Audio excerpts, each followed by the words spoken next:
One day I'm gonna be everything I wanna be. I don't let it get the most of me. One day I'm gonna be free. I wanna be everything I'm gonna be. My future right in front of me. One day I'm gonna be free. I wanna be free. Then let me be free. From the depths of darkness, a voice emerges.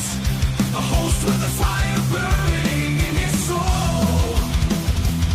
With a heart steel and a spirit unbroken. He rides onto his ready to claim his throne. Amidst the chaos and earth, the thunderous roar. Insane wheels rise as a force to be reckoned with. Fueled by the power that only metal can bestow. He takes his step, refusing to submit. Insane wheels hear his battle cry. Metal and mayhem will never die. Whistlers report he pays his way. Oh, legend in the making, day by day.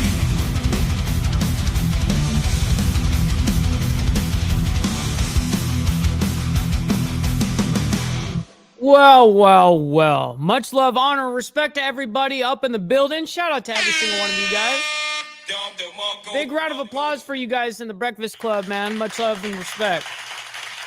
So, I didn't drink at all last night, by the way. Yes, I do have a soda. Just for some reason, coffee doesn't sound good lately. I don't know what the deal is. Anyways, we got the cat behind me going ape shit, which is awesome. So today is a big deal. We have the oversight of the U.S. Census Bureau hearing this morning. Now, just real quick before we get into all of that, listen, these guys allocate $675 billion per year. Allocates for us in the United States, allocates $675 billion per year. So it's a big deal when we're talking about our own money. And into the hundreds of billions of dollars. I mean, we're not even talking about a couple billion. Yeah, this is like insane money. But before we get into all of that crap, all right, guys, make sure you guys hit that like button. It's the #1 metric of all of YouTube. You know what I mean? It helps out the show immensely, and it's free to do so. What else is free is hitting that subscribe button. Absolutely free to do so. Please also consider becoming a member starting at $2.99 a month, a little bit less than a cup of coffee at Starbucks. Well, actually quite a bit. Only one per month, man. That's pretty decent, man. It helps out the show, helps us out over here, as well as follow my Instagram, man, at BallValveTV, where I post everything behind the scenes of not only my lifestyle, but of the show, Millennial Food Time. You guys see all the good shit over there. Also, last but not least, everything is shouted out, by the way. Every donation, every single super chat, gifted members, member signups, all of that is going to be shouted out. But if you guys would like to help out the show and not have YouTube take that brutal 30% cut, we have these scrolling for the remainder of the show. So I appreciate you guys hanging out with us this morning. Good to see you guys. Man, it's always a blessing, man. We got Warlin up in here. We got Brother Steve. Kind of guy who likes Corona bottles with the long neck. No. Don't fuck with me, homie. Stop the cap. See, I catch everything. You can't get shit past me. Stop. Oh shit. I'm too good at this. What's up, Brother SNS? Good to see you as well. I want to give a shout out real quick to Brother Shadow for gifting out a membership. Who did it go out to, by the way? Who got it? Who got it, my man? Good to see you guys. We got my man. Wow, haven't seen you in forever, dude. How's life, man, over there? Are you still in Texas, my man? Let me know. What up, Hank? Good to see you as well, man. No, you are epic, by the way. No, you guys are epic. Stop the cat. Great show last night. That shit makes you think about what's going on a little bit more. It's nuts out there. Exactly. Hence why I do my show daily, where I'm talking about big time events that are actually happening around the world, whether we're talking about, Russia, Ukraine, or Israel and Hezbollah, which is Iran, and all the terrorist organizations. Stuff like that. I like to be able to show you guys because I already know that a lot of it can be easily lost in translation, especially on the Middle East. The Middle East, there's so much going on. There's so many countries. All of them are, a lot of them are a threat. And also the terrorist organizations within these places that occupy and actually run their governments. So it's very interesting because you can get lost in translation, hence why I do the show. If coffee doesn't sound good to me, then something will definitely be wrong. I was like that for years, Tiffany. I drank a whole pot of coffee a night for a decade while I was out working. Yeah, and so I was the night shift guy. What's up, Papa Penguin? Good morning, kind sir. Good to see you, my man. Hopefully you're having a wonderful one. We need to pitch in and buy a safety drone to keep Brother Lee safe from Tiffany and her abuse to stop the cat. Yeah, that's right. Yeah, my man. Good to see you, by the way. Hopefully you, by the way, if you're not subscribed to the YouTube channel, man, come on over. Insane Wheels over here, man. We could definitely have you hang out with all these people, these wonderful people in the Breakfast Club chat, Yeah. Or if you're a member, check to make sure you still are. YouTube dropped my membership. That's so weird, Papa. And I saw that sign up yesterday. I was like so confused. I was like, wait, what? But I just went with it. But yeah, it was interesting how that happens. It's never actually like the person going, you know what? Nope. It's always like, oh, I got unsubscribed. I have no idea. Or I got unmember, my membership went away or whatever. What up, America Uncensored? Good to see you as well, man. Hopefully you guys are good. We got Carney's right up in here as well. Good to see you. Brother Hook Dog, what's up, my man? How you doing over there on the West Coast? The West Coast. Oh, Kieran's in here. Where is he at? Oh, there's Terrence Crow. All right. My man made the flip over here to YouTube. I like to see that shit. Yeah. Oh shit! You're a part of the crossover right now, cuh. Yeah.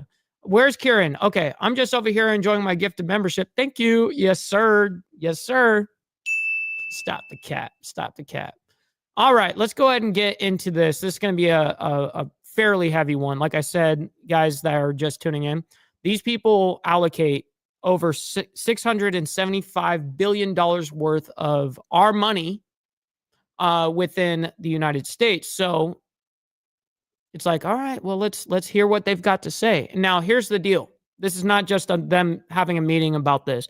That they're focusing on 2030 because, I mean, when you're dealing with 330 million people plus, you got to think long term. And that's just the way it is. You have to with this many people. But what's really interesting about this whole committee hearing is that the director of the Census Bureau is being questioned. So he comes in and he's going to start, with his introduction, his 5-minute spiel, which is long and drawn out. I know, 5 minutes of just, but then the committee starts asking questions, and so it'll be interesting. And by the way, no censors today, so I can say wild things like Mike and Straight love to eat corn the long way. Well, first of all, Stop the cap. don't group me in that shit because that's a Robert thing. Robert and Straight, they go hand in hand on that shit. But me, no, stop the cap. She. But yeah, since we're not talking about small hats today, you guys are open in the chat where you guys should not be getting suppressed at all, which is fantastic. Yeah, no censors. Yep, it's all about topic. I told you guys this. I warned you all about it. What's up, Straight Jacket? Good to see you, my man. Hopefully you're doing well. And Carney, don't worry. I'm going to be hitting that thing as soon as we get onto the video here because it's live right now. Like it's actually happening right now. It just started about 30 minutes ago.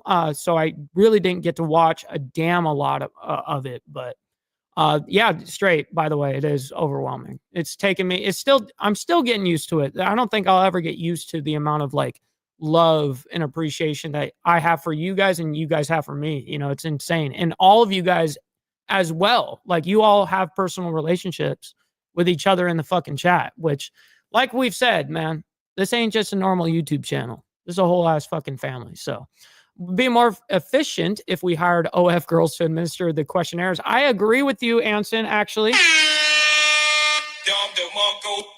Put them hoes to work. Yeah. Mike eats corn with. No, that's Robert, bro. Come on, man. That's Robert. We all know the deal over there. Hamas, Hezbollah, Israel. Did this come through? It sure the fuck did. Yep. Don't worry about it. You're not censored anymore. All right, let's get into this shit. Hit that blade. That's right. My man knows. All right, let's go ahead and get into this. And it's going to be good. The hearing of the Committee on Oversight and Accountability will come to order. I want to welcome everyone here to our new committee room for the next, hopefully not more than 12 months, while our old committee room is under construction. Without objection, the chair may declare recess. So what? It's not fancy enough for you? Is that what you were saying? Shit. Time. I now recognize myself for the purpose of making an opening statement. Welcome to today's hearing on the U.S. Census Bureau with Director Robert Santos. The Census Bureau conducts several surveys and statistical. That's right. That $1 a day goes to Cash App right down there. $ ball valve for your dollar dues. Yeah. And that will help a family in need, Products, but none is more important than the decennial census of the U.S. population. Article 1 of the U.S. Constitution requires Congress to ensure a population census is taken every 10 years to serve as the basis for apportioning representation in the U.S. House of Representatives and allocating electoral college votes. It also informs how Congress allocates funds and how federal agencies achieve their missions for the American people. Today, we will examine the Census Bureau's ongoing planning and preparation for the 2030 census. While this event is still 5 years away, preparation for the 2030 census has already begun. Counting more than 330 million people is a massive. Damn, by the way, Carney. You a fucking legend out here. I see you. Yeah. Undertaking. Yeah. It requires engagement with just like I said, absolutely 1000% fact. 330 million people is a lot different than like somewhere like Switzerland that's got like 8 million population, right? A little bit different when you're talking 330 million people. So yeah, you got to be on top of your shit. You got to be planning and watching ahead. Yeah. National, state, and local stakeholders to encourage. So they're working on it now. Participation. And it also requires the Census Bureau to leverage lessons learned from the 2020 census. Unfortunately, the 2020 census was flawed in ways not seen in now here, this is, remember what I was telling you guys, the director's going to get beamed in questions. Okay. It's going to be brutal because there was favoritism to certain states that voted a certain way. And so that's what's going to end up being brought up in a lot of this morning. I mean, yeah, it's heavy. Yeah, it's going to be rough. Again, when you're allocating $675 billion a year, you're going to fucking get questioned. Absolutely. But it's easy to just track the money and see where the favoritism goes. Prior censuses. The Census Bureau's post-enumeration survey, which measures census count accuracy, revealed significant errors in 14 states. Significant errors.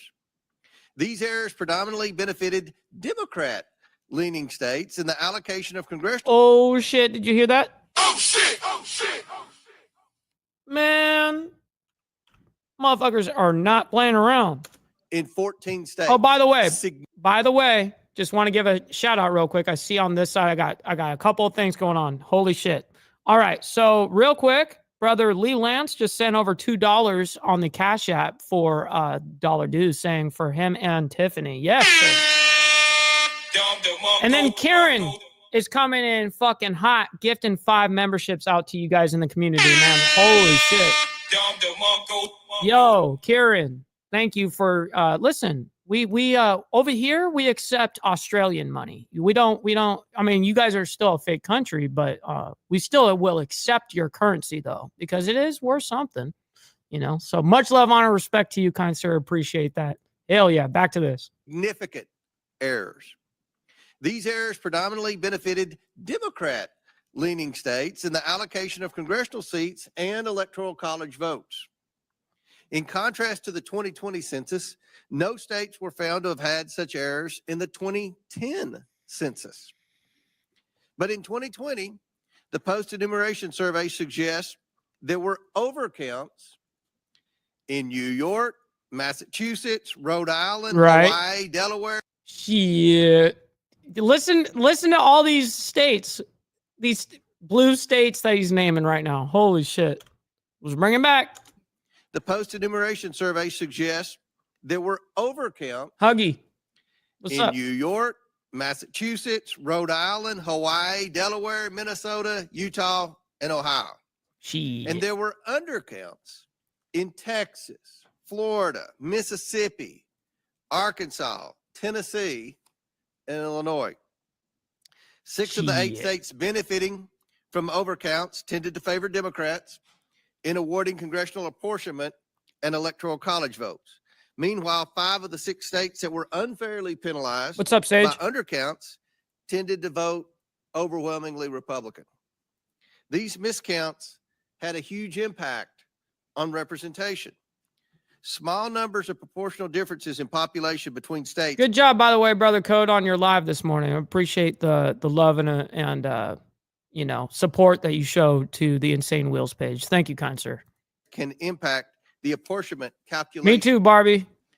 In Facts. the 2020 apportionment, a difference of only 89 people was the tipping point for New York being apportioned 26 seats instead of 29. Just 89 people in the state of New York. Based on the 2020 post-enumeration survey, it is likely that miscounts caused Colorado to gain a seat it would have not gained otherwise. And for Rhode Island and Minnesota, to each keep a seat. They Oh, would have yeah. lost. Your home state, Brother Steve? Yeah. No. Richest motherfuckers out here. Yeah. Stop the cap. Or one of the top 3. Meanwhile, Texas and Florida likely should have gained a seat. If anybody's been to Texas and Florida lately and been to Rhode Island and Minnesota lately, I would beg to differ that there's a significant difference in the growth and population increases in those states. It's imperative that we understand what went wrong in the 2020 census and No, I did not see that, Barbie. I did not see that. take action to mitigate the risk of those similar errors in the 2030 census. Mitigating these risks is even Don't worry. Merchandise is coming out soon for the channel. Trust. It's being actively worked upon. more important because there are major demographic changes happening across the country as citizens of blue states flee from those high tax sanctuary jurisdictions for red states to enjoy lower taxes, a safer environment, and to exercise more freedom. Finally, the Equal Representation Act, passed out of this committee and by the House earlier this year, is critical to ensuring fairness in our electoral process. This legislation adds a straightforward citizenship question to the decennial census questionnaire to ensure accurate information. It also ensures that only U.S. citizens are counted for apportionment of congressional seats and electoral college votes. That's right, Karen. American citizens' federal representation should be determined by American citizens only. We must get this bill passed by Congress and signed into law. I look forward to hearing from Director Santos today about the Census Bureau's efforts to prepare for the 2030 census and ensure its success and accuracy. I now yield to the ranking member for his opening statement. Okay. Mr. Chairman, thank you very much. Oh, this And, isn't the director yet. thanks to you, Director Santos, for joining us here this morning.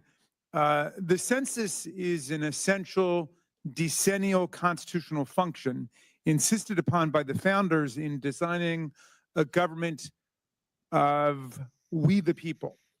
And the census was conducted and designed in 2020 under the Trump administration, not under the Biden administration. And of course, as the chairman says, there's demographic movement in America, in a free society where people have a constitutional right to travel across state lines and to move. There's always demographic movement. The chairman suggests people are fleeing. What's up, Diggs? I see you over there on the Twitch side of stuff, man. It's crazy cool that we got people over there still that hang out. Diggs, come on over to the Insane Wheels page on YouTube, man. That's where all of us are hanging out. Come on, make the flip, Insane Wheels. Let's go. Appreciate you, my in man. blue states. I know there are people fleeing the anti-abortion restrictions in red states because I met a lot of them over Thanksgiving, actually, young women who don't want to live in the red states under the new regime of state legislative theocratic control over the bodies of women. But in any event, that's all part of the normal course of demographic movement. Americans can decide to live where they want to live. Now, the Bureau faced some giant and unprecedented challenges in conducting the 2020 census. It took place in the COVID-19 global pandemic, which significantly complicated the work of census staff as huge parts of the public were worried about contracting Bob, by the way. COVID-19. It severely affected the work of the census. Many census activities were suspended or shifted, and in many states and localities, lockdowns and travel restrictions stopped the Census Bureau from accessing entire communities and neighborhoods. Now, they're specifically talking about in that aspect of COVID, when COVID lockdowns were going down. A number of other problems caused by the pandemic further affected the count, Right. such as double counting people who had temporarily moved in with their family or friends to try to survive the crisis, or college students being counted twice after being sent home from school mid-semester, or not being counted at all if they were missed.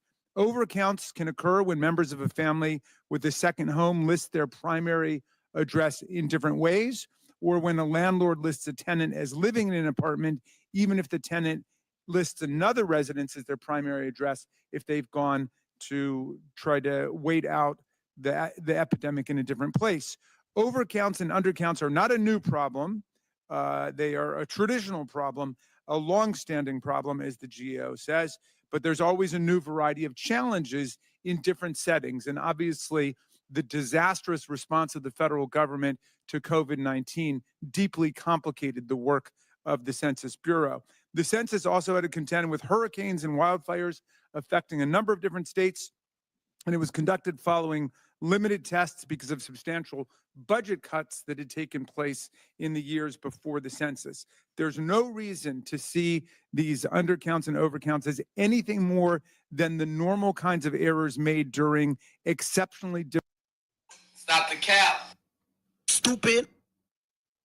Nothing is on accident. None of it. None of it. It is perfectly orchestrated every time. Difficult circumstances, but the usual profusion In politics, listen, there just is no coincidence. Just isn't. No coincidence. Nope.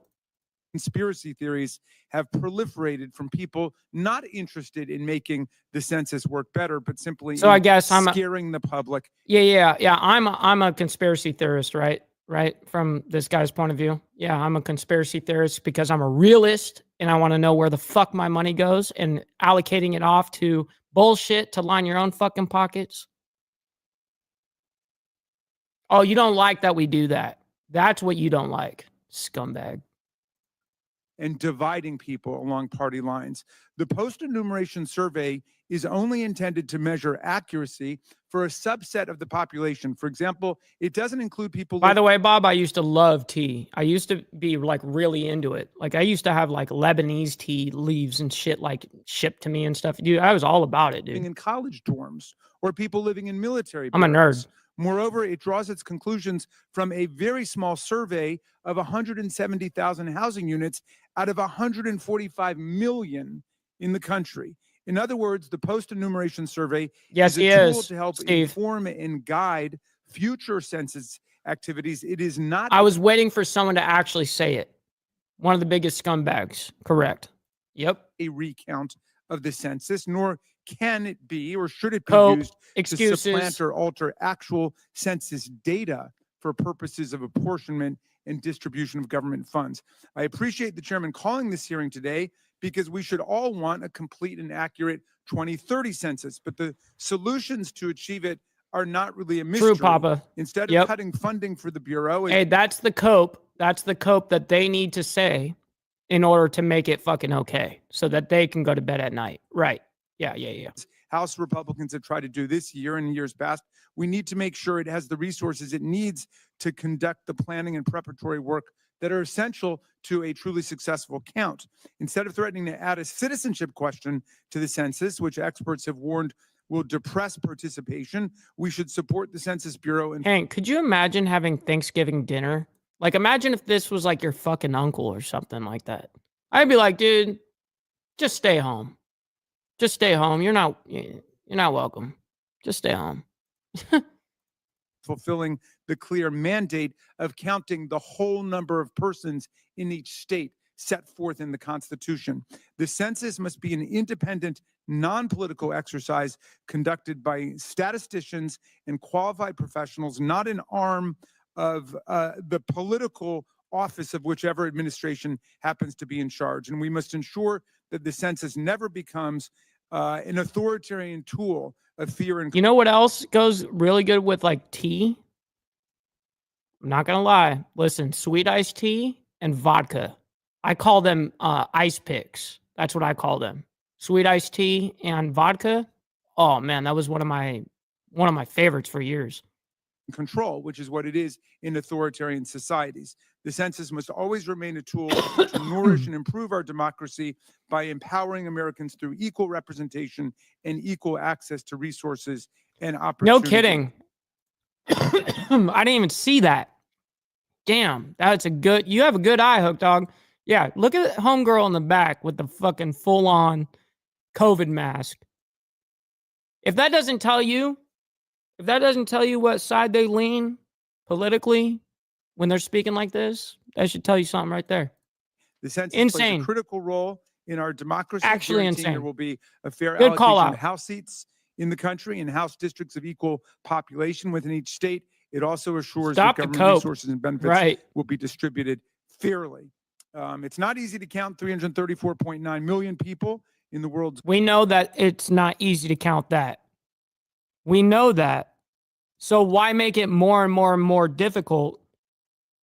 And wanting to be able to, let's say, no ID or not being able to, how can you hold anything accountable if you don't give a shit? Or just, hey, you can ship your fucking ballots in, you can fucking early voting, all this shit. Fuck that. In my opinion, fucking vote on voting day in person. I voted on one leg in person this year. No fucking excuses, dude. And people that say, oh, well, you have at least one leg to stand on. What if you were paralyzed? Well, motherfucker, it's not that hard to get somebody in and get them into a wheelchair. Come on, man. We're not that fucking helpless, dude. It's insane.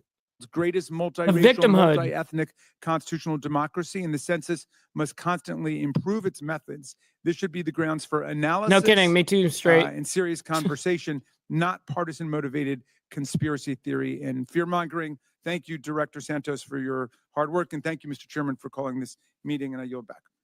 Yeah, Gentleman finally. yields back. Today we are joined by the Honorable Robert L. Santos, who is the 26th. Damn, and you live in the South? Listen, I'd give it to you if you were, a Yankee or something like that. I'd give it to you. But you live down here, cuh. What are you doing? You're going way against the grain here. That's not okay, dude. Not okay. I got to flip your ass. Director of the U.S. Census Bureau.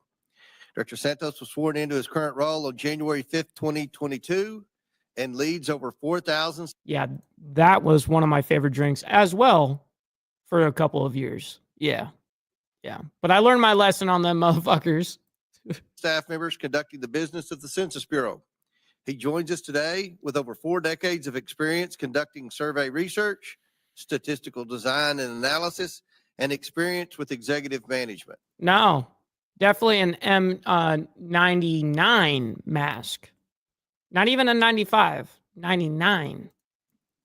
Pursuant to rule Fucking weirdos. To Committee Rule 9G, the witness will please stand and raise his right hand. Do you solemnly swear or affirm that the testimony you're about Okay, this is the director. to give is the truth, the whole truth, and nothing but the truth, so help you God? Let the record show that the witness answered in the affirmative. Thank you, and you may take a seat. We appreciate you being here today, Director, and look forward to your testimony. Let me remind you that we have read your written statement, and it will appear in full in the hearing record. Please limit your oral statement to 5 minutes. As a reminder, please press the button on the microphone in front of you so that it is on and the members can hear you. When you begin to speak, the light in front of you will turn green. After 4 minutes, the light will turn yellow. When the red light comes on, your 5 minutes have expired. We would ask that you please try to wrap it up. I now recognize Director Santos for his opening statement. Real quick, what I do want to say is, okay, the director now is going to come up here and he's about to get questioned. And he knows it. He knows he's about to get beamed. So right now he's going to go ahead and do his 5-minute prattle. He's going to, I'm giving you guys a heads up, okay? Because it is going to be prattle. Just is what it is. And then they get into the questioning. So, he's basically, pandering and, whatever. So anyways, let's go ahead and get into this. Yes, this guy's very knowledgeable, was in analytics and statistics and all that, which are very important. And he's going to talk about it like as if the Bureau doesn't give a shit. He tries to justify himself a lot, which it's like, you don't need to do that. Anyways, he's going to ramble on for 5 minutes. So here we go. Good morning, Chairman Comer, Ranking Member Raskin, and members of the committee. I'm honored to be here today to relay the importance of the Census Bureau's work. I appreciate the opportunity to talk to you about the challenges and opportunities that we face. We embrace our public service role and our special mission to provide quality statistical data about our nation's people, places, and economy.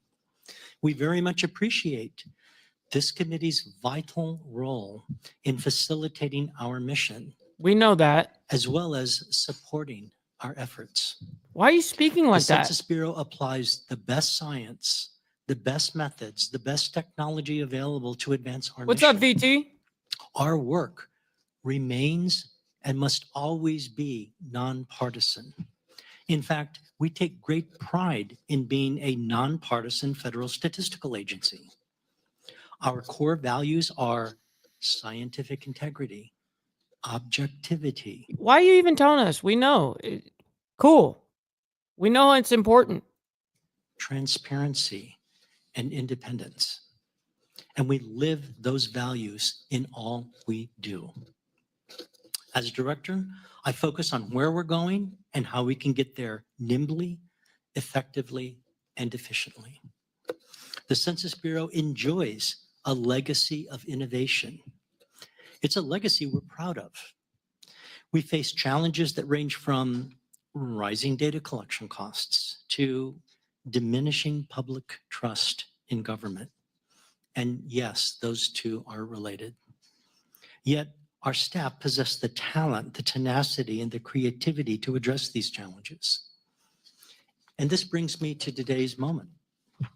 I'll highlight some of the important areas of work at our agency. My written statement covers these in great detail. Dude, totally sounds like it, Huggy.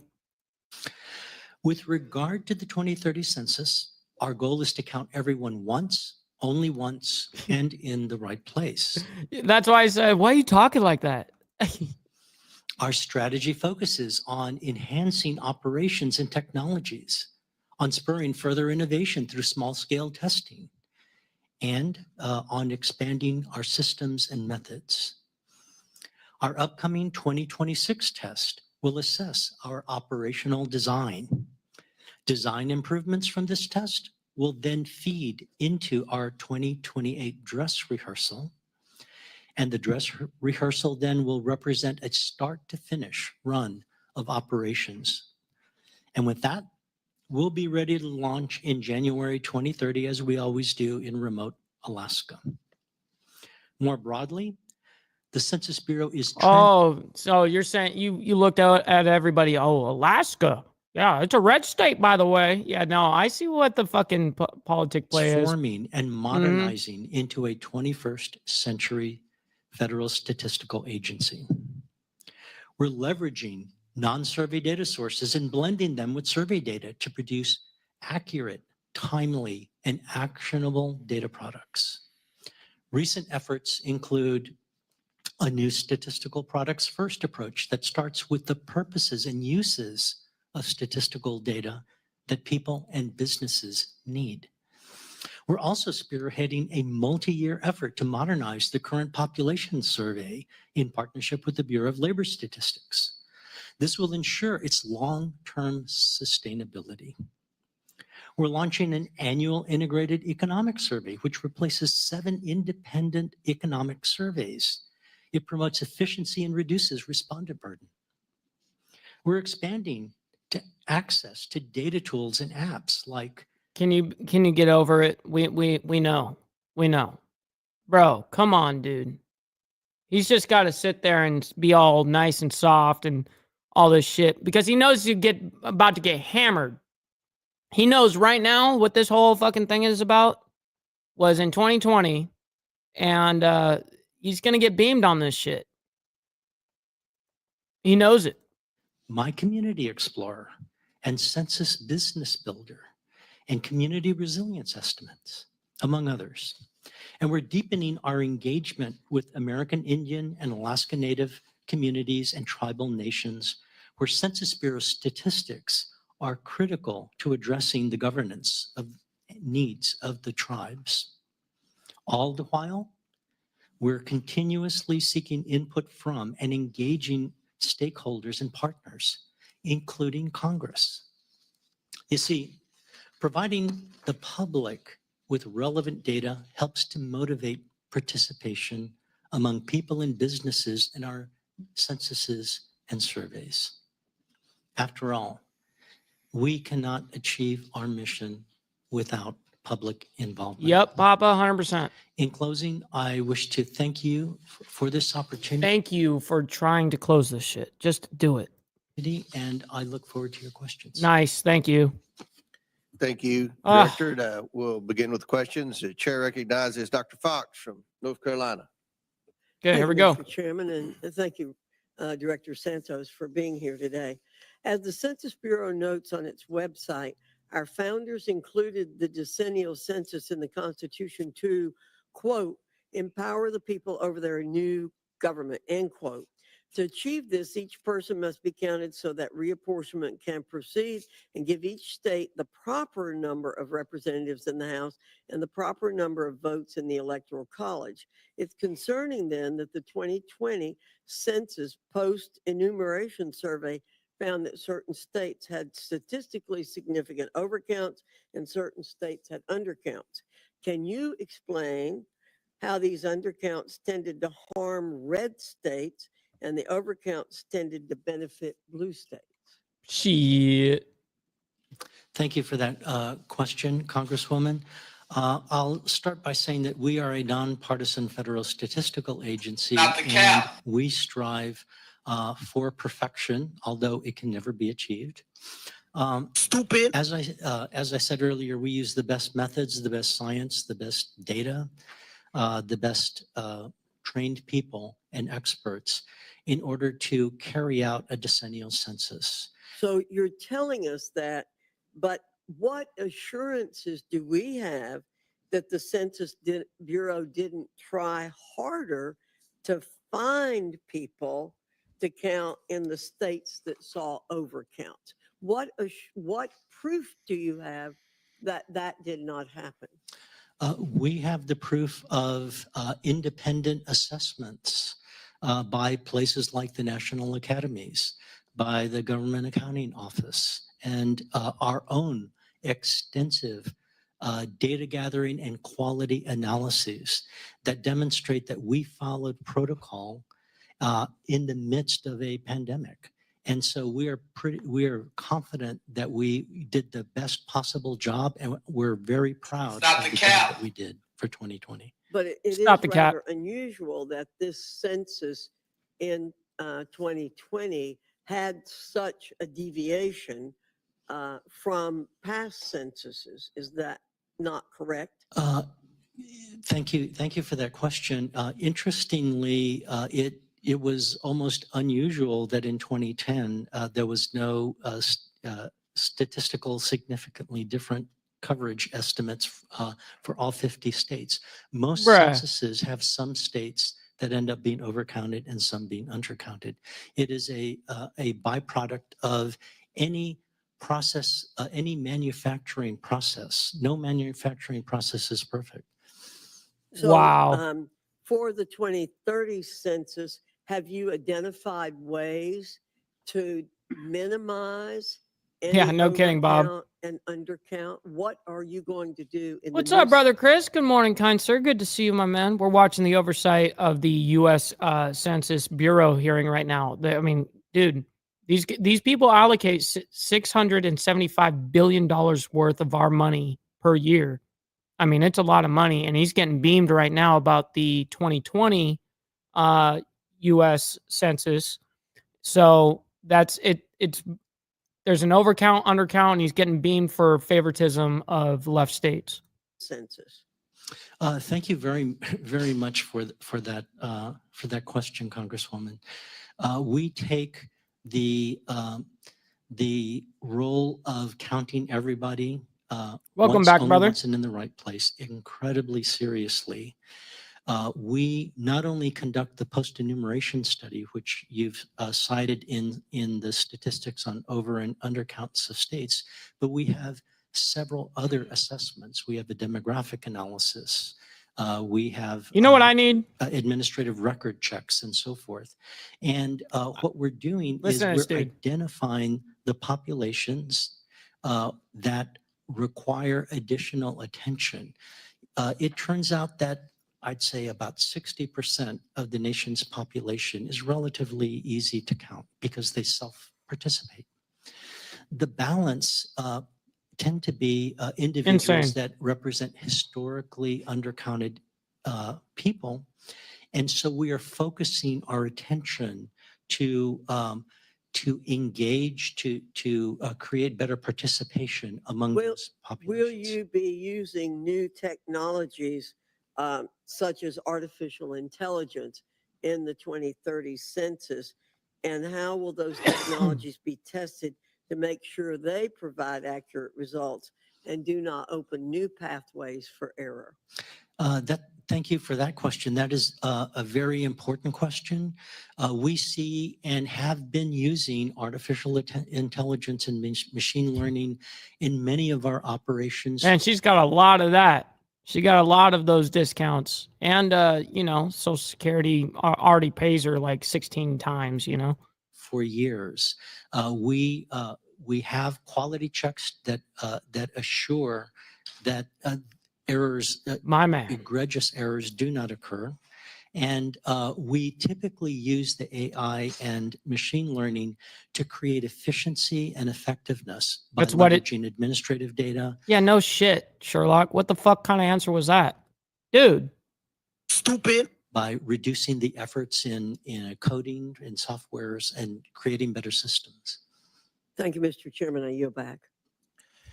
Gentlelady yields back. Chair recognizes Mr. Askin. Thank you, Mr. Chairman. I was intrigued by something the chairman had to say in his opening remarks, where he said that the loss of 89 people. This fucking guy. Why, dude, this fucking guy. Or 89 people short on the census in New York led to the reduction of the U.S. congressional delegation from New York by 3 seats. I said 1 seat. Okay, you may have misspoken because I looked up in any event, it was 1 seat. New York lost a seat.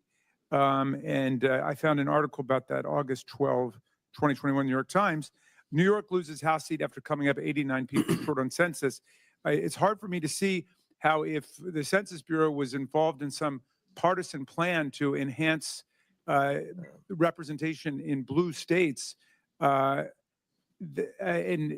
the difference of 89 people could not have been planted by a conspiracy theory if there was one afoot, but there wasn't. But New York lost a seat. It seems like that example Oh, are you coping right now? Contradicts the thesis that there was some effort Coping to artificially inflate delegations Cope. In blue states. In any event, if we talk about what really happened in 2020, and I understand you weren't Exactly. there. The Trump administration was in control. You were not the director at the time. Is that right? That is correct. Okay. But the Census Bureau, even under the Trump administration, was facing very difficult odds and difficult challenges in trying to make an accurate count. And I wonder if you would just explain what was the consequence of COVID-19 on the work of the Census Bureau? Thank you for that question. Good morning, by the way, Jess. Hopefully you're having a wonderful morning. For you, it's like 3 a.m. right now. So or like almost 4. Yeah. So much love and respect. Appreciate you hanging out with us this Ranking morning. Member Raskin, there was some uncanny, terrible timing to the tragic pandemic. On March 12th, we announced the availability of online participation. Yo, we got an unreasonable man up in the building. What's up, Grade One? Good to see you, kind sir. Hopefully you're having a wonderful morning yourself. Hey man, we're going over the oversight hearing for the 2030. Well, it's actually the oversight of the U.S. Census Bureau hearing, and the director here is getting beamed right now for favoritism for blue states rather than red states, obviously.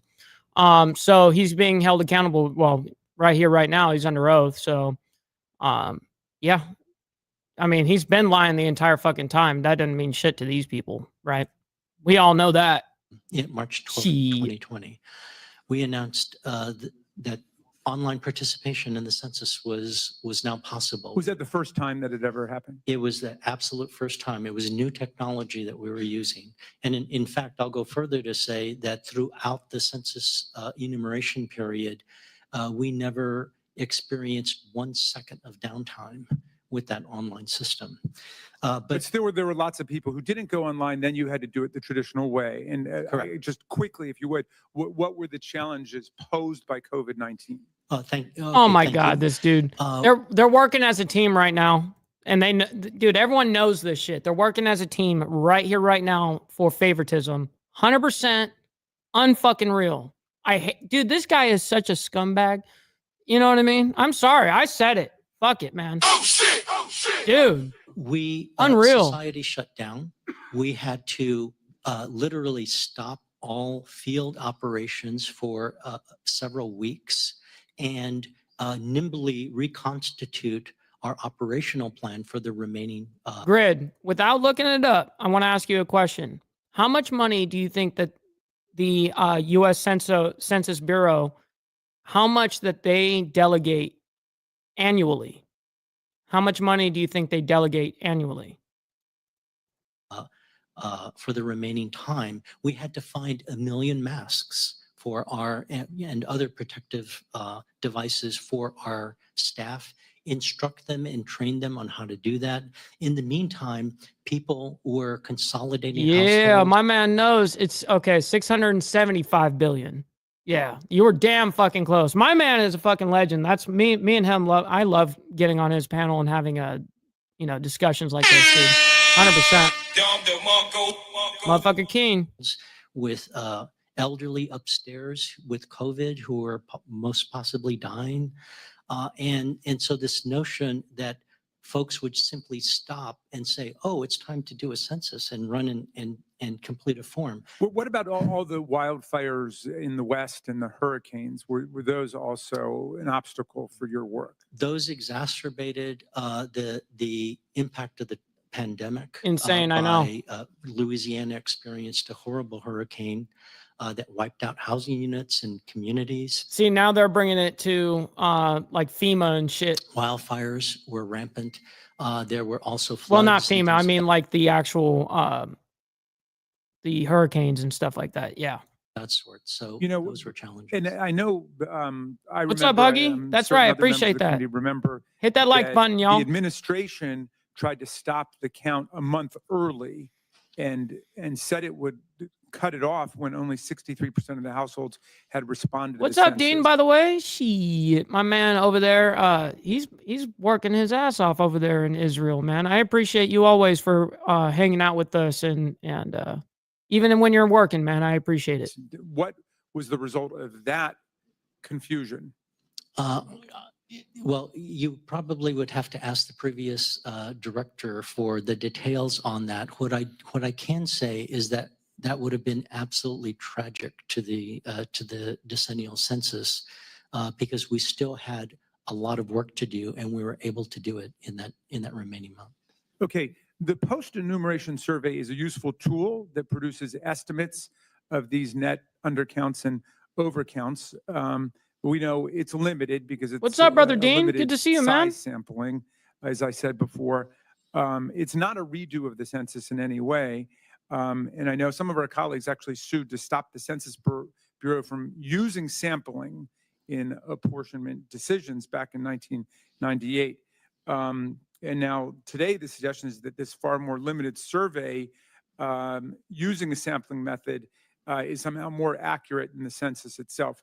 What is more accurate, the technical sampling technique afterwards or the actual block by block census approach? Well, that is an interesting question, Chairman. So thank you for asking that. Oh my God. We spent 13. Dude, why are you speaking like that? Fucking put your chest out, motherfucker. What? Why are you speaking so timid, motherfucker? I hate that. $1.8 billion to do a complete enumeration. That has, and we use the best science, the best methodologies, the best people, etc. That provides some credence, as well as the independent expert reviews by national academies and such on the value and the accuracy and the fitness for use. Hey, by of the way, decennial Dean, census. we're not speaking about your country today, so we're not locked up in the chat. Anybody can say anything they want, and they're not getting censored at all. Isn't that funny how that works? Yeah, but much love to your home or your state over there. You know what I mean? Absolutely. What's up, Tats? Good morning to you. Hopefully you're doing well over there in England. Appreciate you. The post-enumeration survey Good afternoon. is designed not to estimate over or undercounts, but to find where are the weaknesses and strengths Yeah, in facts. the methodologies 100%, that we Steve. use so that we can plan for a better subsequent decennial census. Yield back, Mr. Chairman. Chair recognizes Mr. Palmer from Alabama. Alabama. Thank you, Mr. Chairman. You made the point that the 2010 census was fairly accurate. Here, I'm Director Santos. Appreciate you being here, by the way. Do us right, Alabama. Fuck. What I would like to know is, this is somewhat out of character for our census. They're never perfect, but they're generally pretty reliable, except for the 2020 census. Right. So what I'd like to know is Good how job. much of the survey is based on actual direct contacts versus estimates?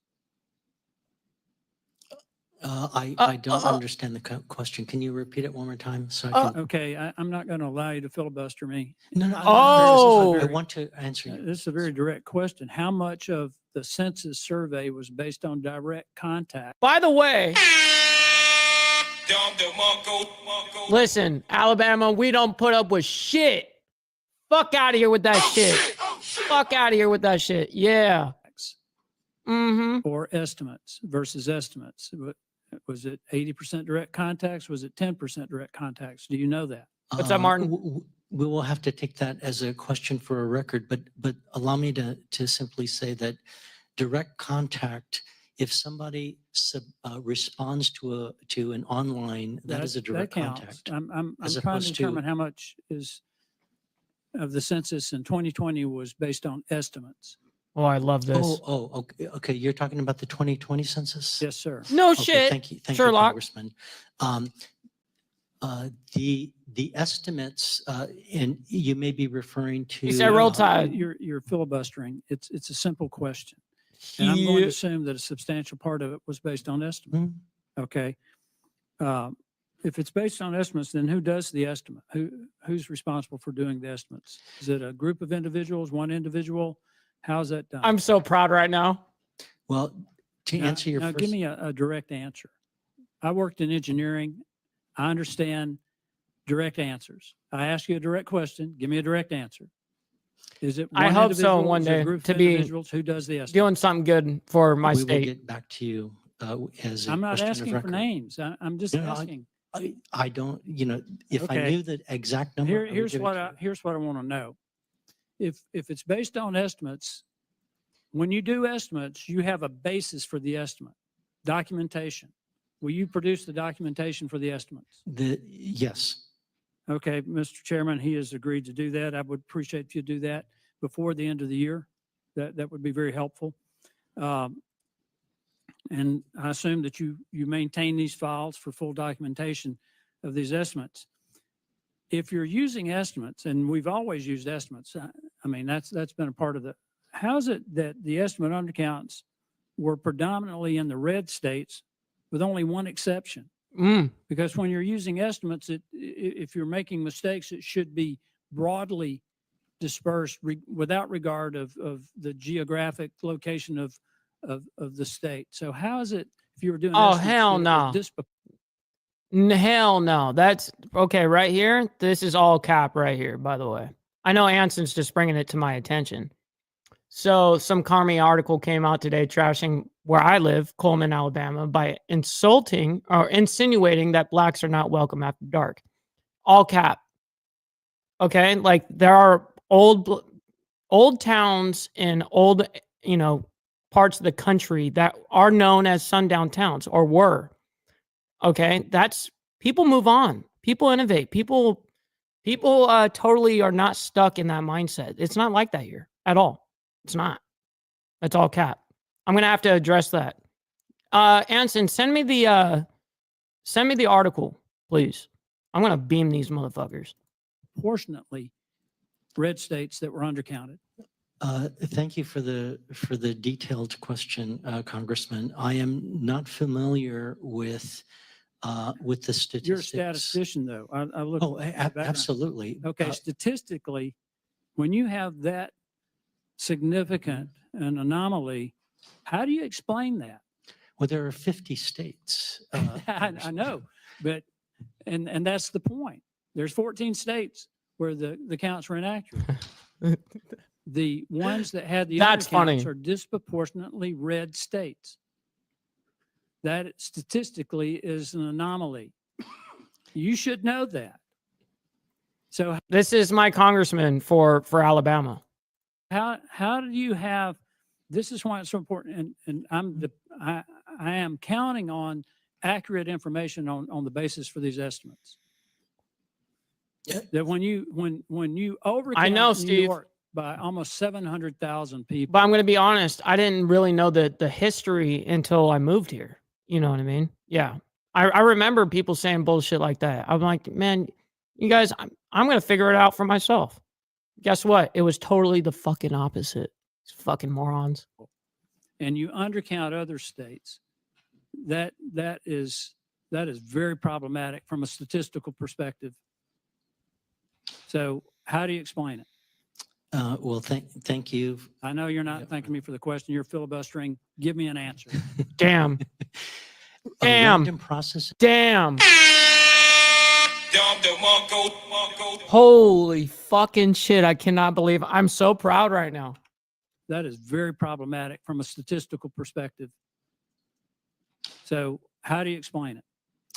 Well, thank you. I know you're not thanking me for the question. You're filibustering. Give me an answer. Oh. A random processes, if you take the 50 states. What's up, and you Nicole? randomly assigned 14. It's not a random process when you have a statistical anomaly like we see here. All possibilities can occur in a random assignment of 14 to 50 states, including the one that was currently realized. Are you going to tell me that the people who were responsible for the estimates in the red states were incompetent? Their data was flawed? Mr. Chairman, I am not satisfied with the responses that I've gotten from the director. I think we may need to follow up on this. I am very anxious to see what they provide us in terms of the verification validation basis for how they did these estimates, because I think it is problematic just on a statistical perspective, and he knows that. I yield back. Congressman, we would be more than happy to provide you and your staff and the committee with a full briefing on these. We are confident that America, the methodology baby. is solid and that there are America. no anomalies. Sweet Mr. Farmer home, will submit Alabama. questions, and we do that. We say that at the end of the hearing, we'll submit questions and expect a response, and that response will be published in our final committee hearing report. So we'll make sure that we coordinate with that, Mr. Palmer. Thank you. Chair now recognizes Ms. Norton from Washington, D.C. Thank you, Mr. Chairman. Director Santos. Yes, Warren. Thank you for being here today. The census plays a critical role for communities across the country. For example, in fiscal year 2021, more than 2.8 trillion, that's trillion with a T, dollars across 353 federal assistance programs were directed by census data. Census data helps determine the federal funding communities get for critical services like hospitals, fire departments, and schools. Director Santos, in order to accurately understand the makeup and needs of our communities, do you agree that we need to ensure that as many people as possible respond to the Census Bureau's surveys? Yes, I agree with that. Director Santos, what effect can it have on communities when populations are under? Well, try not to, Papa. No promises. That can lead to underfunding. The Republican bill to fund the census for fiscal year 2025 would require certain migrants be excluded from apportionment decisions based on census data. In 2019, the Trump administration tried to do this by attempting to add a question to the 2020 census asking about citizenship status. Research has shown that I had a feeling that this morning was going to be a good one. I had a feeling. And man, falling on the right side of history. adding a citizenship question could have led to 9 million fewer people completing the 2020 census. And census staff reported that just the debate over adding such a question in 2019 made people fearful to engage with the census. Notably, we already have methods for understanding citizenship trends because of other Census Bureau surveys. Mr. Santos, isn't it true that the Census Bureau already asks about citizenship in the annual American Good call. Community Survey? He's about to speak. That is Perfect correct. timing. The American, were you finished? I said correct.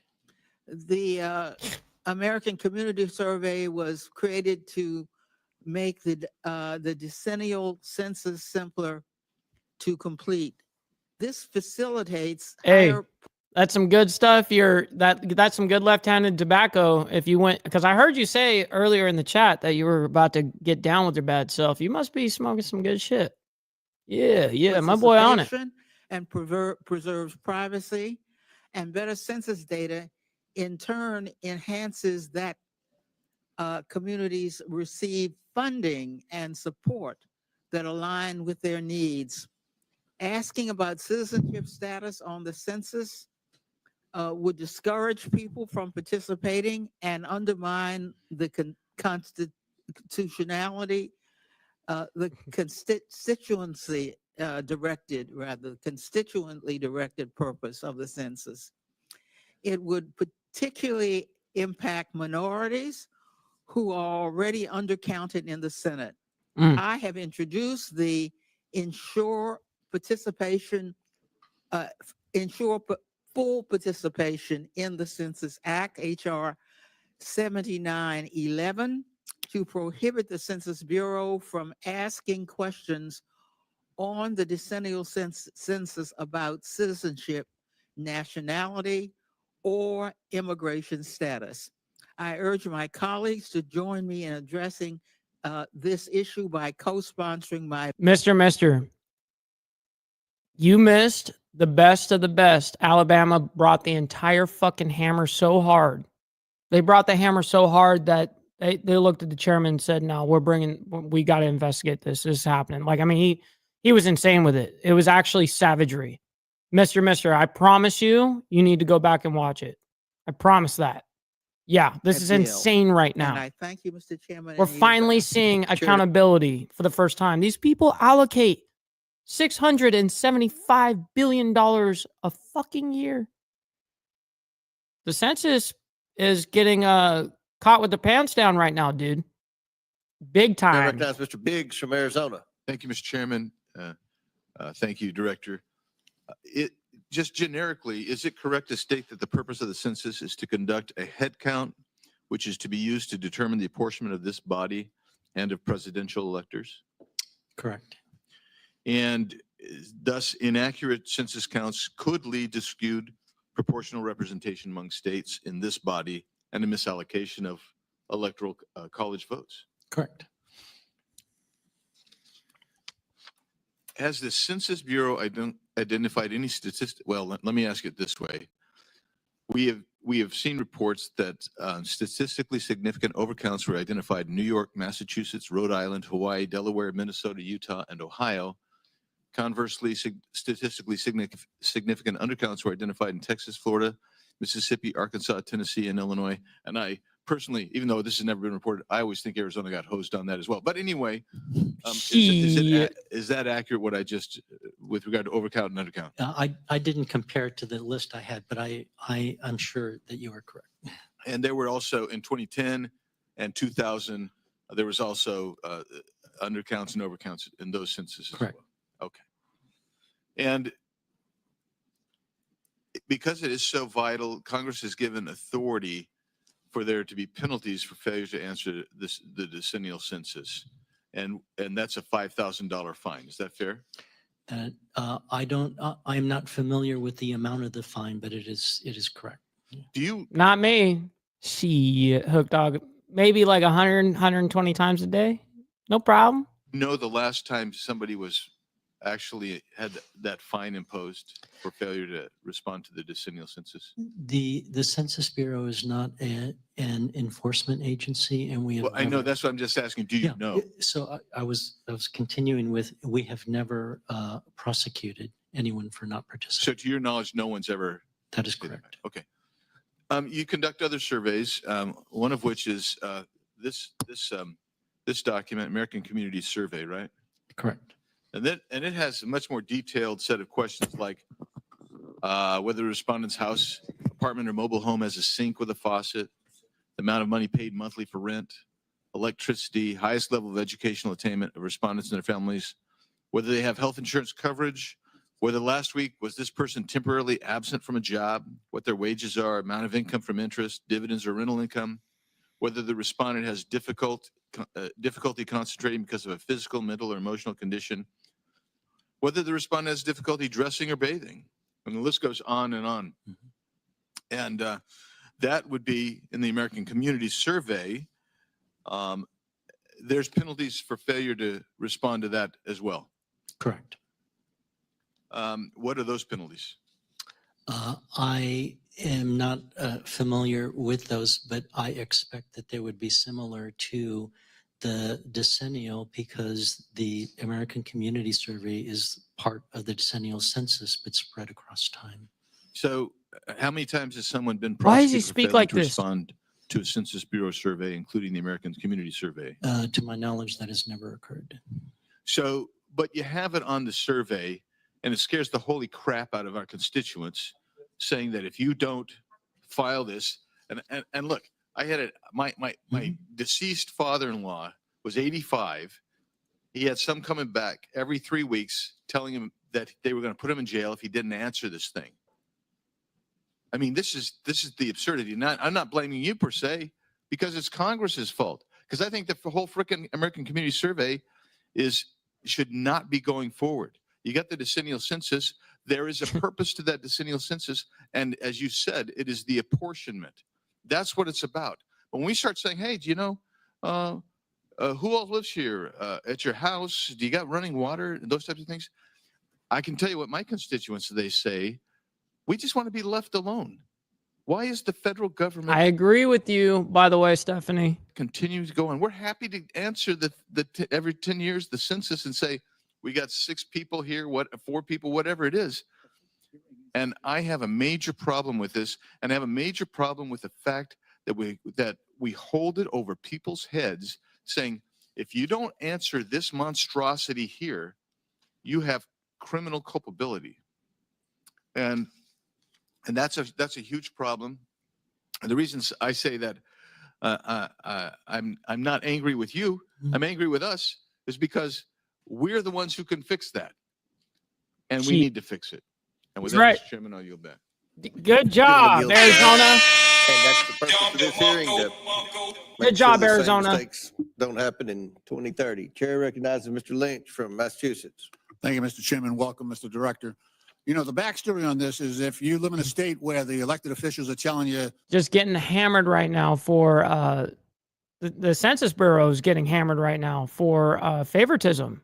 It's a humongous ordeal. I mean, this was in regards of 2020, the most controversial year in probably ever.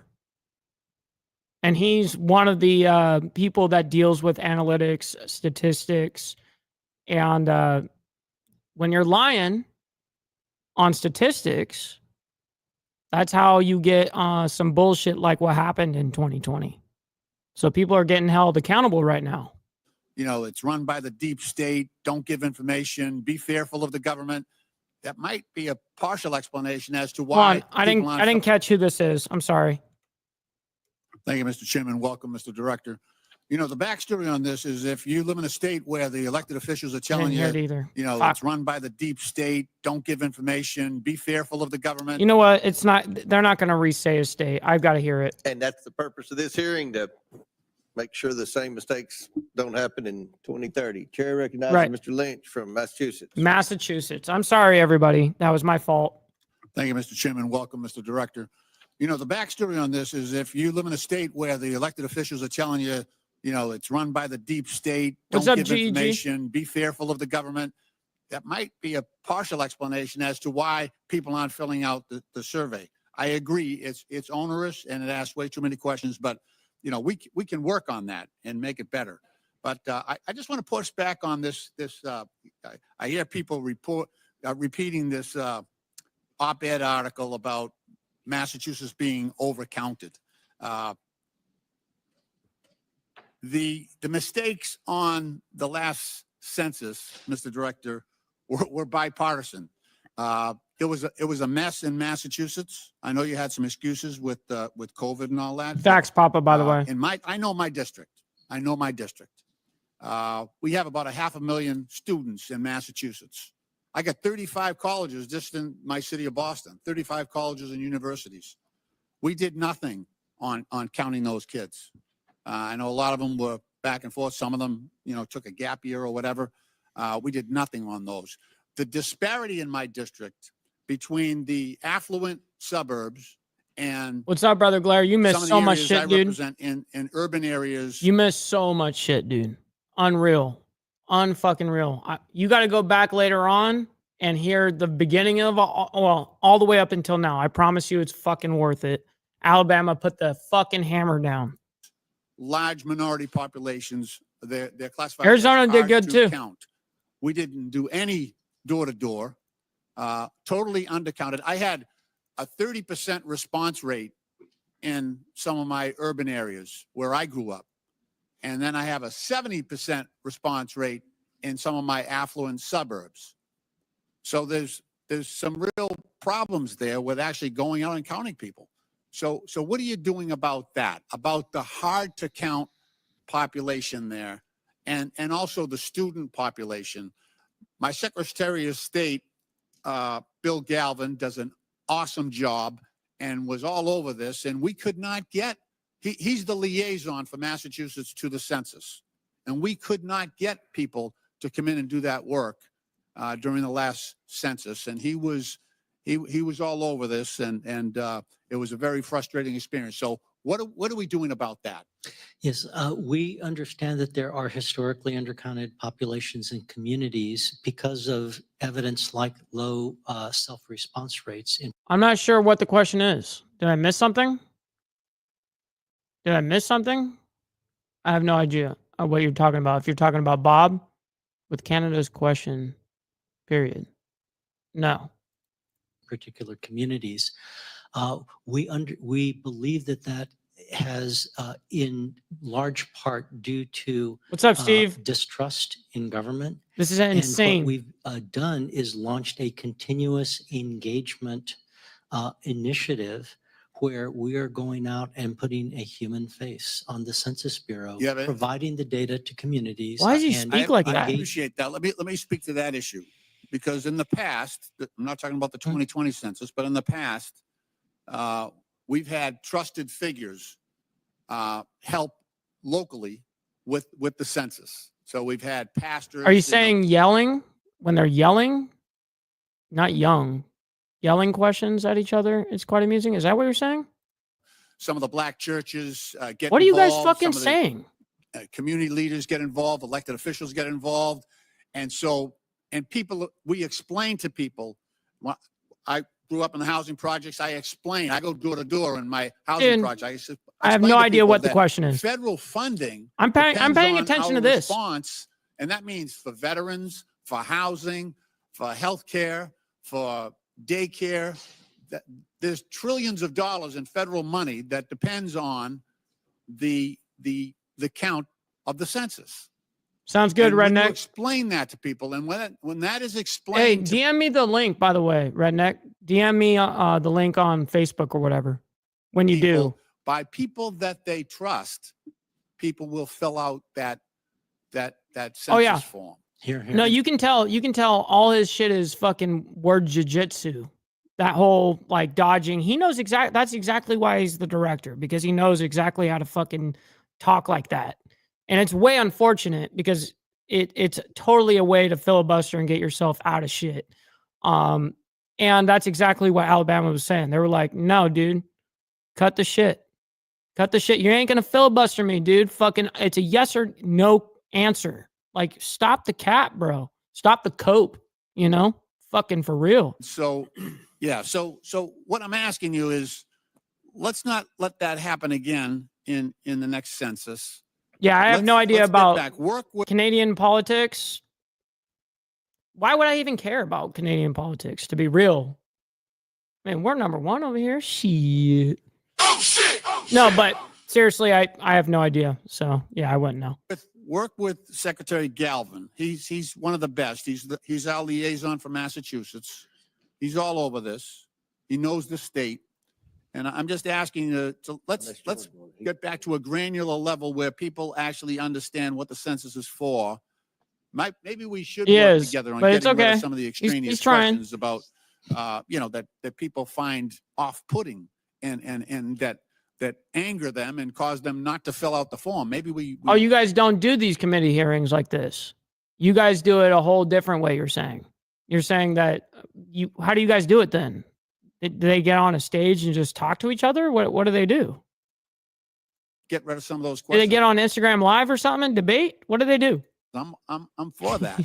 Will But- gentlemen yield?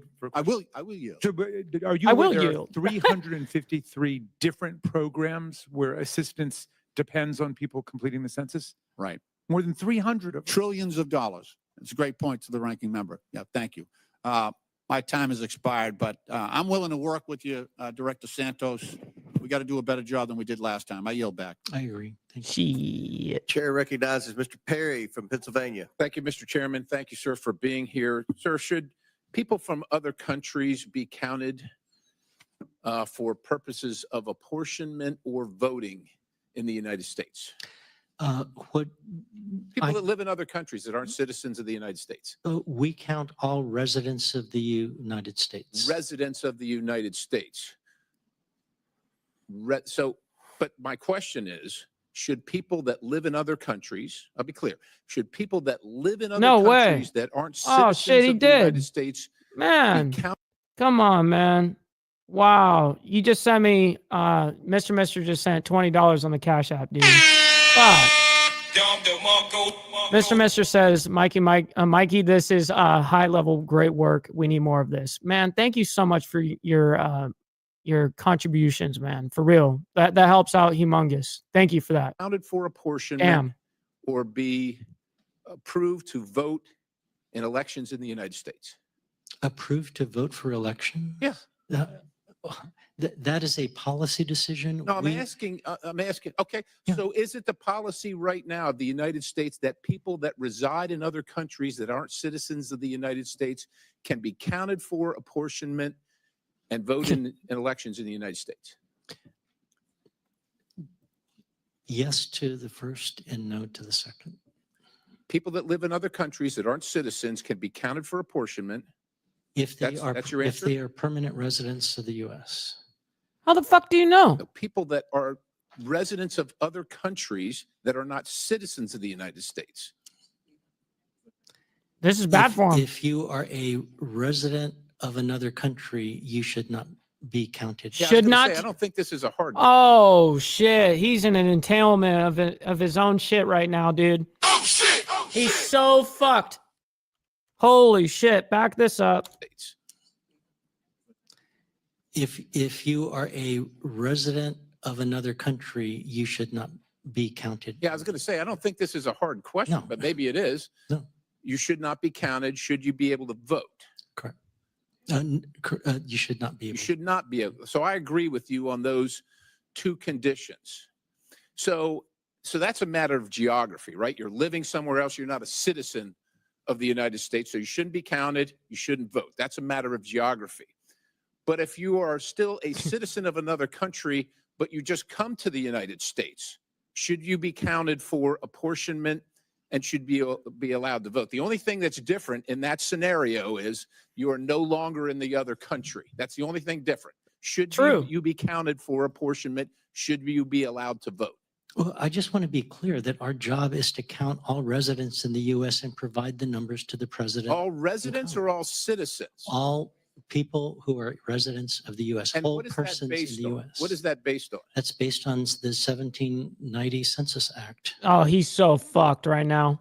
Oh shit! Oh shit! Oh my god, this is banging right now. Dom DeMarco. This is so good. Oh, I'm so proud to be an American. It calls Yeah. for the counting of all. And what about the persons. Constitution? Is that based in the That- Constitution at all? It's Article in the 1, Section Constitution. 2? And the 14th Amendment? Does Yes. the 14th Amendment not say citizens, notwithstanding? I'm not that familiar with that. I'm sorry? I am not that familiar with the language. Well, my goodness, you ought to be. You're the guy that's counting, and you ought to know who you're counting and why you're counting them. Well, we absolutely know that we count all all residents of the United States. All residents. Yes. So I can be someone who's from a foreign country, not Correct. a citizen.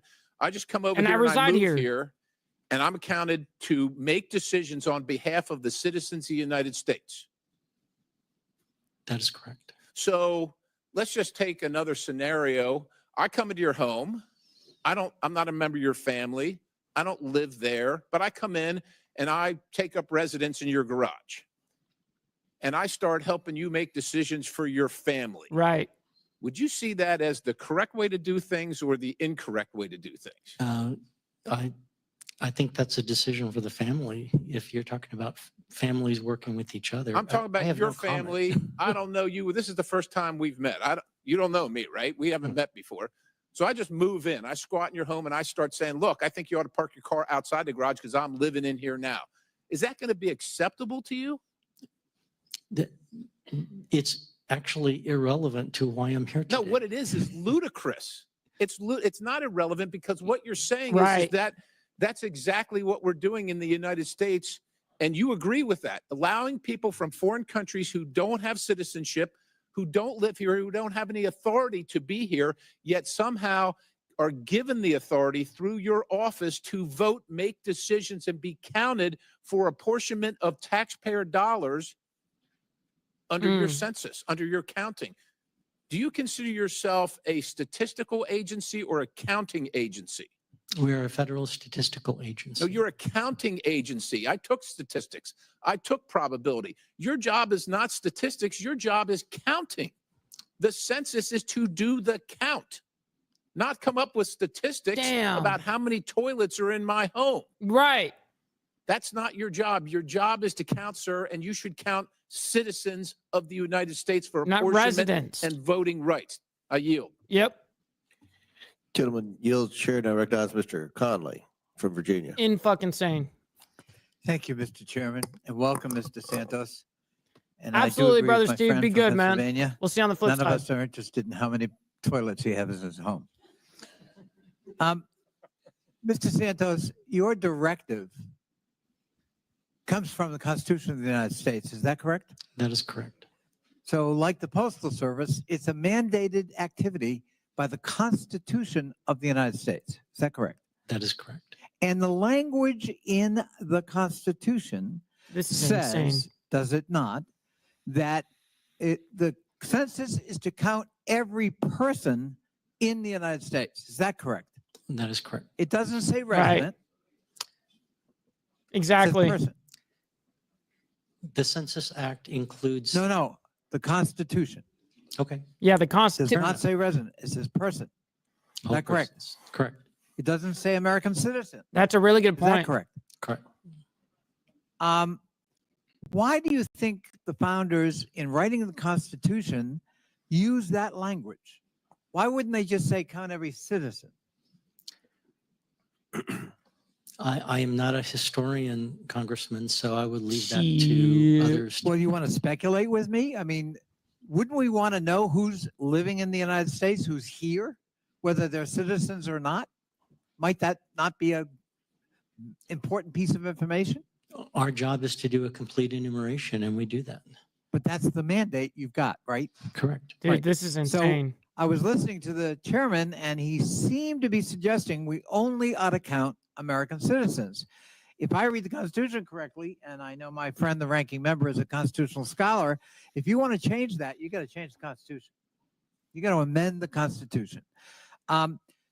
There have also been hints and Welcome back, innuendos, Mr. Pitbull. Santos, at some kind of conspiracy up there and whatever top management floor you occupy, a cabal that set about to deliberately skew the numbers, that we're going to overcount population in blue states and coincidentally undercount population in red states, thus favoring. So the reason why, so just so you guys know, we go based off of how many people live in a certain area for certain seats within like Congress or whatever. And the more people you can pack in and get a satellite view, they basically do like square miles or whatever of how many people are in there. And that is what, depending on your population, depends on how many seats that your state has. So by bringing in a whole bunch of illegal immigrants, when you do that, they're counted as part of that population, and it enhances the amount of seats and for our government, which is very interesting. Now, this is why it's so important. Blue states for the Electoral College and the apportionment here in the United States Congress. I want to give you an opportunity to confirm or deny that you headed a cabal in the Census Bureau to ensure that there was a favorable disposition toward blue states and an unfavorable disposition with respect to enumeration and counting of persons in red states. I wholly reject that claim. You reject it. Yes, You didn't do that. we did not do that. Did you have subalterns who did it? No. Were you in doing the count? Do you train census enumerators to wink and blink and have a bias toward a particular political persuasion when they're doing the count? Exactly, Absolutely Warland. They're drawing And- it. They're drawing it all out right now, Warland. 100%, 1000%. Yes, sir. Let me ask about other factors that might affect the count. Let's take money. Exactly. In the 10 years prior to the 2020 census, were there budget cuts to the Census Bureau's budget? My recollection is that there were. There were. Could those budget counts conceivably have an impact on your ability to do the enumeration you're required to do by the Constitution? And could that, in fact, even affect the accuracy of that enumeration? Yes, in fact, the budget cuts they led to a cutback in the extent to which we could test the operation leading up to the 2020 census, and that in turn raised the risk that things could go wrong. And in 2020, in March of 2020, Exactly. was there some kind Boom. of nationwide, in fact, global? Thank you for that, by the way. I appreciate that. Nice health- little fact check is always nice Health- to make sure that we on the right path, and I was. Appreciate that. Tragedy that cost 1.2 million American lives and might have affected the ability to recruit census enumerators, let alone knock on doors and try to get information for those who didn't go online in answering the census. Yes. What was that health crisis? What was that? Come again? What was what? It was COVID-19? Yes. And was that the first such pandemic in the United States and the world in over 100 years? Correct. So the combination of the budget and your ability to recruit and do your work based on the worst pandemic in 100 years might have conceivably affected both accuracy and your ability to do the count, though you in fact completed the census. Is that correct? That's correct, and we are proud of the job we did. Thank you so much. I yield back. Chair recognizes Mr. Jordan from Ohio. Thank you, Mr. Chairman. Director, did it take a constitutional amendment for the Census Bureau to be able to ask Americans whether you rent your home or own your home? No. Mr. Connolly said you can't ask if That'd you're a be a no. citizen unless we change the Constitution. I understand the Constitution says you got to count persons, and that's what you do. What's up, But ML? you Good ask to a see lot you. of other things. You Good find out morning. a lot of other information. Rent your home. Do you own your home? You ask if they're deaf or if they're blind in this community, American Community Service that comes from the But you don't even ask if they rent or own or nothing? Census Bureau. You ask if they got any mental illness. So you can do that, but you can't ask sort of the fundamental question that applies to how we apportion seats for the United States Congress, whether you're a citizen or not. You can't do that. Shit. But there's no way he's coming back from this. Just no way. There's no way he can answer this fucking unless he's just being blunt and honest, and that's what we hope for. But it's not going to happen. He's going to filibuster the whole fucking thing. We can do whatever we need to do. Exactly. According to the whatever the. We just need to tell you to do that, but Democrats don't want to do that, do they? Gee. Somebody doesn't want to do. We want you to find out how many citizens. We want you to find out how many persons are in the country because that's what the Constitution says. Then we passed legislation on this committee. We want you to also ask a question: how many people, how many citizens are there in the country? Absolutely. Are you VT. opposed to doing that? I am opposed to not providing Congress with the information that it needs. I understand. To I'm make asking, decisions. do you think it's a good idea for Congress or the policymakers to put on the survey, on the census, asking that question, are you a citizen or not?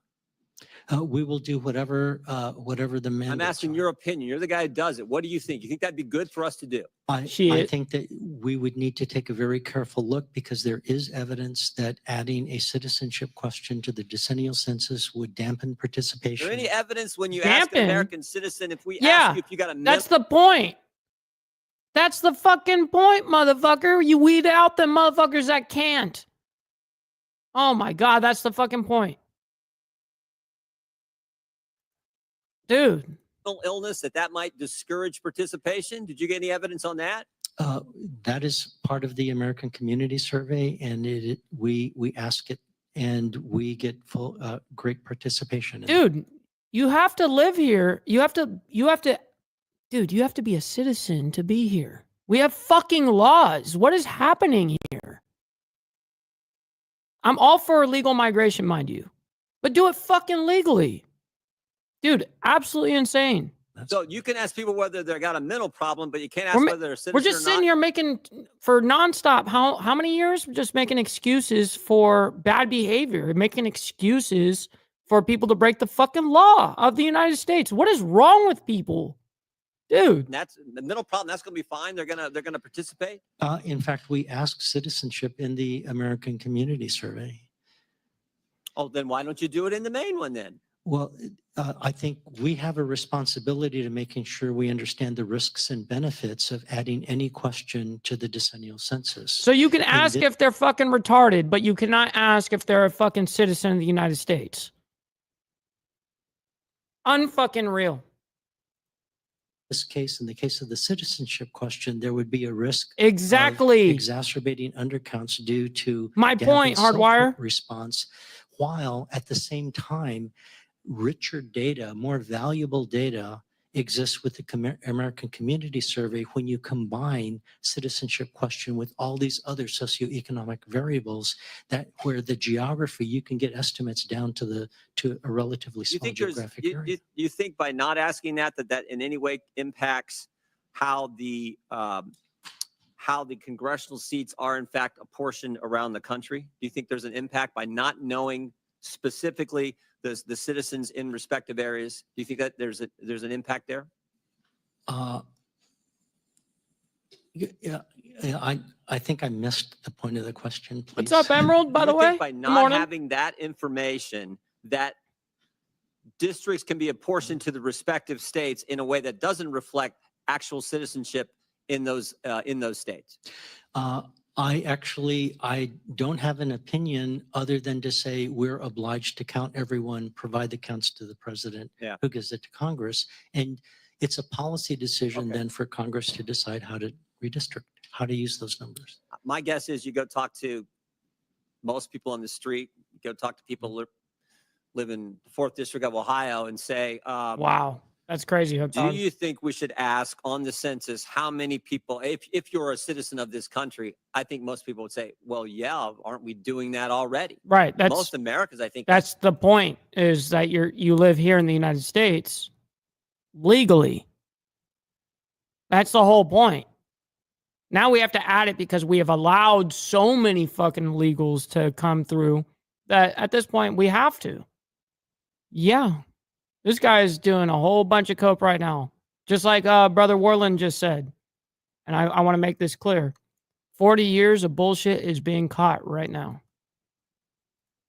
In 4K. Sort of, and the fact that we're not, they think, well, that's just the dumbest thing in the world. So I think that's just sort of common sense. And yet we have this big push against doing it, which surprises me because we can do both. It's not an either or, as Mr. Connolly tried to frame it. We can ask do exactly what the Constitution says, find out how many people are in the country. What's up, Slim? But I don't know why we can't find out how many of those people are actually citizens of this great country. I just don't get that. And again, I think you talk to any American anywhere, and they're gonna like, yeah, I don't know why aren't we doing that already? And you guys are like, no, we don't think we should do that, even though we can ask what you drive to work, Right. how much you work, No are kidding. you getting welfare, do you work for the government, don't you work for the government, do you got a mental illness, are you deaf, are you blind, what's your race, what's your sex? You can ask all those questions, but the one question that might, let's just say might, have an impact on how we apportion congressional seats, we can't ask that one. Oh, that seems stupid. Mr. Boulay, you need to go back on this later and watch Alabama. He was the second person to speak for the states, I believe. We're on like number 5 right now. But anyways, Alabama spoke and they fucking brought the serious banhammer, dude. I mean, it was insane. Like I freaked the fuck out. I'm going to clip the shit out of it. Because that is a W for Americans, dude. For real. But anyways, and Arizona did a really good job too. Yeah. So anyways, back to this. I yield back. Oh, he's finished. And he did a Gentleman yields fantastic back. job At as the he always request does. of the witness, we will What's take up, a Joker? short 5-minute bathroom break. Pursuant to the previous order, the committee Not stands for in us. recess for We get to just skip. 5 minutes. We get to skip. Gain seats when they did gain seats. My state. The committee will come back to order. Chair now recognizes Mr. Frost from Florida for 5 minutes. Thank you, Mr. Chair. First off, I want to say, like many hearings we have on this committee, it was started with a lot of falsehoods. We heard, and I don't know if you misspoke, Mr. Chair. You had brought up that states like Florida and Texas did not gain seats when they did gain seats. My state gained a congressional seat. I think these facts are really Fuck important. yeah, it as does, people are Mr. asserting that there's some sort of grand conspiracy here with the Census Bureau. The other thing I want to do. By the way, I need somebody that is like good at like clipping and shit. Like I need like an actual person on my team for real. Like if anybody knows somebody type thing that you guys could recommend or whatever. Is thank you for coming to Central Florida. You met with my staff and community leaders in Orlando, and really appreciate you doing that. My Republican colleagues have called this hearing out of concern about errors resulting in some overcounting in the 2020 census. However, Florida had one of the most harmful undercounts in the country when we talk about Black and brown folks specifically. Director, Hey, Hardwire. Sorry, but not sorry. Roll Tide, baby. Raise hell, praise Dale, motherfucker. Yeah. Santos, Florida had a roughly 3.5% undercount. Brother Can you Chris. put that in the And I terms always of appreciate how you, many Sessa. households were impacted? Hell yeah. One more time. We had a 3.5% undercount. Can you put that in terms of how many households were undercounted? I actually can't. I need someone that's like a professional that deals with like clipping, making actual clips and stuff like that and editing it all into like an actual like social media reel, into a YouTube short, all that shit. You know what I mean? I need to do that because it will help out the channel a lot. Without some mechanical help. Sorry. There is something that was going on Absolutely, in Hook Dog. 2020 that might have made the counting uniquely challenging. What was that? There were actually some, I believe. Oh yeah, natural Chris, you make them. disasters. Yes, That's right. natural disasters. And That's there's right. another We big we thing spoke going about on. this recent. A The global pandemic. pandemic. Yeah. COVID-19. I know, I want to forget about it too. COVID-19 was going on. But not just that, but Florida, and in part because of the climate crisis, has had increasing extreme weather events across the entire state, hurricanes included.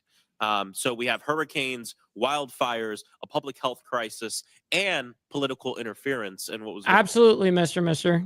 Absolutely. I appreciate you asking, but you've got all right to do anything you want. going Absolutely. on as well. And by political interference, I'm talking about situations where special interest groups are pressuring officials to change questions on the census or end outreach prematurely. For Black and brown communities being underrepresented in the census, especially in Florida, it's nothing new. It's been going on for a long time.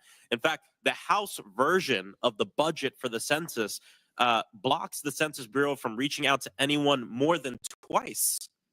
Which is funny because some of my colleagues on the other side of the aisle who would agree with blocking you all from reaching out to people more than twice, I bet some of their constituents would like that limit when they're campaigning as well. Director Santos, if Black and brown communities are regularly undercounted, this means that resources are directed away from these communities. We know this worsens the problems of affordable housing, transportation. What other problems does an expander create? What other problems? Yeah. Does what? Undercounting of undercounting. Yes. Not only are there impacts with regard to federal funds allocations, but we don't get as accurate a picture of the communities as we should. And that can impact everything from economic development, a manufacturer coming in to see if they have a sufficient labor base. Well, if there's undercounts, there may not be sufficient adults or whatever, to to community needs assessments, to infrastructure assessments, whether to put in new roads, new bridges, things of that sort. Yeah. So there are an expansive in business communities also, whether to put in retail shops. So it really impacts everything. It impacts all of society.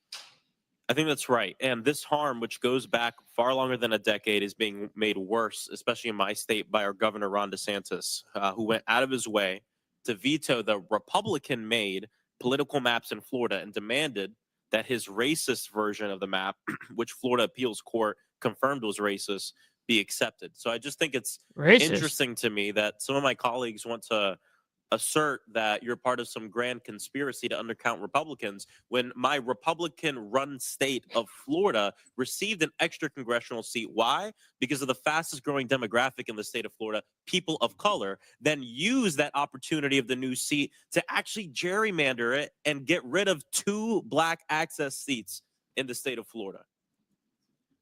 We've got to do a lot better, especially as it relates to these counting errors. Just really quick with the last bit of my time. As I see it, the 2030 census needs to have contingency plans for major disasters, political interference, and reaching undercounted communities. Can Can you talk a little bit about efforts you've been making to focus on those things, especially natural disasters? Yeah, certainly we do. What's up, Pablo? We Good are morning. Absolutely leveraging as many of our administrative records from different data sources to help out clarify and improve the counts, not only in disaster zones, but in other areas.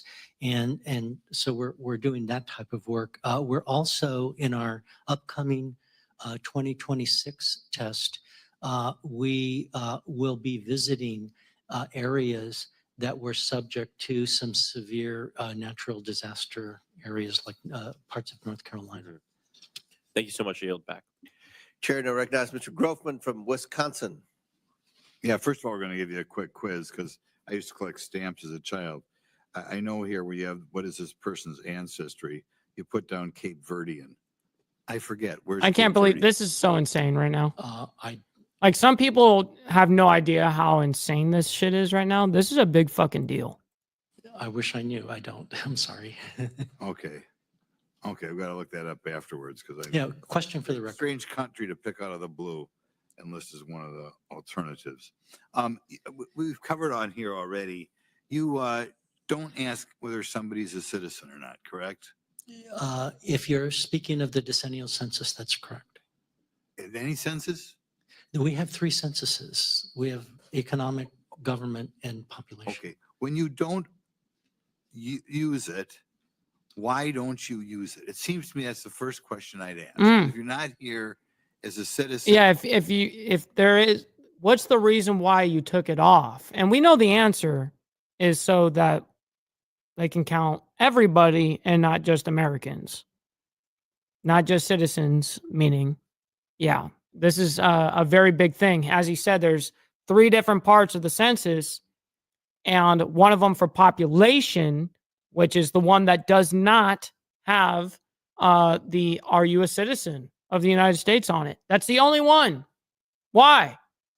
Then much more likely to be transient, much more likely to return home, that sort of thing. Something I'd like to know. And if we have a difference on some of these questions, you know, education or bedrooms or whatever, I would kind of like to know how different our immigrants are living compared to the native born, and how different our, you know, people who are not here legally are.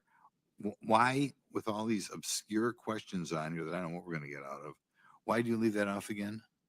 We do not leave the citizenship question off of the American Community Survey, which has education and housing and other types of many variables. But the general census every 10 years, you leave it off, right? There's 10 questions for 10 minutes. We try to keep the respondent burden down to increase the level of participation. That's why we don't ask people, because we're afraid of a question, are you a citizen or are you not, is going to burden people. And Yes. That's what he's we're saying. Looking to ask whatever the Secretary of Commerce says should be on the questionnaire for the decennial census. Wow. And historically, we've used the 10 questions for quite a while now. My colleague, clearly, I don't like to define people by where they're from, much less their race. But nevertheless, on here, we do have a question listing where your background is from, what country. That's where you picked This up is on insane. Cape Verde stuff. Could you elaborate on that a little bit? Their person's ancestry or ethnic origin. I would think over time, most people have a little bit of several, a little bit of Polish, a little bit of German, a little bit of Italian, maybe a little bit of African. What are we trying to get out of this? And given that I would think most Americans by now are a little bit of a variety of countries. That never did burn in us. How they're supposed to Right, respond to that exactly. survey. I had to add on to that. Thank you. What we're seeing is that as society evolves with technology, and we have DNA testing and genealogical Right? What's up, websites Violet? and things of that sort, people are Good morning. becoming in society very interested in who they are and where they're from. And we're allowing, through a race ethnicity question, people to tell their stories. Yeah. What is Are you a citizen? Is that painting you a picture enough geographically where you are? We're supposed to not have illegal people here. We have laws. So being a United States citizen, is that supposed to be a hard question?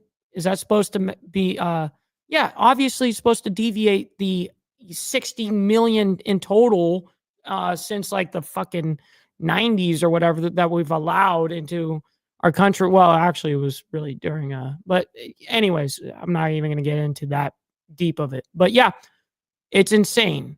This whole thing getting caught right now is a humongous fucking ordeal right now. Like I'm so proud right now to be an American. Yeah. How about that?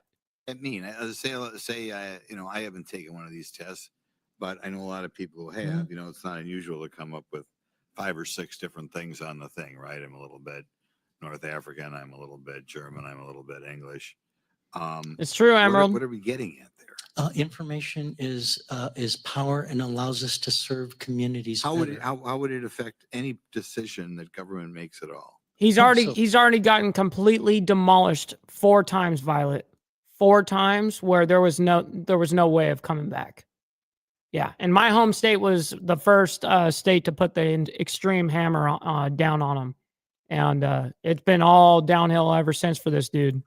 So, for example, he got caught with his pants down in South Texas. I'm familiar with the Rockport area. We have a vibrant Vietnamese. What's up, Briar? Rather than simply saying there are Asians there and having and not knowing what type of questionnaires to put out. Dude, they ask you literally if you're retarded on there. They ask you what type of mental illnesses you have. They ask you all this fucking shit, but you can't ask if you're a U.S. citizen. They ask if you're deaf, if you're blind, if you... Dude, they ask you everything, but they can't ask you that shit? Bro, stop the cat. Stop the cap. This is insane. Stupid. This is absolutely insane. I think over time, as we have more intermarriage, people, I'm trying to think, I think all we're going to get out of here is trouble. But people do get these ancestry things and they do take them out. I'm just afraid there are people in this society who are up to no good, who are trying to have people permanently defined by their ancestry. Briar, it's insane right now. Then we have this rather odd question with rather obscure countries on here. Cape Verde, geez, I wish I'd made. Asking on here, and I don't know why. Believe it or not, yes, and they do get deterred. Absolutely, it gets handled. Absolutely. How it would change public policy at all, other than for people who are fanatics about forever viewing people by where their great grandparents came from. Like I said, what difference does it make if I'm 1/8 Polish? How is that ever going to come into play on anything? Is that a question? Yeah. Allowing culture in the culture of the Polish and other cultures that are gathered can impact. It can impact how we approach it might not people. Be the culture, even that's a little bit discriminatory. I can imagine if I was born in Poland, I might carry some of the Polish culture. I would think the vast majority of people today, say in Wisconsin, a lot of Polish people probably immigrated here 6 generations ago. I don't think it has anything to do with anything. But nevertheless, it seems like we're trying to create this idea in which forever, like my colleague over here, forever identify by an ethnic group, which is kind of a dangerous thing. And people who want to, I think, destroy the country like this idea of forever people around hanging with this ethnic group. Even though until I took ancestry tests, they might even know they had any of this ethnic group in them. So it's just an odd question. No kidding, Hardwire. So I'm going to ask you one more time. What difference does it make whether I'm Norwegian or Polish? What possible difference, or Mexican? I might not even know I was part of Mexican. What difference does it make? What are we getting? It allows us to serve society better. How? Because it allows us to tailor programs, to tailor If I'm schooling, 1/8 education, Mexican, etc. How does it affect anything the government does or should do? Oh, we use that information in order to help determine how many different languages and the types of approaches we make No, to the I'm doorstep. 1/8 Mexican. I've never spoken a word of Spanish in my life. We don't necessarily use the 1/8 Mexican, and we don't gather that granularity of information. We have multiple we collect multiple races and ethnicities and use that information Exactly, to Violet. tailor and fine tune outreach for To get them seats. Absolutely. 1000%. censuses and surveys, but then communities can use that to better address their specific communities' concerns. You're going down a dangerous path in which forever you want people identified where their ancestry comes from, even though it has nothing whatsoever to do with their life today, right? You know, if I'm 1/8 Norwegian and I never met my Norwegian great grandma and I never knew a word of Norwegian, it has nothing to do with anything, but you're trying to make it part of something. Thank you very much, my chairman. Thank you for indulging me. Thank you. Chair, now recognize Ms. Lee from Pennsylvania. Pennsylvania. Thank you, Mr. Chair. When it comes when it comes to the census, many people think it's just like a boring form that we do every 10 years. And as I was listening to some of my colleagues speaking out, I think it's more important than ever that we talk about the actual importance of the census. I think particularly about the fact that, we have people talking about what is the importance of race in the country that relegated people to one drop. One drop of Black ancestry determines whether or not they had different outcomes by the government, by government mandate, by government policies. And those things aren't necessarily erased simply because of the Civil Rights Act, for instance. But neither here nor there. Fun fact, I was actually a census enumerator in one of my lives. So I've actually lived on the other side of the census count. And I can actually, and will later on in this question line, speak to specifically how difficult a job it is to actually extract this type of information that is crucial and critical. We're talking about information that is used to determine where and how, when we built roads or bridges, funding for schools that we see really need to be opened, and libraries, or deciding where to put fire departments or hospitals. The census data is the starting point for so much. Director Santos, is it true that the Federal Highway Administration, for instance, uses census data to decide which road and bridge improvements get prioritized? That is correct. What about low-income housing projects? Is it true that HUD uses census data to figure out where a project is going to be built? Correct. Is it true that census data is No used kidding, to make sure Blair. that the Voting Rights Act is enforced? Correct. Is it used to decide which areas get Title I grants for their schools?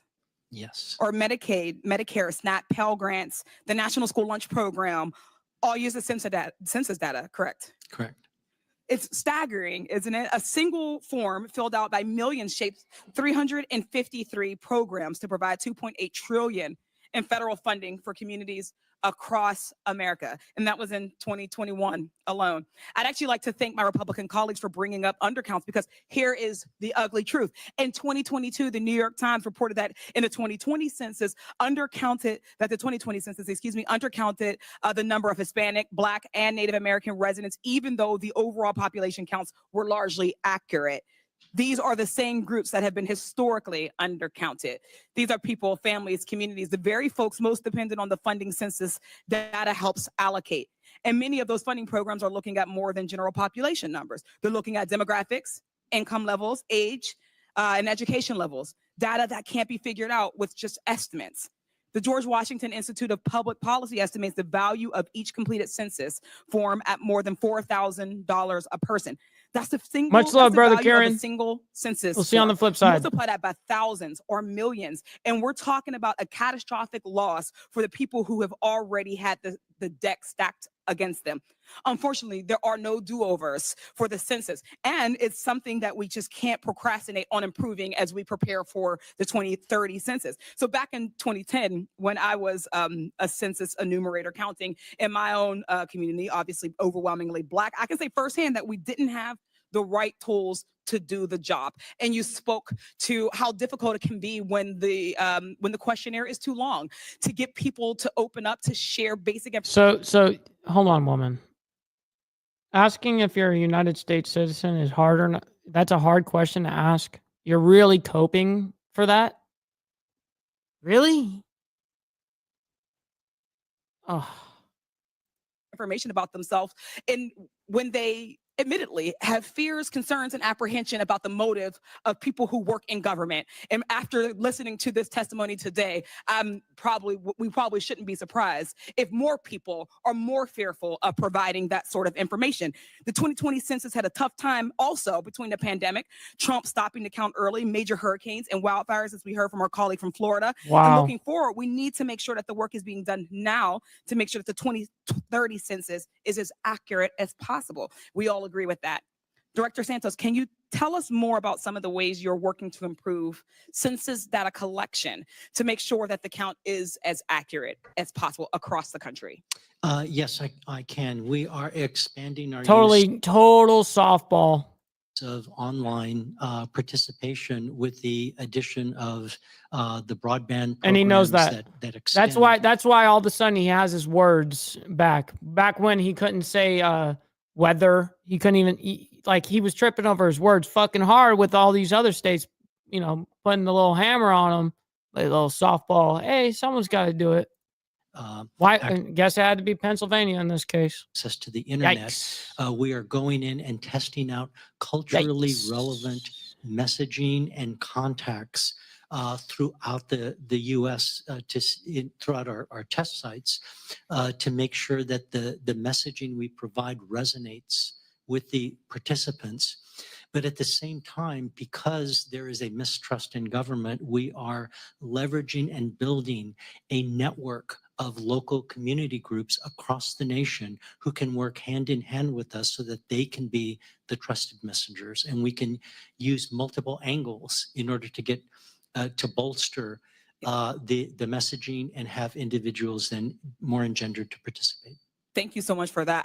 As somebody again who did the census in my own community, I truly believe that some of those fixes will be helpful. They will be meaningful, and I look forward to a 2030 census where communities like mine. Bro, Sport Brand, if you're just joining in, this is about the craziest thing I've watched in a long time. We're watching like 60 years of bullshit unfold right now. Yeah. In the Mon Valley, and in those areas of Pittsburgh, for instance, are not undercounted. I thank you so much, and I yield back. Chair now recognizes Ms. Mace from South Carolina. Thank you, Mr. Chairman, and thank you, Mr. Santos, for being here with us today. The U.S. Census Bureau carries out the important constitutional duty of conducting the decennial census as required in Article 1, Section 2 of the Constitution, as you very well know. The census has far-ranging consequences, determining the apportionment of congressional seats, electoral college votes states receive, and the flow of hundreds of billions of dollars in federal funding to states and localities. The Census Bureau's post-enumeration survey for the 2020 census identified serious over and under counting issues, which the Bureau has acknowledged are worse than previous censuses. Even more troubling, the Census Bureau's report acknowledges a statistically significant overcount in liberal Northeast states and a statistically significant undercount in conservative Southern states. The 17 Yeah, see, that's the issue as well, by the way. Yeah.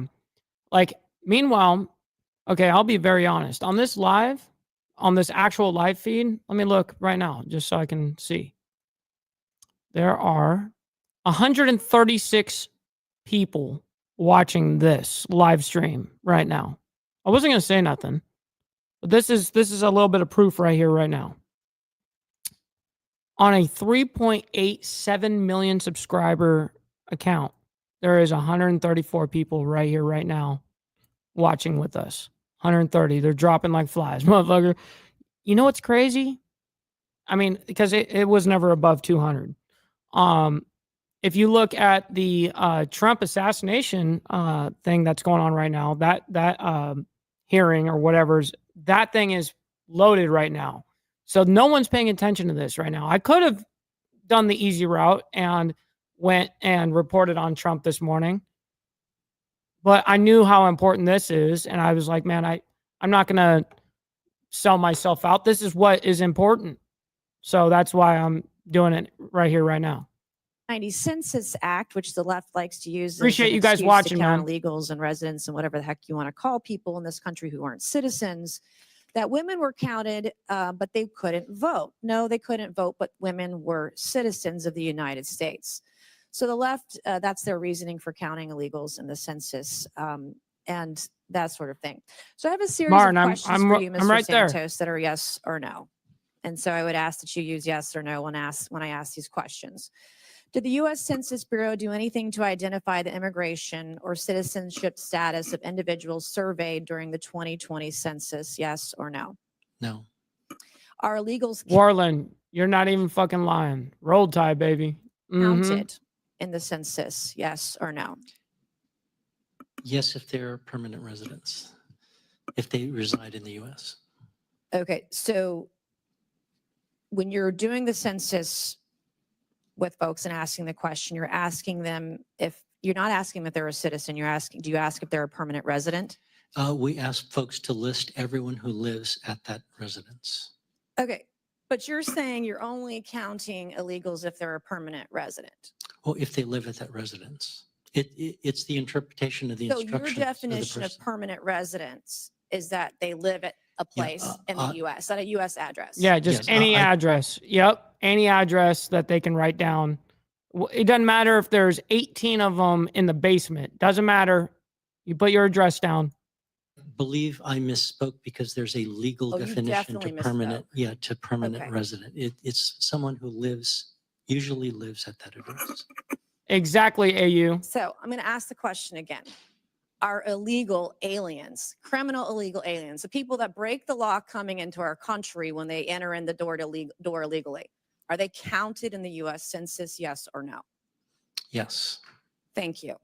Mm. All right. Are there political implications for congressional apportionment and the Electoral College when we're counting non-citizens, when we're counting illegals, criminal illegal aliens in the census, yes or no? I'm sorry, I missed the first part of the question. Are there political I'm actually thinking, should I grab a beer? Like, fuck, at this point, I might as well grab a beer. I'll let you guys decide. One, for no, I should not, and be responsible. Or two, absolutely feed into your degeneracy. Let me know. implications for congressional apportionment and the Electoral College when you are counting criminal illegal aliens in the U.S. Census? I do not know. Oh, you absolutely know. Because apportionment is based on what? Is it based on what? Population? Oh, shit. Yes. Population based on counts in the what? U.S. Census? Correct. All right. You're the director of the U.S. Census Bureau, correct? Correct. Why is this so difficult for you to answer honestly? Well, no, it is what it is. So What if there's is more what it is? population, What is then what you it get, is? You just said you didn't know if there were political implications for congressional apportionment and the Electoral College Well, when you're counting illegals. in all honesty, I am not a politician. I'm a scientist. And so we do our counts according to Okay, the Mr. Constitution. Science, Mr. Moreland, you Science, can't. Yes. This is when insane. you're doing apportionment, we're doing congressional seats based on population that includes illegal aliens. Does that have a political impact in campaigns when you're drawing those lines and having people vote in those elections? They are counted in apportionment, yes. You're not being honest this morning, and I think Uh-oh. it's a slap in the face to the American people. Oh, shit. Wow. Gee. Wow. Got him. And having people vote in those elections. They are counted in apportionment, yes. You're not being honest this morning, and I think it's a slap in the face to the American people. If apportionment of congressional seats is based on the census and roughly 750,000 people per congressional seat in this country, would that unfairly impact how congressional seats are drawn, yes or no? I'm sorry, you're speaking too fast. Yes. The answer is yes. Holy fucking shit. For me, can you slow down a little bit? No, I can't. The answer is yes. Correct. In California, in Valadeo's district, where 750,000 I people understood it. live in that district. Doesn't this guy run numbers and shit fucking all day long? Analytic motherfucker. He can politicize his way around all this fucking shit. He can fucking blab on, but he can't answer a direct fucking question that a retard like me fucking can get. What the fuck is going on here? Lying motherfucker. 167,000 people voted in that election.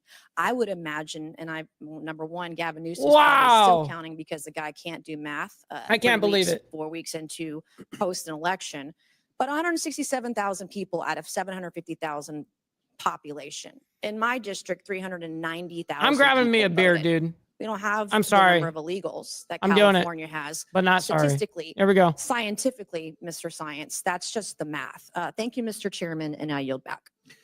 Two lady yields back. Chair recognizes Mr. Crockett from Texas. It is interesting that we're having this hearing, and I know one thing that I have learned so far is that while freshman orientation just ended, we need a course on what the census is for, because we have people sitting in Congress and have no idea what the census is for. And so I do appreciate that you have talked about what the funding is for, but it seems like my colleagues really want to zero in on southern states. So let's talk about Texas for a second. Okay, so Texas. She's representing Texas. I missed that part. And let's deal with them and their concerns about their districts. And let's also talk about the citizen situation. So I don't know how much you've paid attention to the election, but we do have an incoming administration, and we have a border czar who has said that they are going to deport everyone that is here and is not a citizen. They are planning to do mass deportations. In fact, in the state of Texas, our commissioner has offered up land so that they can put these camps there and send people out of our country. Now, if you start asking people, are you a citizen or not, and they're living in a home and somebody's threatening to go in and raid homes and take everybody out and send them back to wherever they came from, I mean, I would imagine that that may make people say, never mind, I'm not going to fill this out. But I mean, has that... Oh, shit. She's speaking some shit right now. Oh, shit. Holy shit. Wow. Raid homes and take everybody out and send them back to wherever they came from. I mean, I would imagine that that may make people say, never mind, I'm not going to fill this out. But I mean, has that been your finding or no? We have conducted research that shows. Now, what just happened right there? I'm a bit turned on right now. Just saying, I'm a bit turned on, for real.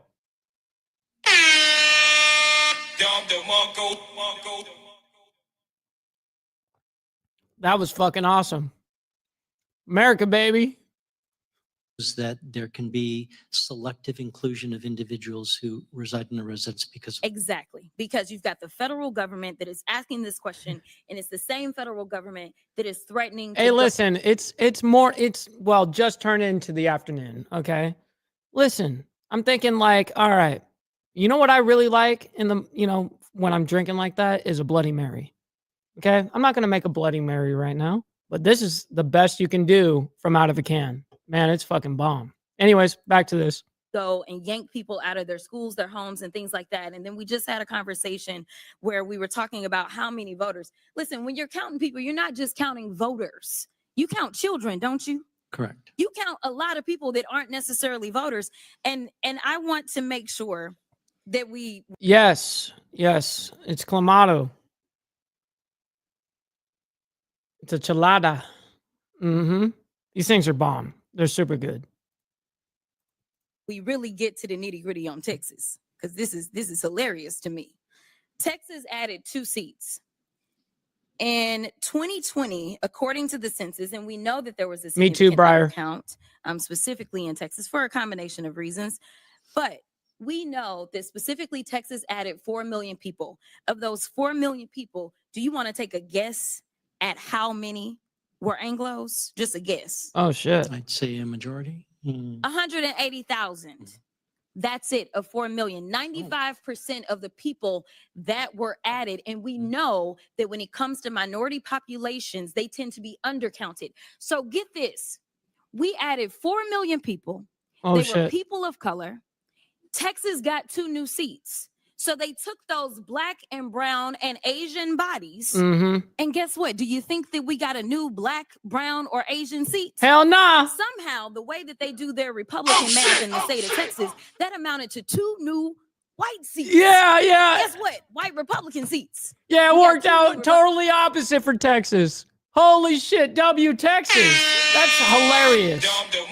Hey, if you guys are old school in this chat, you guys would know that is a moded moment.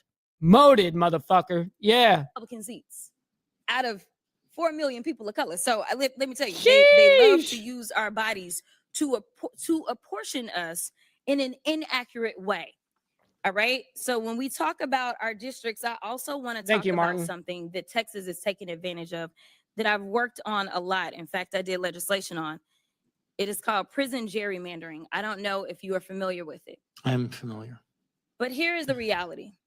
The numbers show that in rural Texas, they were constantly bleeding population. Urban Texas was growing exponentially. Dude, that was a total mic drop moment.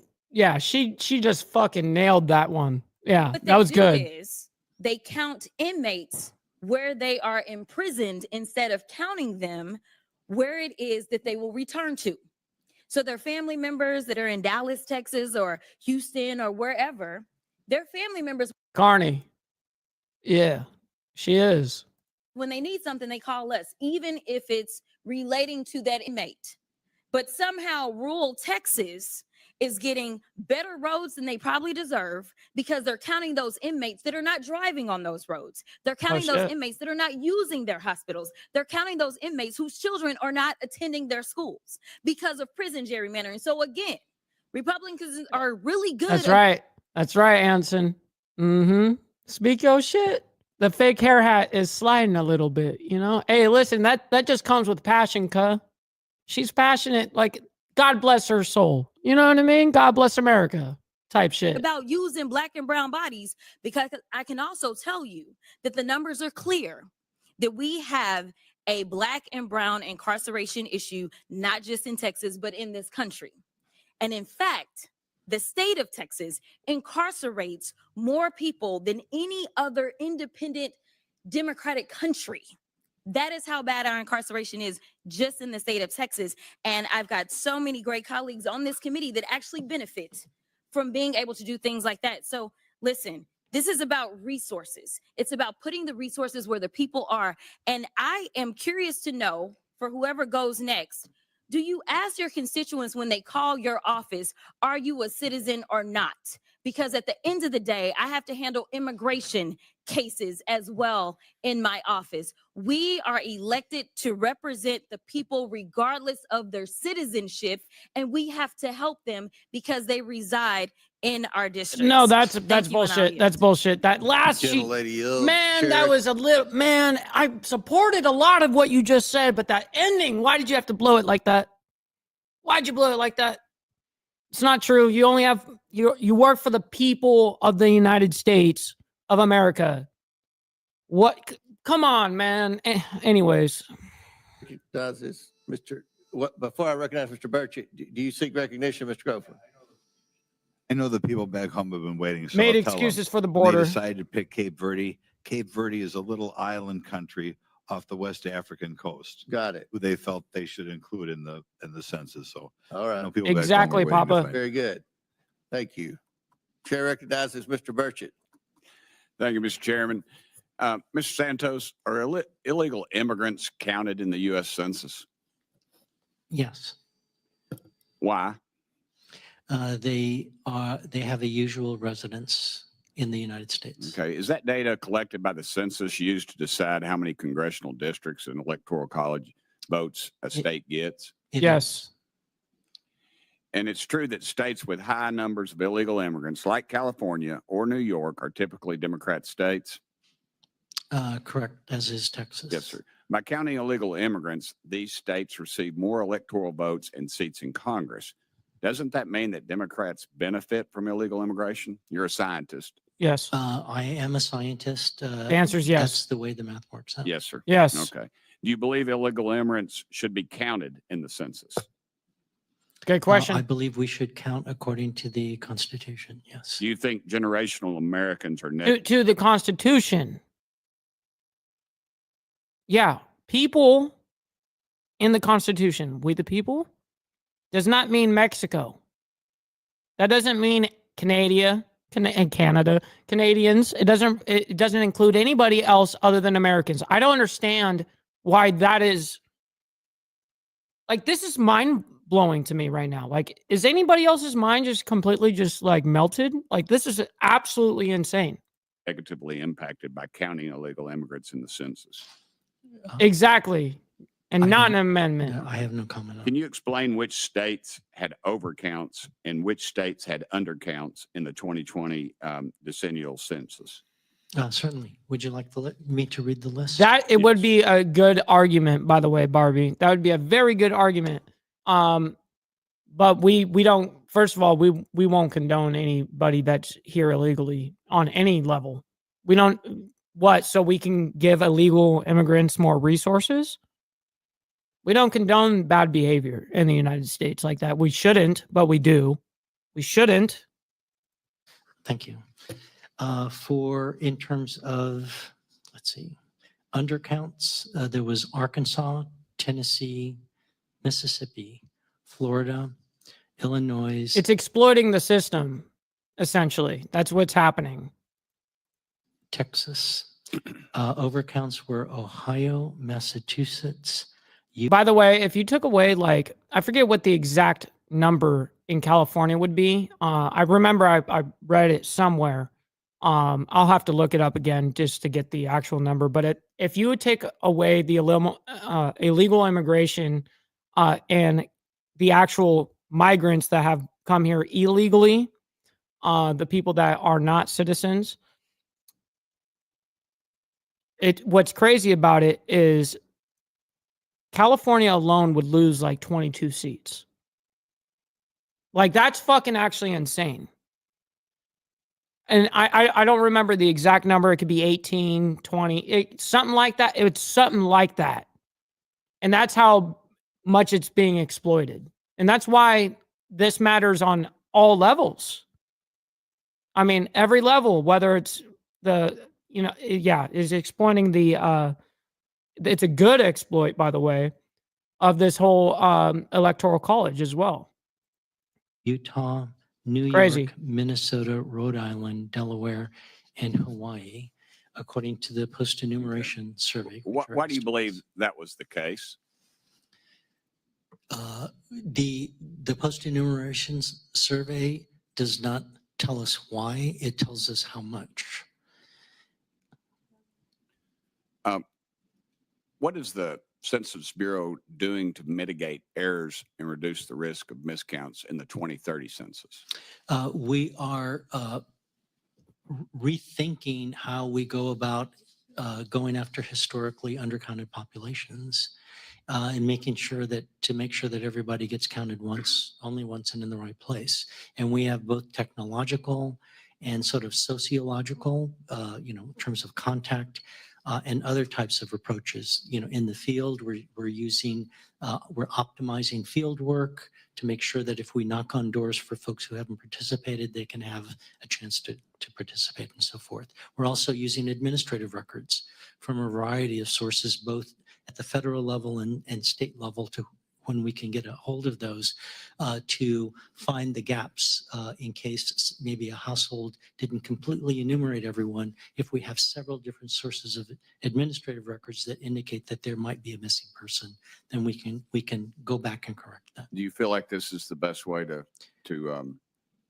correct those errors, or is there something else that you would rather see done? What we would rather see done is everybody participate. That the self-response rates are 100%, and we're doing everything that we can to engender and to improve the propensity for somebody to respond. Okay. Explain it. What's your definition of engender? To get folks to want to do something. Motivated? Yes. What? All right. Thank you. That was what? Wow. Emotional damage. We'll just leave it at that. Yield Chair recognizes Mr. Kassar. Thank you, Chairman. And to the This point is that insane. my distinguished colleague from Tennessee just made, the most immigrant states by far in the country with most immigrants, documented and undocumented, are California and Texas. Virtually no other state comes close. California being, of course, under unified Democratic control, Texas statewide under unified Republican control. The next state that comes somewhat close, but not really, is Florida, of course, also under unified Republican control.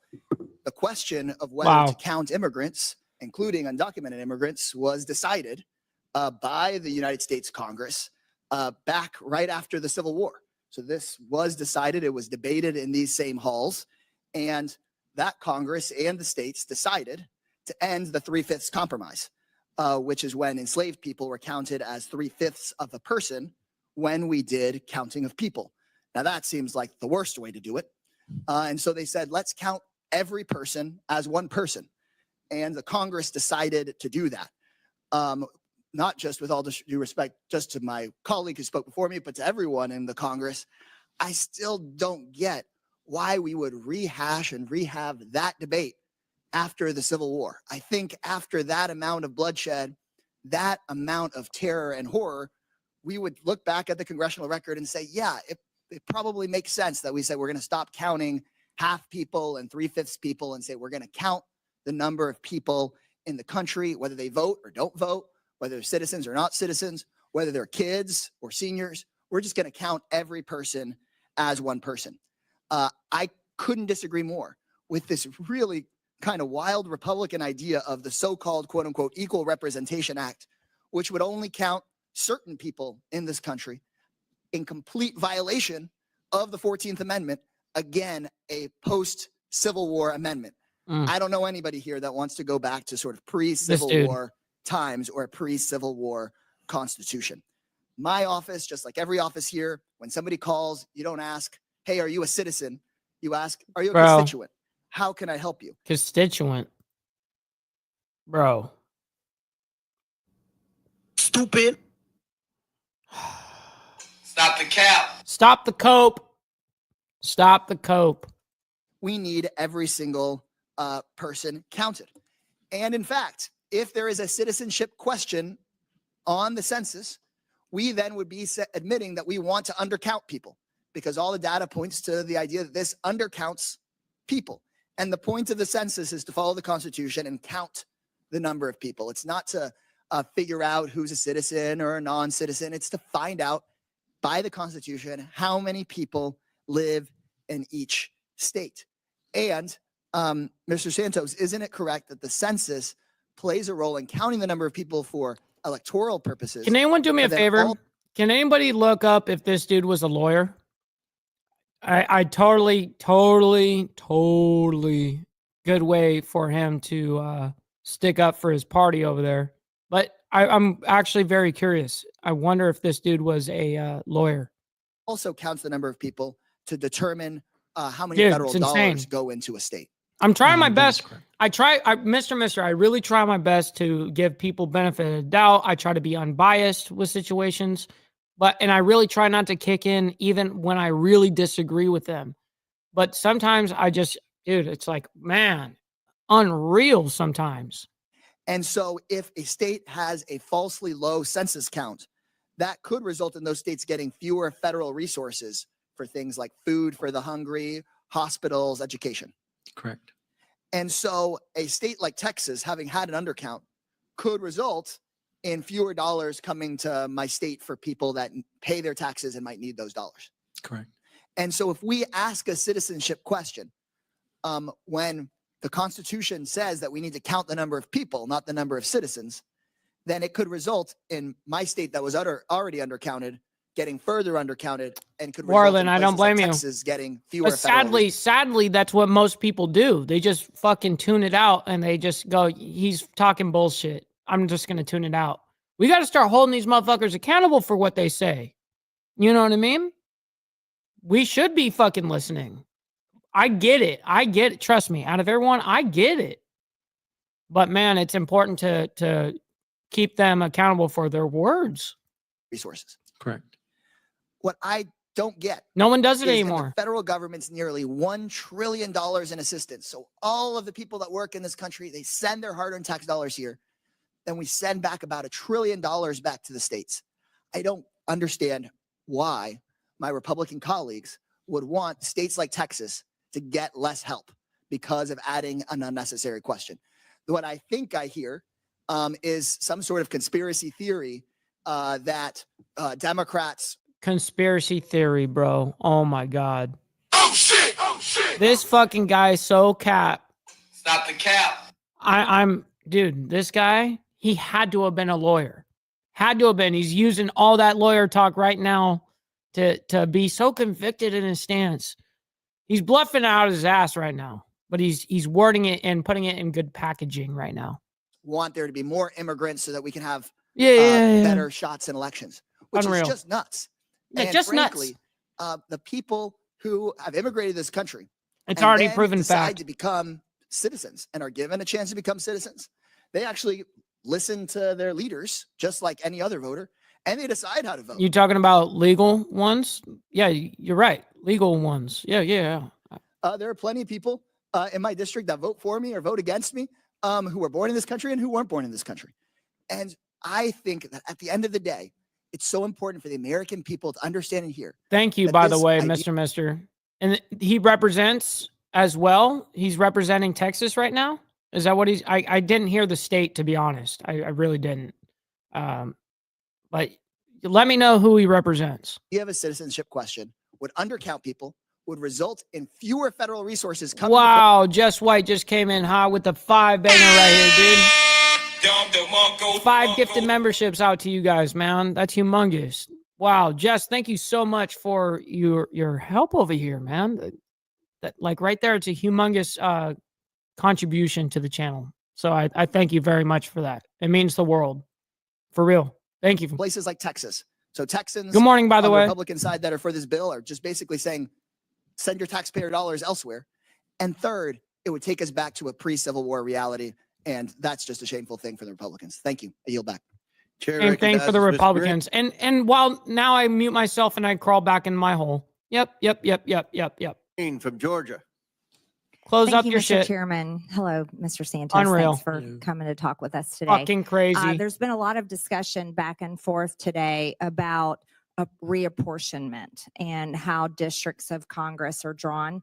There's also a lot of discussion going on about how much federal dollars goes to different states based on the number of people that are counted up Yes. in the census. For and the federal funding, correct. signed to these states and districts.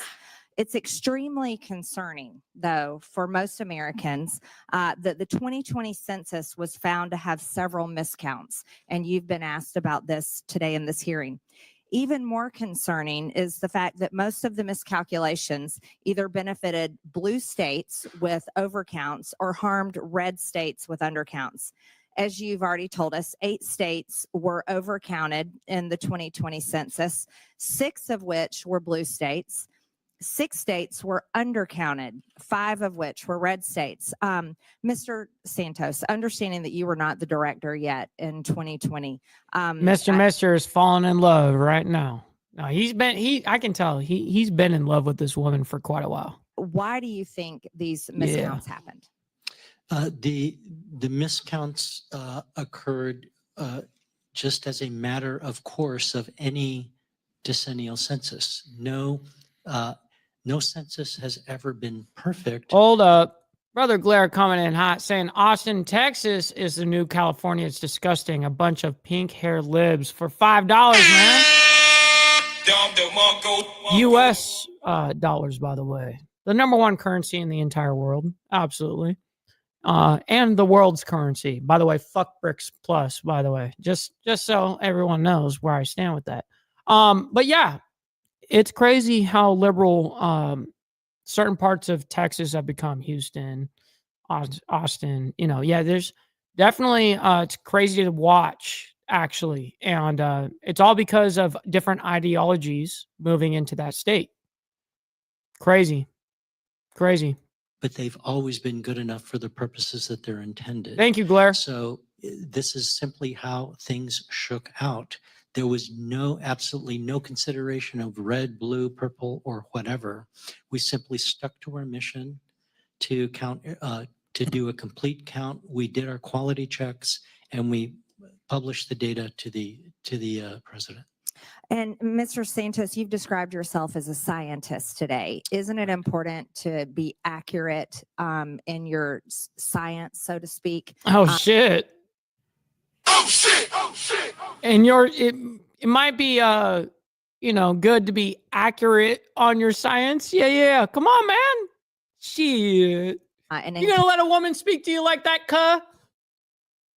Put your chest out, motherfucker. Come on. Counting. See what you got. Also, there's an actual law, Sentencing Reform Act of Martin, this dude needs to be in jail. This shit's crazy. 1984 that really is your job to fine people $5,000 for refusing to answer questions on the census. Was this a law that you enforced? Did you enforce this law in states that were overcounted and states that were undercounted after the census? Yeah, we are a statistical agency, not an enforcement agency, so we've never enforced that. So no one was fined. So there were overcounts, there were undercounts, No. and no one was fined according to the law. And the numbers shook out and were accepted. Many of my colleagues have brought up the fact that Article 1 of the Constitution requires a census every 10 years to determine how many congressional seats and electoral votes states receive. This is incredibly important. In Congress, with close party margins, this apportionment can be the difference between being in the majority and being. I got a serious question. I gotta interject. Why is it that Republicans are so straight about they're real blunt, just boom, matter of fact, boom. And then you got Democrats that will just sit there and just use this lawyer talk to get around Republicans use that technique too. I'm not saying they don't all the time. But they don't all the time. You know what I mean? Democrats definitely do. It's crazy to watch. Being in the minority in tight presidential elections. Thankfully, this one wasn't tight at all. President Trump overwhelmingly won. But it can determine the winner. These apportionments can. Exactly. In other words, the census is more than a mere survey of the demographics of the citizenry. It directly affects election integrity. Mr. Santos, do you believe it's important that our elections be secure and that only legal voters be counted for apportionment purposes? I have, that is a policy question of who should vote and who shouldn't. We are a statistical agency. We are nonpartisan. And so I will leave it at that. Right. Wow. Stupid. Well, hopefully in this next Congress and under the next president, we can make a change. Yes. That we have a bill, H.R. 7109, the Equal Representation Act. This bill would statutorily add a citizenship question to the decennial census for 2030 and beyond, and it will exclude aliens from the apportionment base. The Senate hasn't taken up this bill yet, but hopefully they will next session. And this way, there will be a citizenship question, and non-citizens will no longer be included in the count for reapportionment when that's done. This certainly would change the makeup of Congress. But let's also talk about some of my colleagues across the aisle have brought up. Oh, by the way, just heads up, Jess, just before you do it, don't send any more gifted subs because they're not even counting to this morning's live. I don't know why. So just saying, gifted subs, for some reason, they're not being dispersed to people. And so when it's not dispersed to people, unfortunately, what it does is it refunds you. So you'll just get the money back. That Black and brown voters weren't counted in the census as well. One of my colleagues from Texas was saying that this led to 2 more white representatives being sent to the House of Representatives. I think it's important to note that Black and brown people can vote Republican as well, and they don't have to vote Democrat every single time. Mr. Chairman, I've run out of time. Thank you. I yield back. Good job. Chair that was a W. Chair recognizes Mr. Brown. Chair recognizes Ms. Brown. Thank you, Mr. Chairman. I would like to thank Director Santos for taking time to be here today. Supporting children and families is one of our most deeply held American values. It is a reflection of our collective commitment to helping one another, particularly in times of need. To uphold this principle, accurate census data plays a critical role in ensuring vital federal resources are allocated where they are most needed. The Census Bureau work directly impacts effectiveness of programs families rely on every day. Programs like the Supplemental Nutrition Assistance Program, the WIC program, the Temporary Assistance for Needy Families, known as TANF, provide critical lifelines ensuring parents can This is going to be all cope right here.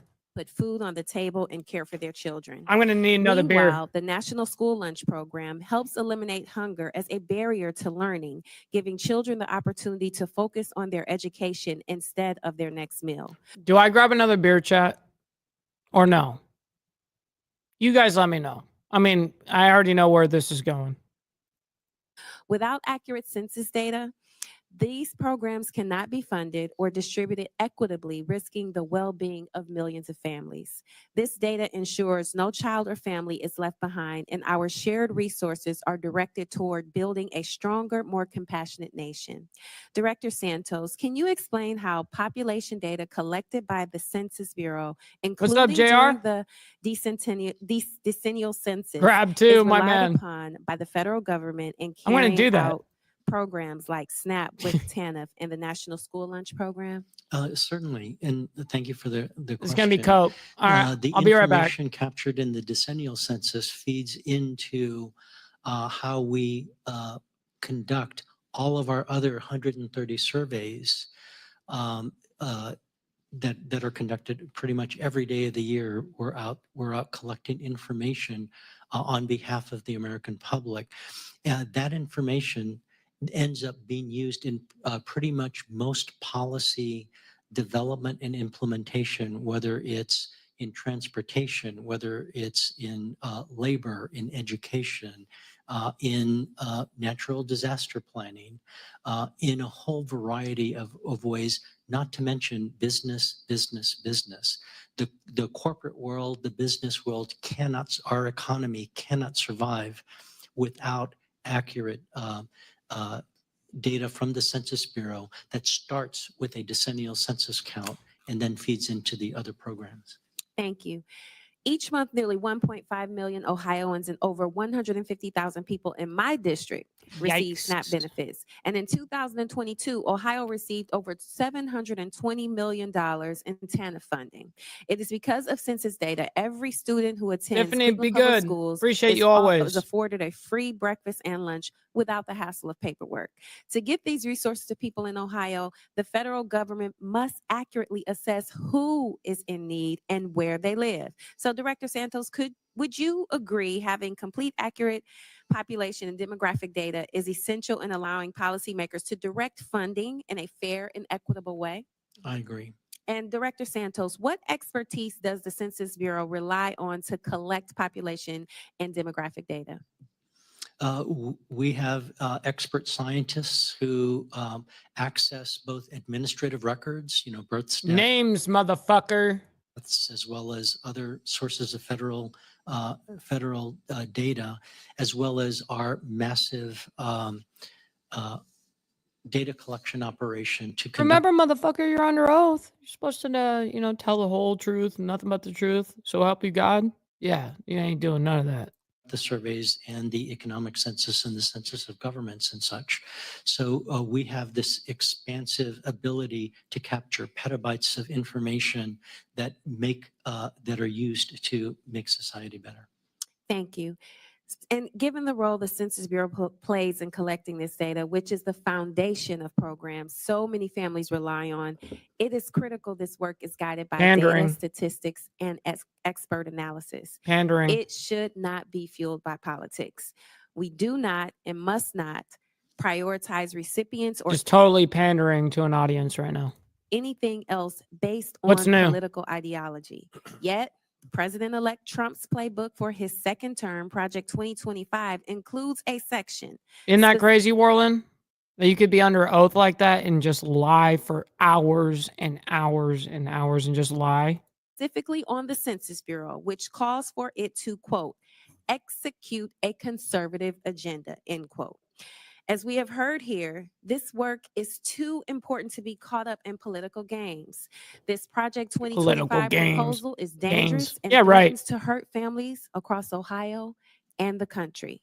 The Census If anyone Bureau used it for political gain, it was the Democrats. What are you talking about? The way these people word their shit. The nomenclature is important. must not be turned into an ideological and political arm of any agenda. Unreal, And I am Hardwire. committing to ensuring that it does not. And with that, Mr. Chairman, I yield back. Gentlelady yields back. Chair Shut up, recognizes Mr. bitch. Fry from South Carolina. Thank you, Mr. Chairman. Director Santos, thank you for being here today. The Census Traitor. Bureau is charged with a constitutional mandate that impacts every single American, ensuring fair representation in Congress and census results that allocate critical resources across our states. Unfortunately, Yeah, no the kidding, by the way. No kidding. Mr. makes a humongous great point. They make the fucking laws. You're a politician saying don't do politics. Absolutely fucking mind-blowing, isn't it? You know, it's real good at being able to fucking point fingers. You know why? Because it's so much easier than to point thumbs every single time, dude. So it's unreal. It's so politics is so fucking dirty sometimes, and well, all the time. But you know what I mean. 20 census, as has been highlighted before, revealed Unreal. significant flaws in its execution. No with kidding, AU. miscounts that unfairly shifted congressional representation. We need to and make an distorted example. The allocation of electoral college votes. States like Texas and Florida were No undercounted. fucking way. Yo, that's ridiculous. No way. Damn, Jess. 50 on that spot on that shit. I'm beside myself. Totally beside myself. Wow. Thank you for that. Totally selfless. That's very kind of you. Holy shit. Thank you for that. While states like New York and Rhode Island were overcounted. The discrepancy disproportionately harmed Republican-leaning states, as Ms. Green talked about, while benefiting Democrat-leaning ones. Mr. Chairman, I ask unanimous consent to enter into the record. Why is he so quiet? 2022 Heritage Move the fucking microphone up to your mouth, motherfucker. Foundation report that highlights the multiple miscounts of the 2020 census. Without objection, so ordered. Thank you. According to this report, the 2020 census miscounting errors had far-reaching consequences, distorting congressional representation, reallocating electoral votes, and misdirecting over $1.5 trillion over 10 years in federal funding. These resources were unequally distributed, with overcounted states benefiting at the expense of the undercounted ones. Director, I want to ask you, Yeah, Martin. in the 2020 post-enumeration survey identified significant overcounts in states like New York and undercounts in states like Texas. What specific factors contributed to these discrepancies? If you take a look at some of the data, there tended to be higher concentrations of Latinos and African Americans in some of the states that were undercounted. Were these errors more pronounced compared to previous censuses, and why? If you go back enough censuses, they were relatively comparable. There are always some states that are, there typically are states that were overcounted or undercounted. This shit's insane. According to the Heritage Foundation report that I talked about earlier, it highlighted that $1.5 trillion in federal funds. Mister, I'm going to send you the link. Because instead of me just starting to ask you some questions in the chat, there are going to be times I want you to interject.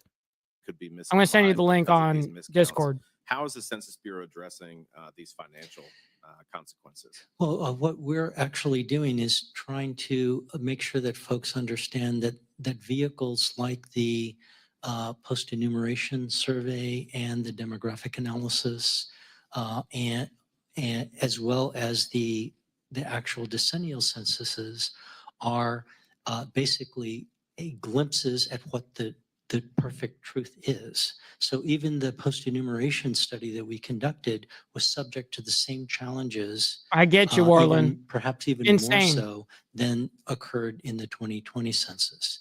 The PES, while it estimated, and we stand by the overcount and undercounts, it is a glimpse of what occurred. There are natural error bands around that. So we don't know what the truth is. If you assume the PES is the absolute truth, then yes, those conclusions can be made. But the reality is it could be anywhere within those margins. This of is error. insane. You would agree with me that the miscounts impacted congressional apportionment across the states. They can relative to the truth, but no one ever knows what the truth is. Well, I think this is kind of the role of the Census Bureau, quite frankly. But it would, and it did have an impact on what states got however many seats. Is that correct? From the 2020 census? Yes, the 2020 census. Why was that so hard for you to say earlier? You were like, I don't understand the question. Fucking bullshit. Now you understand the question? What the fuck is going on? Were you lying then? Or you lying now? Census determines congressional apportionment. Okay. And the miscounts had a direct impact on some states not getting a seat and other states retaining a seat that they otherwise would not have. Correct. Yes. Okay. Okay. How does the Census Bureau plan to? They just admitted it right there. Just admitted it right there. Do you want your camera on or you want it off? I'm just being respectful. You good? Okay. Yeah, I'm good. What's up with it, man? Okay. What do you think of this? I'm going to back this up a little bit because I want you to hear it while you were, switching over. Hear this. So he's just admitting now that yes, it does give us seats in Congress. Yes, it does give us seats in the House, basically all within our government. He's admitting it now. He lied about it then, is saying the truth now. But were you lying then? Are you lying now? Like, let me bring this back. Listen to this. Kind of the role of the Census Bureau, quite frankly. But it would, and it did have an impact on what states got however many seats. Is that correct? From the 2020 census? Yes, the 2020 census determines congressional apportionment. Okay. And the miscounts had a direct impact on some states not getting a seat and other states retaining a seat that they otherwise would not have. Yes. Okay. Now How does you've the got Census Bureau plan to prevent these errors? Yeah, see, that's what he was struggling, couldn't find his words, dodged the question earlier. I don't understand the question. And now. Did you hear what he said? Yes. What they said about it was like 3 minutes ago. They said 1 trillion over 10 years of allocated funds to disproportionate states. Yes. 1 trillion with a T. With a T. Wow. Yeah. This is unruly. Like, do you think I want an honest answer because you're very experienced in this realm. Do you think this man is going to be held liable for shit? No. What do you think is going to end up happening? We need these laws passed in 18 months. And if we don't get them passed, we're fucked for 2028. Wow. Yep. That's not going to happen with us. No, I think we got a chance. We just have to keep spreading the word. And well, I hope this is helping, but you know what I mean? I hope that people to get people to actually take action is hard. I think you know that, and well, people, the thing is though, like everyone kept saying for the longest time, and, it's funny how all the important stuff, it seems to be like, people are like, oh, it doesn't matter. It doesn't matter as much. I shared your current stream on X, but I'm looking through the independent pages, right? And half of it's behind the X platform. It, like you said earlier, it's all the Trump thing. Yes. I'm looking for this specifically, this hearing, the House Oversight hearing on the Census Bureau, and nobody's covering it. I know.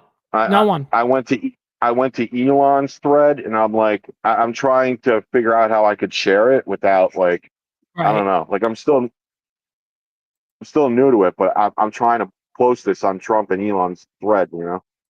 I don't know how to do it. It's sad yet, though. but It's sad that no one is like. That was the whole funny thing about me covering this whole ordeal, because there's the Trump assassination shit going on right now, the actual hearing or whatever. There was like 5,000-6,000 people watching on there on the big live stream. And then of course, as total for Fox, it had like 108,000, whatever. And then this was going on at the same time. And I'm like, dude, and there's 120 people watching this live stream on a 4 million following page, which is live now from Fox. 4 million followers and 120 people are watching. Right, right. The reason why this is so Yo. important for some, obviously most of Please. the chat knows, but But no, please.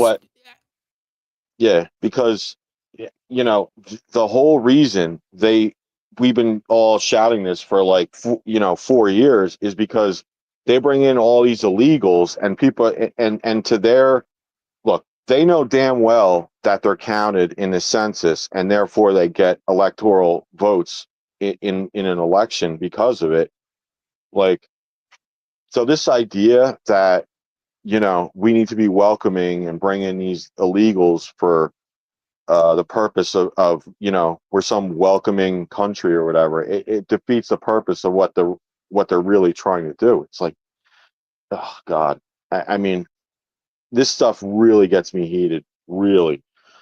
Well, see, I know this is up your alley because I know this is something that, you specialize in shit like this. I mean, like, just like, everyone kind of specializes in something, you are someone that specializes on shit like this, and Yeah. so The, that's why, I had to send you the link so that you could talk about it a little bit.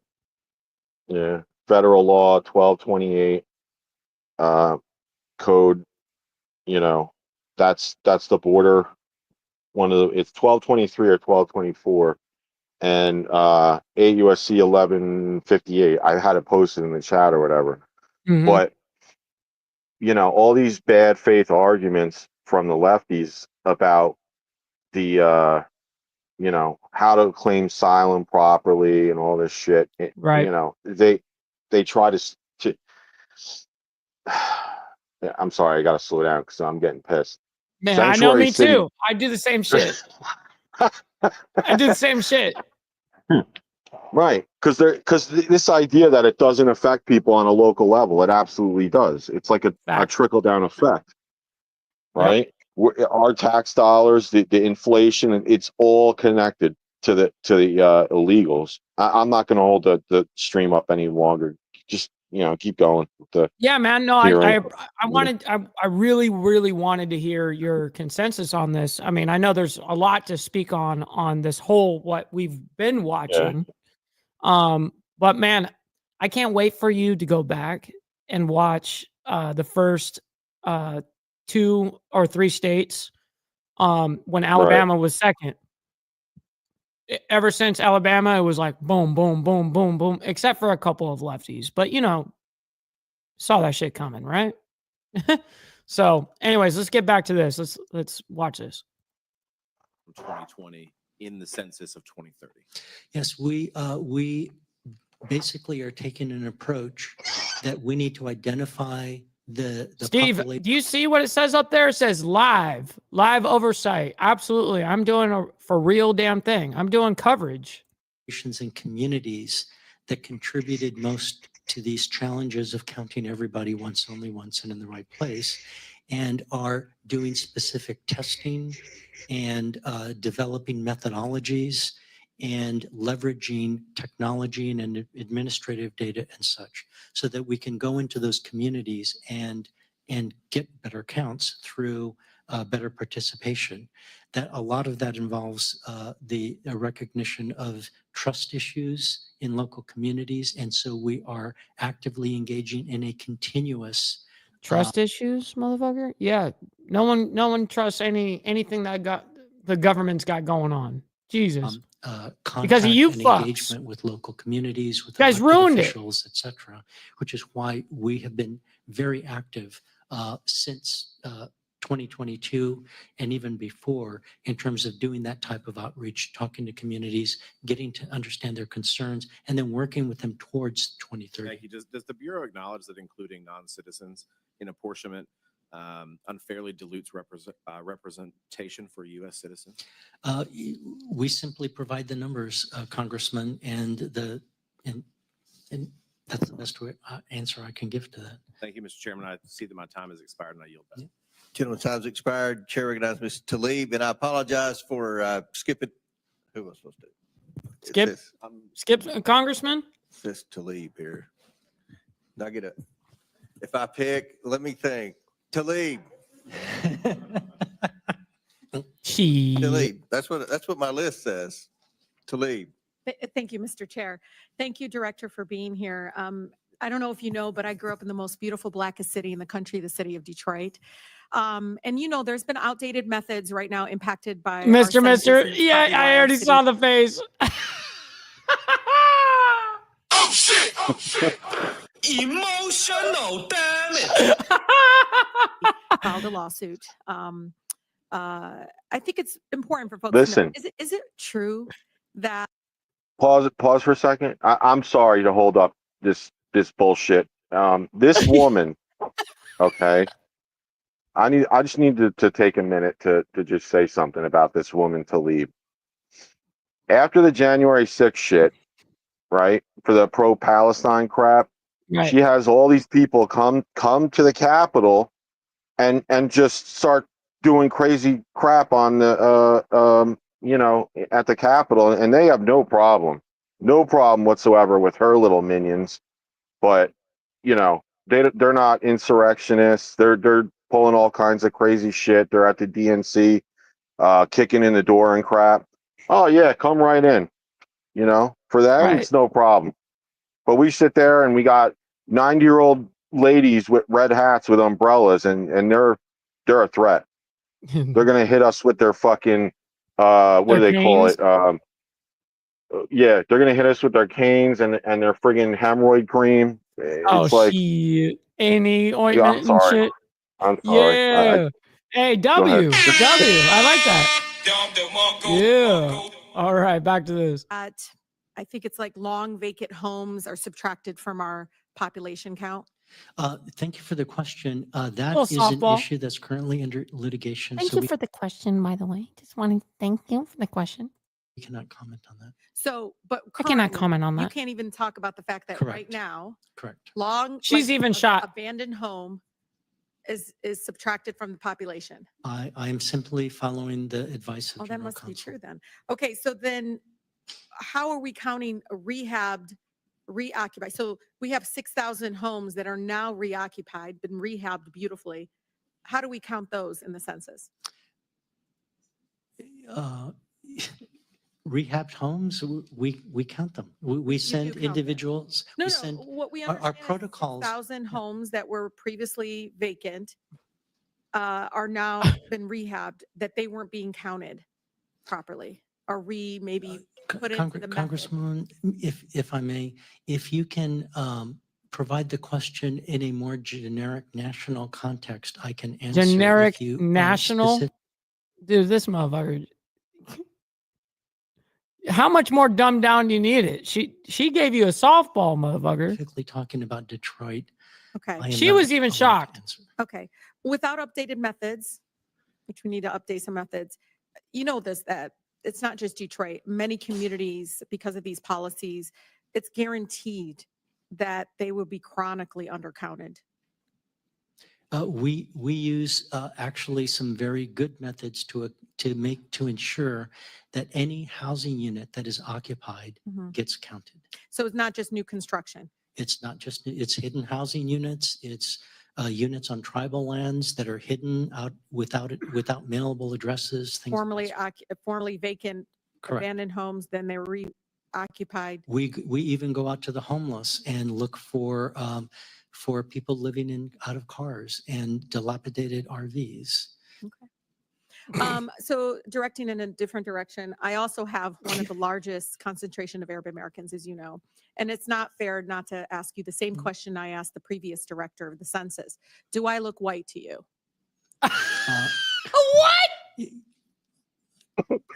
What is happening? I would say no. Okay. Well, good. That was a better. What is fucking happening here? What kind of horse and pony show is this? You.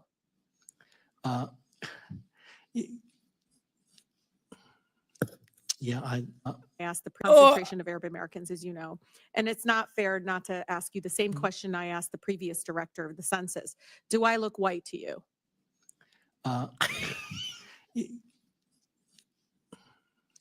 Yeah, I would say no. Okay. Well, good. That was a better answer than the previous one. Shit. But I'm really I'd say glad to see that. absolutely. The fuck, you white bitch? Yeah. Fuck it. You could be any. It doesn't matter. You ask what you look like. I don't. Whatever, dude. Like, you didn't ask me what your actual ethnicity is. You know? Yeah, you look white, bitch. That's a dumb question. What does that have to do with the census? What in Because the hell? you know, when the census comes out, they ask you black, white, Mexican, blah blah blah. Well, some people lie on that shit. They'll write down that they're black and when they're white or whatever. You know, people lie on that shit all day long. Yeah, but ultimately, you know what the issue with the census is. But yeah, she's diving into a race thing, and you know what? yeah, victim mentalities, man. It's crazy. Category is going to be included. What's up, in the Turpy? next Good to see census. you. Is that correct? Cheers. We got a couple beers going. One of the things regarding implementation matters, as you know. How is the Census Bureau making sure that MENA communities at risk of being left out of data collection due to lack of visibility on collection forms, such as the Armenian American community, as well as the Afro-Arab community, are properly accounted for? Well, we have a process that actually involves community engagement. As you may know, we have been not only visiting all communities in the U.S. I dropped the laundry specifically, shit. I have made multiple trips to Detroit to speak not only to the African American communities, but to the business communities, to the Arab American communities and such. So we're That's actually the best answer that, you know, I wish I could have been that guy. I was like, you know what? I'm not even sure if you're even human at this point. I have no fucking idea. Yeah, clueless on it. using those processes to help address that. Okay. Director, one of the things that is important, and I worked at a nonprofit organization, I felt like I needed to answer a lot of the questions that were asked by my colleagues because the census numbers impact even how we look at breast cancer among women. You know, I look at the What high is rate of going breast cancer increase. on? Why is she talking about this? What does that have to do with shit?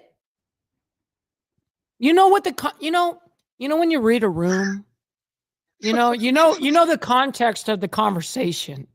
You know what I mean? This is like the retard in the back that goes, you know, it starts speaking about some random shit, which is fine. But we all know the deal with the homeboy in the back. We know, you know, but yet incredible.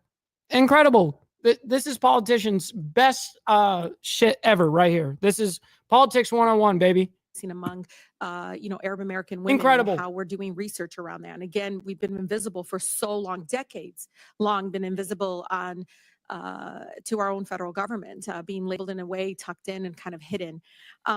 But one thing that I hope we're doing in the implementation process, Director, is the work underway with the federal agencies to implement these new standards and data collection. How are you prioritizing the collection and reporting of that data beyond the minimum reporting categories? Yes, we look to implement the directives of OMB on how to capture race and ethnicity according to the regulation. Our starting point is to have as much disaggregation, as much detail in different races, ethnicities, multi-race, Hey, by the way, Steve, yeah, I don't give a fuck. I don't give a fuck, motherfucker. I don't care what may be offensive to motherfuckers. Don't give a shit. Cities and tribes. Yeah, I could give two shits at this point. Exactly. Really Why should I care? Why should I care, motherfucker? give me a moral reason why I should. Yeah. Do you know what their arguments are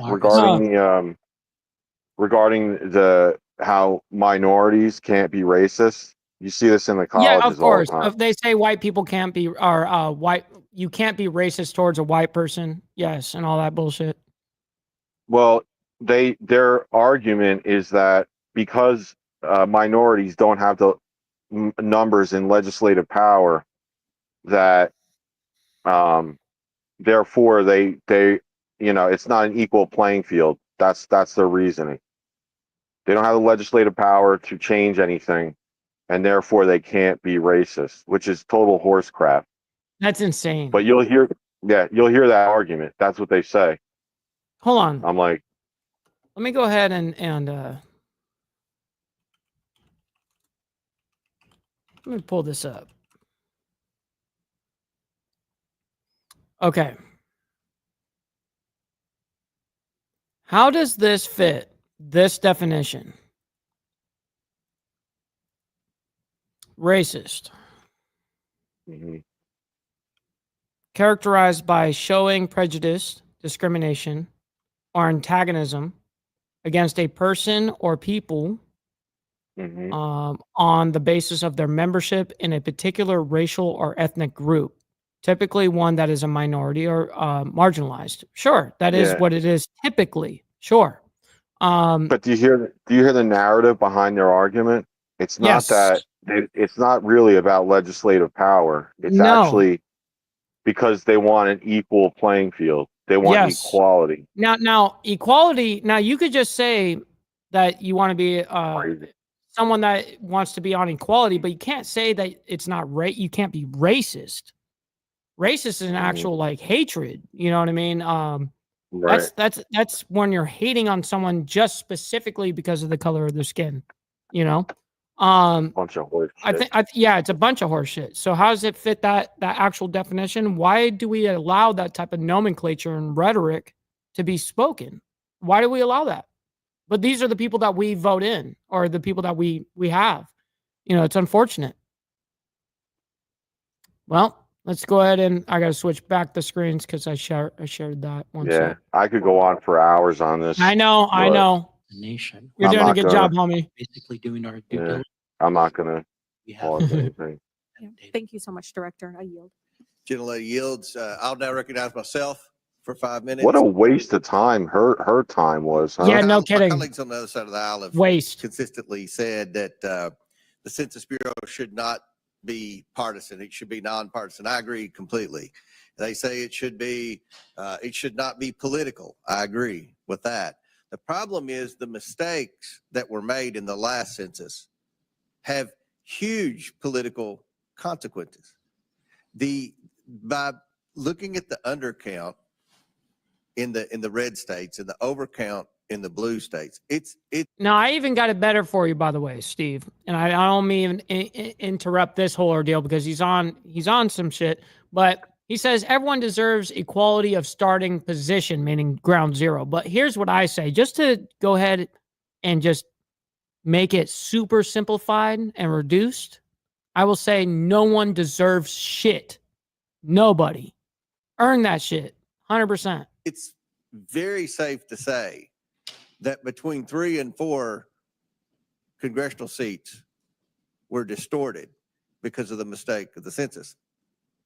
100% confident those 3 or 4 seats would have been Republican based on the voting patterns in the last election in those states and the margins of victory for Trump and defeat for Harris. When you're talking about 3 or 4 seats in Congress, that's the margin of this Congress. That's everything. That depends on who's chairman of the committee and the policy and the direction. It's of the utmost significance to the whole political. That's the difference between America. A small majority and a large gap. Totally. If we're currently winning by about 3 or 4 House seats and we lost like 4, that's huge. Yeah, absolutely huge. It's the margin. Now imagine like California, like how I gave that example earlier. Let's just be safe and say if all illegals were not counted, they would lose like 20 seats, 15 seats, something crazy. Imagine the devastation that would have on their ability to sway shit. You know what I mean? So, and we have traitors too. Ultimately, exactly, and that's true, absolutely. But ultimately, who wins in that? Democrats win in that. Republicans will never win on that because we're obviously against that. We'll never benefit. We're not just, and again, I'm going to take shit for this, but I really don't care. The only good guys in Congress are on the Republican side. everyone else sucks. And for people to say like, oh, they're all bad. No, they're not all bad. I agree. We have 11 to 15 that genuinely want to do the right thing. I The agree. problem is they're all on the right side. We're not just going up against them. We're going up against our own side regarding legislation. When they get in power, they easily push through shit. That's the difference. When we get in power, we have to battle our own We people. struggle. So, Yes. and I'm not just spurging here. Every seat, because of this shit that Mikey's covering right now, every House seat matters because, and Senate as well, because when you're fighting against your own side, the majority, the margins matter. When you have your own party agreeing with the other side half the time. Right. Right. And that's an issue because Yeah. it seems like the Democrats can, when it's nice and free for them, they can just say something and it becomes law. Like for us, it's an uphill battle the entire fucking time. Yep. I know what you mean. Well, yep. Let's get back to this. I know you weren't director during the last census. The last director was Stephen Dillingham, and I was on this committee. This committee, by the way, has legislative jurisdiction over the census. Yes. And I was, I publicly made statements of my concern about how the census was being conducted because we did have the COVID pandemic. And I guess my question is, I'm still trying to understand. During a normal year of census, you have all these census workers. I have friends that used to work part-time for the census. If someone didn't fill out their application, then let's say in 2010 or in the previous 100 years, someone from the census would knock on their door and help them fill out their form. How was that conducted during COVID? I mean, I would assume that there were a significant number of doors that were never knocked on because of COVID. Flipping the motherfucking script on. Then there were estimates that were made, right? Can you kind of briefly explain how that worked? I mean, what do you have any idea? What percentage of homes were never contacted? What percentage of the homes that did not fill out the census forms or the online No, we're looking for motherfuckers in the street living in their cars or whatever were never contacted? To my knowledge, if a home was sent a mailable address, right, and that's always the way it's been done, and there are always a significant number that don't To my fill them knowledge, out, and then someone from the You're fucking crazy, huh? Can't find your word. You can find the words with every lefty. Every single lefty, you can find the words. But as soon as you get a little bit of, a little bit of that Republican conservative pushback, interesting how you just can't find your fucking words. The census would knock on their door, but they didn't the last time because of COVID restrictions. Is that correct? That's not correct. You're saying every house in America got knocked on. That is not correct. I'm saying that we had a protocol that sent out a mailing, multiple mailings. People either self-respond, or they didn't. If they didn't, that kicked in the next phase called the non-response follow-up. And it's that subset of houses that gets knocked on. And every person that did not respond was greeted by a census employee. Every household. Every It's an household. address. How That's then? to my knowledge. Well, yeah. What happens when you're in an apartment with 18 motherfuckers? You know what I mean? Like, yeah. How then was there such a mistake in the census? Many of us believe that the federal agencies are populated with hyper-partisan left-wing extremists. And, it just so many mistakes that are made, big mistakes in this town, always just mysteriously benefit Democrats at the expense of Republicans. So the purpose of this hearing is we're going to be watching the census, and we expect it to be pretty accurate. You mentioned technology, use technology in helping to count How many employees full-time right now are in the census? Full-time, I would think, I'm guessing around 10,000. Because not only, 10,000. not only do we, I know that doesn't count how many you hire part-time during in the census here, but 10,000. we have 6 So regional with the, offices. you mentioned the adoption of technology and AI and all of that.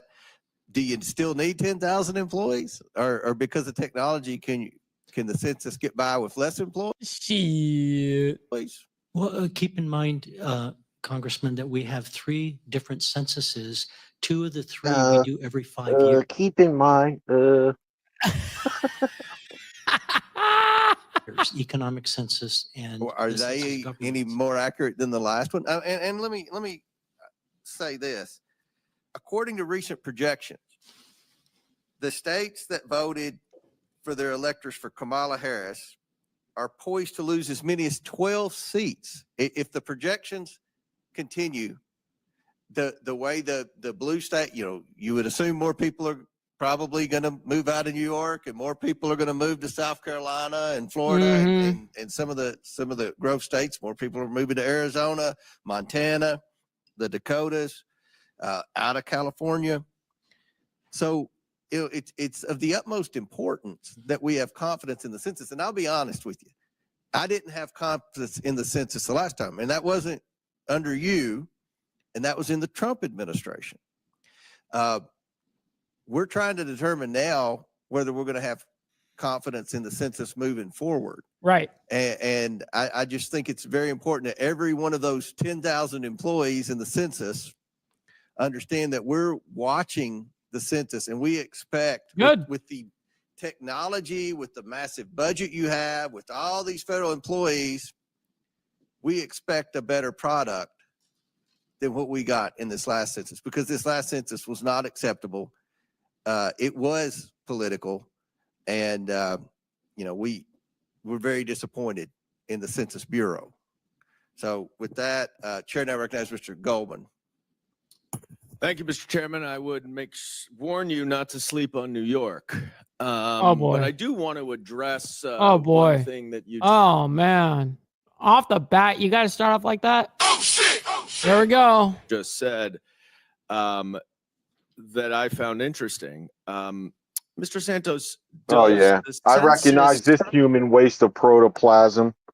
This smug little prick. Oh my God. I'm sorry. Good. Keep going. I'm gonna. Hey, by the way, I know who this is. look what email I just got this second. Just this second. I got the notification for 2 million views on my channel. Nice. Boom. Hell yeah. W. Insane Wheels Network, man. Just got the email. Boom. Thank you, guys. Everybody that's been a part of that. Sincerely. All right. All right. Back to this shit. New York. New York. determine the House districts in each state? No, it does Yeah, in some sorts, it makes me a type of millionaire, but I've been a multimillionaire since way before YouTube. Yeah. No, in it that doesn't. census, yes. So when the chairman Thank you, Barbie. says that 100% Look at of this guy. Yeah, here he 3 or goes. 4 seats Doesn't- hey, that- He doesn't has your- oh my God. He has a very punchable face, this guy. Doesn't that guy Okay, look a dapper? That's your very boy. Punchable face. Go ahead. No, that's your boy. He looks dapper. Your boy Yeah. looks really dapper this beautiful morning. that were miscounted would be Republican. That's not based on the census numbers, right? Correct. No, that's based on Republican gerrymandering. And I raised North Carolina as just one example. If you want to talk about the difference in the majority in the House. Yes. I've already drank 2 beers. I'm on my third. I brought 2 over when you told me to. So now I'm on my third. Let's North go. Carolina is pretty much a What's up, Lee? 50-50 state. Yeah. And yet this past cycle, the North Carolina legislature Yes, sir, Pablo. gerrymandered North Carolina to If you go to my about on Pause. on my YouTube. If you go to my about, it'll show how many channel views you got, and that's collectively what I've got on YouTube. Anyways, go ahead, Mr. Mister. Boom. Can you explain to your audience what gerrymandering is? Because he's about to make a reference to it. No, go ahead. Go ahead. Take it away. I want Okay. you to do it. Gerrymandering is the act of moving district lines regarding elections in order to benefit your particular party.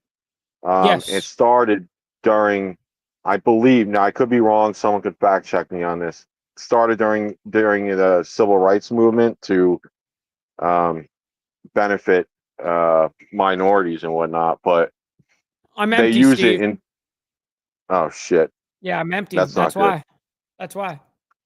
They use it to benefit blue states mostly in these cities and shit like that. But he's about to make a reference to that, and Mhm. people need to know what that is because they're Yeah, it's pieces important. of shit. It's important. Yeah, Yeah. absolutely. All right. Remove 3 Democratic seats and make 3 more Republican safe seats to go from a 7-7 split to a 10-4 split.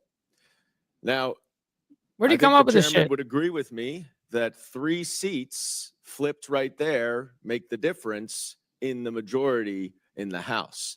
And it is, in fact, just an assumption of the chairman that Republican states where the legislature, Republican-controlled legislatures, would automatically make additional seats Republican, even though, as my colleague from Texas pointed out, the vast majority of new residents in Texas are in urban areas, which traditionally vote Democratic, rather than in areas that traditionally vote Republican.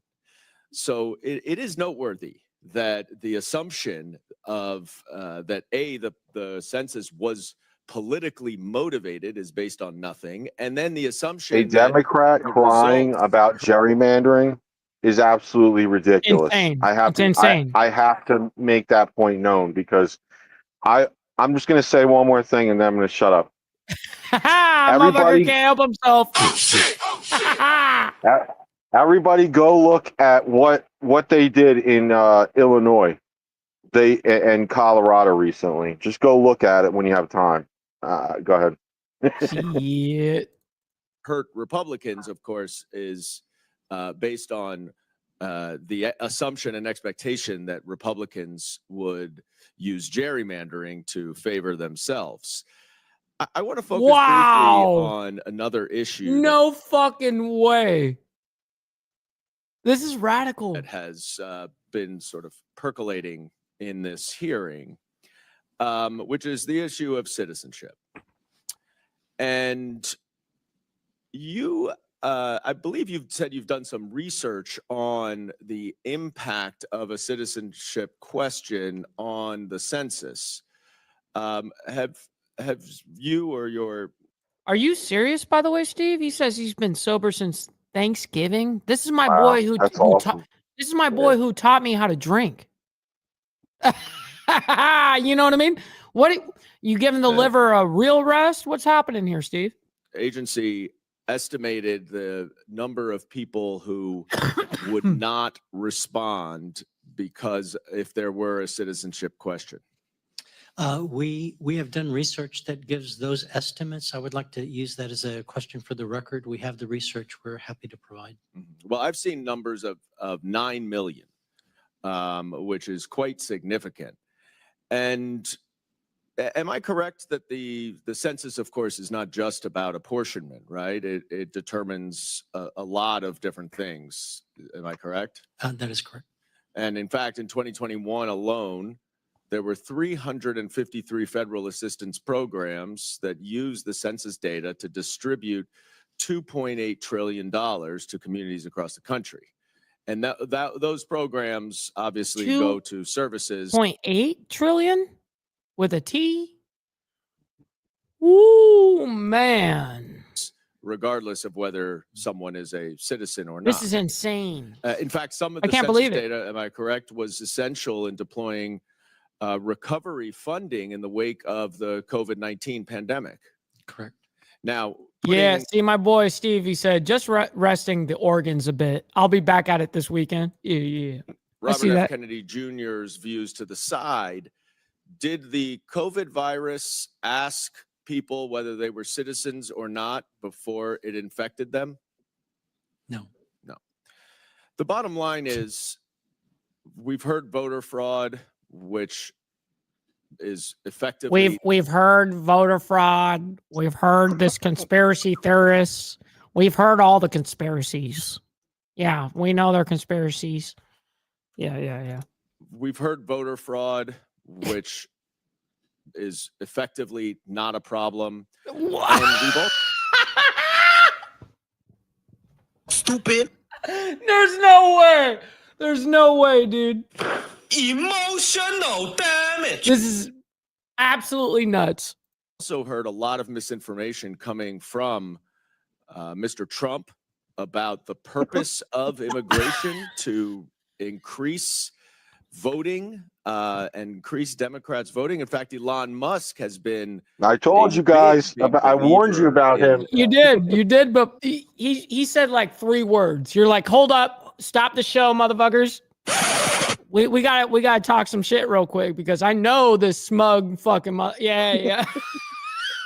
This bogus theory about how Democrats, I think he said, are deliberately doing voter importation to swing states and fast tracking them to citizenship.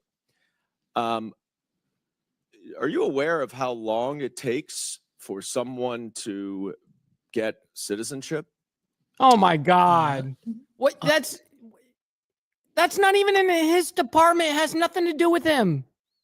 Why would you ask, dude? See, this is a motherfucker running his own ideology, his own politics into a situation that has nothing, that never needed to be brought up.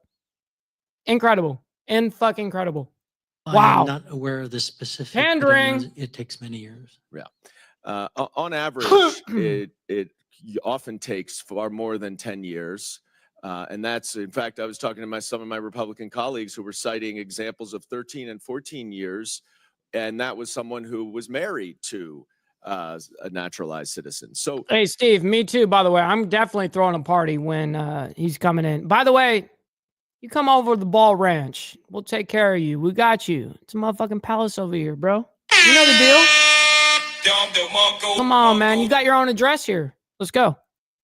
this notion that there's some nefarious purpose to increase Democratic voting, when of course voting requires citizenship, not being counted in the census, is completely bogus, and we ought to debunk it right here. And I yield back. We ought to debunk it. Now, while I run back into my fucking hole, I mute my mic, and yep. We gotta, dude, what a fucking prick. We'll take a I'm short right with you on that. 5-minute break, bathroom break, and Oh, fuck a pursue it to 5-minute the break. previous order. The We don't committee need stands that. in recess for 5 quick. Is distributed across the country. Hold on. As we I look- want to hear who this is. Bringing it back. Yeah, why you're doing that? I challenge anyone in the chat. Go look for a bill strictly passed by Democrats that is a standalone immigration reform bill. Standalone, meaning it has nothing else in it but immigration. You're not going to find it. The committee will come back to order. Chair now recognizes Mr. Timmons from South Carolina. South Carolina. Thank you, Mr. Chairman, and thank you, Director Santos, for being here today. The decennial census is absolutely critical to the functioning of our federal government. Hank, I know, bro. I know. This is for me, I don't do live long streams. You know, everyone knows that. I don't do long, super long, drawn out live streams. I just don't. But I know it's important. You know, for instance, I personally focus on what happens around the world because we've got our hand involved in all of it. And I mean that especially by finances. And so it makes me feel like I've got to keep people accountable and watch what is happening. Now, how much of a scumbag would I be to only report on other countries that are not the United States and have that motive about where our money's going, but meanwhile, these people allocate where $675 billion worth of money goes per year? How much of a scumbag would I be not to fucking cover this? Meanwhile, right now, let me check. There are 13 people watching this live stream right now on Fox. I mean, it just ended, but there was the whole time 120. See what I mean? Like, Mr. That's what's crazy about the whole fucking thing. And Yep, no they fucking don't way. know. Jess, hold on. She just gifted out 10 memberships. I hope they go to people. I hope they go to people, Jess. Thank you so much for that. That's humongous. But you may even get that returned back to you because I don't think they're allocating memberships anymore to my channel. I forgot to bring this up. I posted in on Discord. So there was a North Carolina pick for DEA that Trump had, right? I don't know if you guys in the chat saw it. I posted it on Discord. And he arrested a pastor during that time frame that shall not be said on air. And everyone went to his feed on X and on Rumbles and everything and warned him. And what happened? Trump called the guy up and said, "You're not getting in. You're not getting on the cabinet."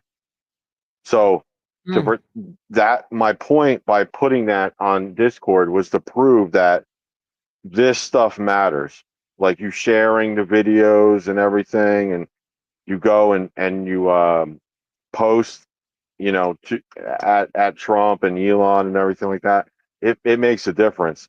We avoided a huge black eye with that pick because he was going to pick this guy for DEA, and the guy was a snake, and nobody knew it. Incredible. Well, good thing at least somebody was ahead of the ball. Someone saw that shit coming. Unfortunately, the 2020 picks or the 2016, 2017 picks, we all know what happened there, and I'm really glad that Trump really took this shit and kind of just was like, fuck everyone. This is going to be my decision.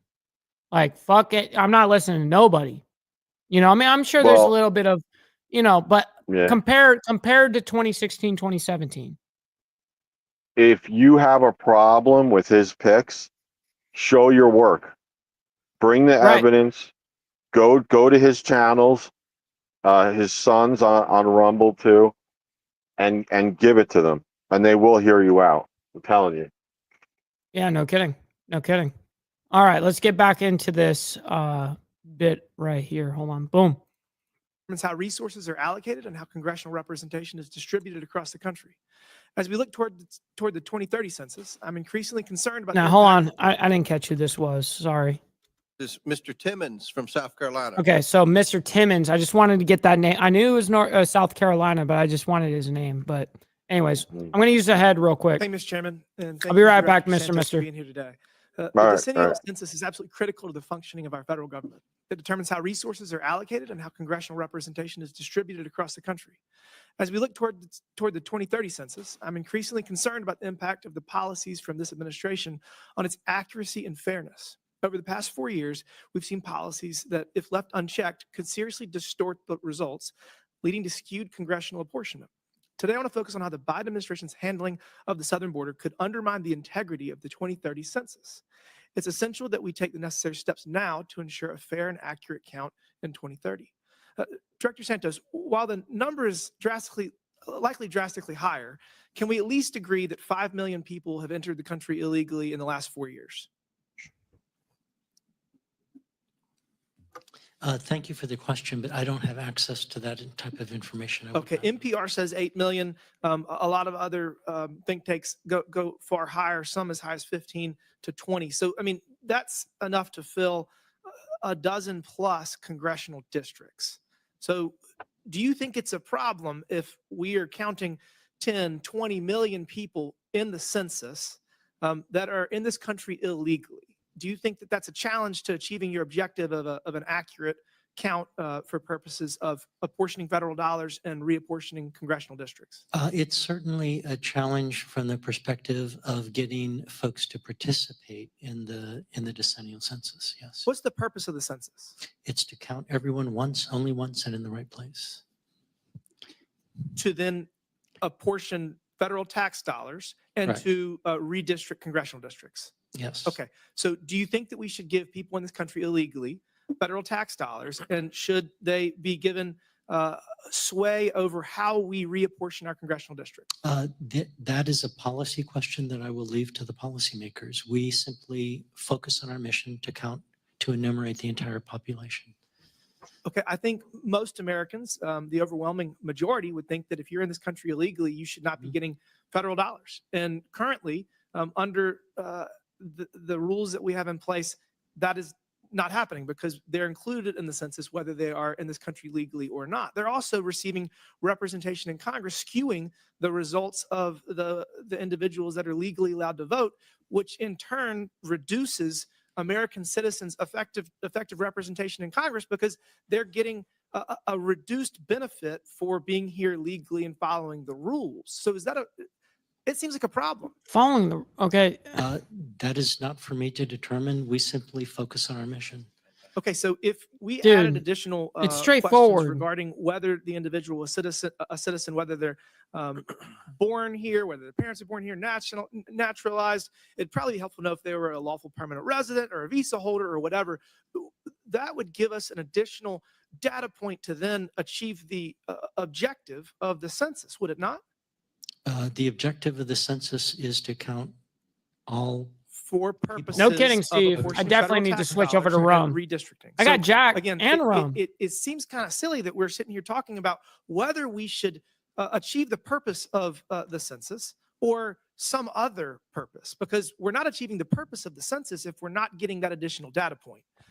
We've been fighting about this for years, and there's been little cooperation from across the aisle. In 2019, President Trump tried to add the citizenship question to the census to better understand this issue. It was blocked by congressional Democrats. I wonder why.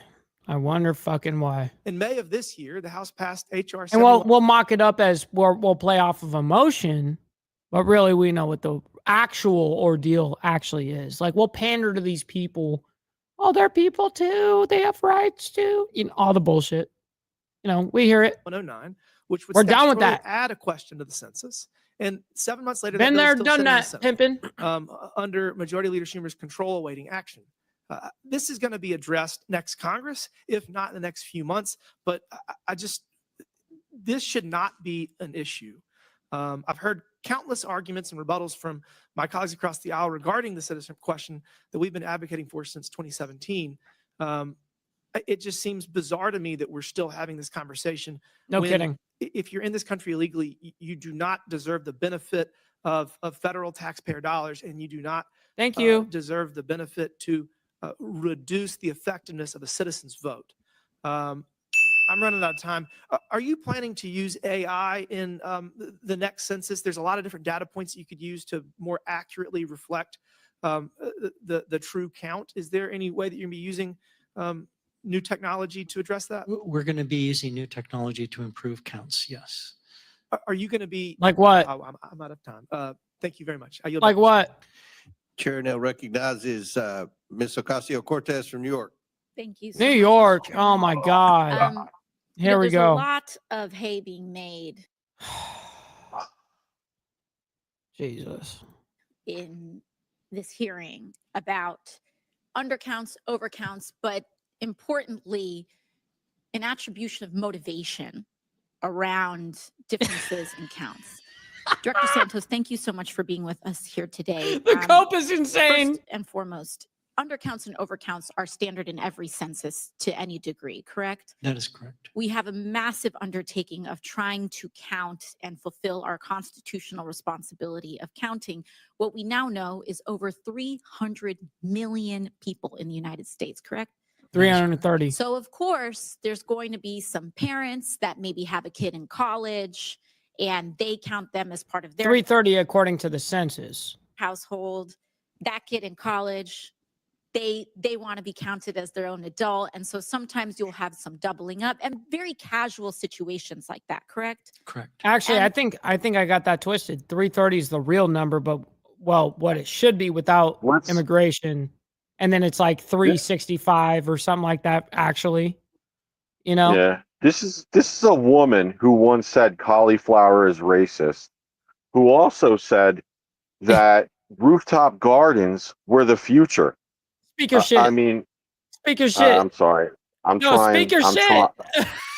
I want you to. This is why you're here. This is why you're here. No, speak your shit. No, I don't like interrupting the feed. Go ahead. I had to get that. And then it is the census's responsibility to try to mitigate some of that and sort all of that out, correct? Correct. Now, there's so much being made about the fact that there were some overcounts and undercounts in the 2020 census. I have one pretty simple question for you. Who was president in 2020? Oh my God. Donald Trump. Donald Trump was president in 2020.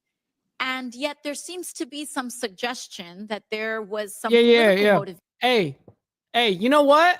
It is lunchtime. Where's my sandwich? Give me my sandwich. Grab another cold one. Actually, grab two, bitch. Grab two, please. Appreciate it. To somehow help See how Democrats I added, in please. the administration of I the was census. polite. Now, given that Donald Trump was president, I find that odd, but let's say... Hey, I want a hot sandwich. Hot sandwich this time, all right? None of that lazy ass bullshit turkey from the, refrigerator. Approach this this deeper suggestion that I'll just say it. What I've seen an allusion to is that there was some deep state conspiracy to try to somehow change or manipulate the U.S. Census counts. But we were here. I was here with the chairman during that time as well. There was a pandemic going on. And I have my computer's trying to restart. I hope it doesn't do it. From senior census officials at that time, identifying, in fact, the opposite, attempted political interference of crucial aspects, technical aspects of the count, and political pressure to take shortcuts to make the count worse. Now, Director Santos. Hey, listen, with all this prattle, you know what? All I give a shit about is what that mouth do, though. You know what I mean? Shit. Got a little bit of DSL going on. That aside, you are a nonpartisan member of the government, but I do have a question. Is it accurate to say that the administration during President Trump's presidency did push to try to cut the census short, a shorter timeline than typical before the count was completed? That's my understanding. So the count was cut short. President Trump decided to count and we all believe you. We all believe you, bitch. decided to shorten that census count. And we believe you. You know, when we talk about areas that may have been undercounted, including some. Hey, she needs to take two directions. She needs to take two directions right now. Shut up and sit down, motherfucker. Yeah. She needs to be, taught a little bit about the patriarchy. You know what I mean? I said it. Shut up and sit down. What we see now, Republican-leaning areas, a lot of times those can be rural areas, correct? Appeal the 19th. Correct. So we have rural areas, and that oftentimes requires more time to accurately count. And to the chairman's question, having door-to-door canvassers in a rural area, it takes more time to canvass a rural area, correct? Correct. Because you have people who live miles apart, as opposed to an urban area where multiple people live in the same building. No kidding, correct? Hank. Yes. So cutting a census short when the Trump administration pushed to cut the census count short, he was hurting areas that were rural and as we know, may vote with him. But hey, listen. It's all right. Listen, it's AOC. What do you expect? You already know what you're up for here. You know what I mean? No need to be upset. Listen, No, I'll still listen. She still can get some. Let daddy handle no, this no, shit. Let no, she daddy can't. no, let daddy handle this.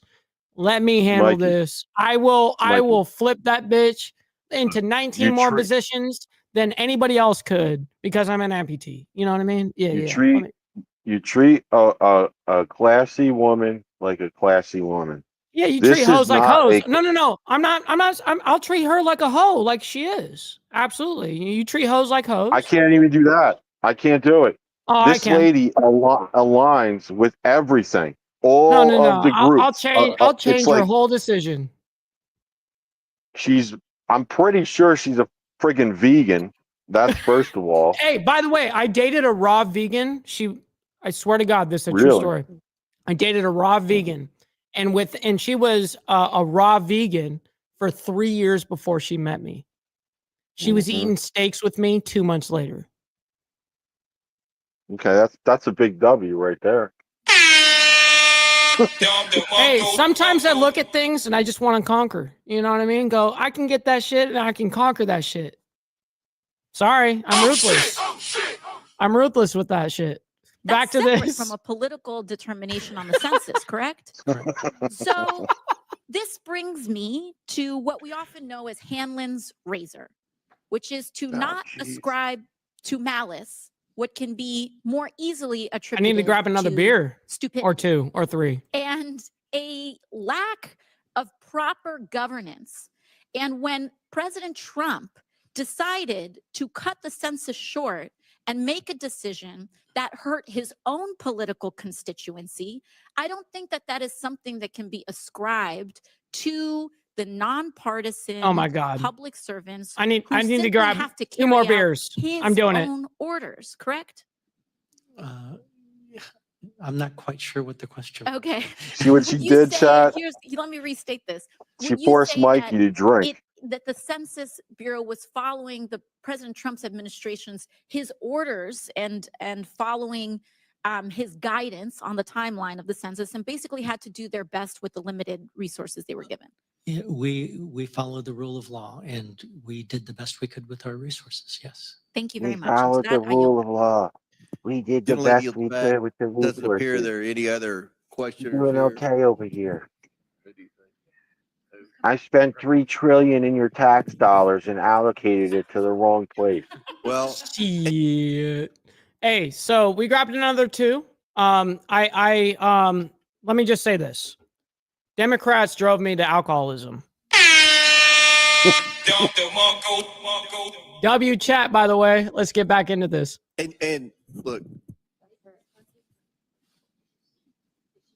we're What's happening? waiting for Miss Presley. Oh my God. Did she go have to tinkle? Someone's Mr. Chairman, late. I would like to ask unanimous consent to enter into the record a letter from the National Urban League, a statement by Oh, the God. Honorable Mark Shepard, Republican What in Mayor the of holy Clearfield, hell? Utah, and questions from Representative Thomas Swazi. That objection's ordered. Perfect. Thank you very I'd much. like to introduce I'd also like this to article seek, from the New to York enter into the Times record, saying Totally. vegans Totally. are Totally. Let me get this from the New York Times real quick. Yeah. Oh my God. This is way too good. to seek to enter into the record articles from the New York Times on New York losing House seats after coming up 89 people short on the census. Without objection, so ordered. Thank you very much. Chair as if the recognizes New York Salisbury Times were from New Mexico. credible. Get the I'm not going to Good spurge. afternoon, everyone. Thank you to Director Santos for your diligence and spending the day with us answering questions about the United States Census. I am proud to represent New Mexico's first congressional district, which includes Albuquerque and 10 counties in central New Mexico. And the United States Census is absolutely essential to my communities, and an accurate count is very essential to my communities because Man, you know what I hear right now? A lot of cat. Stop the cap. Just already. Just saying. because we are tribal no. communities, we are rural communities, we are low income communities. And the census is essential for not only capturing, of course, who's there, what their backgrounds are, where they live, but it is absolutely essential for all of the You know, I wouldn't lay pipe with this chick, but you know what I would do? You know, I mean, she can She's the type of woman that she would pay for like dinner and stuff with me. You know what I mean? She has like little car snacks every time we go in the car. She's already got snacks packed up and stuff. Yeah, she can be that woman for me. Federal services that our communities depend on to survive. Everything from housing programs, to Carney. food programs, to roads, you name it. The United States Census is how we make sure that there is a fair assessment. And as has been noted this morning, the impact during 2020 of having the pandemic happen in the middle was in many ways very catastrophic, not only obviously for the fact that many people got sick, but because it happened at the most critical moment that we were trying to assess what was going on in our communities. Hey, I And, look for what I can conquer, Blair. you know, I like a for little one, challenge. want to say thank you to all of our census workers out there, not just the enumerators that were hired to go out there and to work with the fair I wouldn't count touch this woman with a organizations that 15-foot cattle prod. No, yeah, that's what I'm saying. I agree. I wouldn't do that, but you know, she can be the woman with me that you know, she packs up the car snacks and stuff. What's wrong with that? There's nothing wrong with that. She's cool. She's cool for that. up to the plate, but to the people who do the hard work behind the scenes. Many people know this about me because I say it almost every time here in the Oversight Committee, but I'm a former OMB employee, and OMB plays a critical role also in managing. You know, the she'll pay for my reparations. You know what I mean?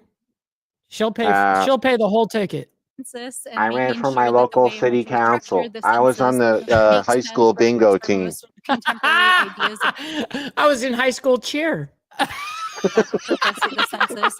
But I think it's important, and I know a number of folks here today have pointed out that the real purpose of the census, which goes back to our founding as a country, goes back to the 14th Amendment of the Constitution, where it states very clearly that, you know, the apportionment of seats in the House of Representatives is based on a count of the whole persons in each state.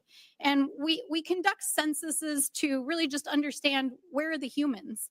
No. And, you know, there's been some rhetoric here Not true. this morning about should we count immigrants? Should we count people who are from somewhere else?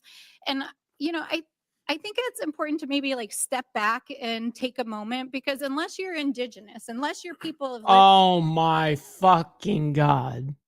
Here we go. Humans. We got to make sure we count all the humans, as if there's aliens roaming everywhere. Now she's now she's going to use the Native American argument. She's going to bring it all the way back. Listen to this shit. Watch, I'm backing this up a little bit. Listen. some rhetoric here this morning about should we count immigrants? Should we count people who are from somewhere else? And, you know, I think it's important to maybe like step back and take a moment, because unless you're indigenous, unless your people have lived on this continent for thousands of years, of which we have many, many people, your families are immigrants. And when your people came to The most retarded argument in the world. Every time. It's a very, very low IQ. Very low IQ response. I'm surprised that she even used that on her side. Stupid ass. this country, whether they came of their own accord or because they were brought here, they were counted because we had censuses, and they appeared in censuses. And for my colleagues across the aisle that don't realize this, I really encourage you, go on your own genealogical journeys, find your ancestors. Genealogical For me, journey. many of my We got to go on your journey. Also tell your children that they have their truth too. Mm-hmm. ancestors are Irish, and you know, looking at the census records, it's amazing. GG. You find your immigrant families born in Ireland and X County and came here in 1851. We do that. That is a record of the humans that are in this country and how they got here. Shut up, bitch. So the arguments that we're hearing here this morning that immigrants should not be counted is un-American. Shut up, It's bitch. literally un-American. Sit down and It is shut really up. about sowing a narrative. No, she's right. Narrative. It's un-American. Is Yeah, exactly. It's un-American. Correct. being Yeah. propagated for political reasons. We know that in the wake of this That's correct, election, GEG. You know that. Donald Trump has promised that he wants to do a mass deportation scheme. During his last presidency, he tried to force federal workers in the United States Census to add a question about citizenship Yeah. that was not for the purposes of just good government. No, and it's for making sure voting. that folks would, be counted. It was for the purpose that people could be identified and targeted should they actually carry out some of their more nefarious mass deportation schemes.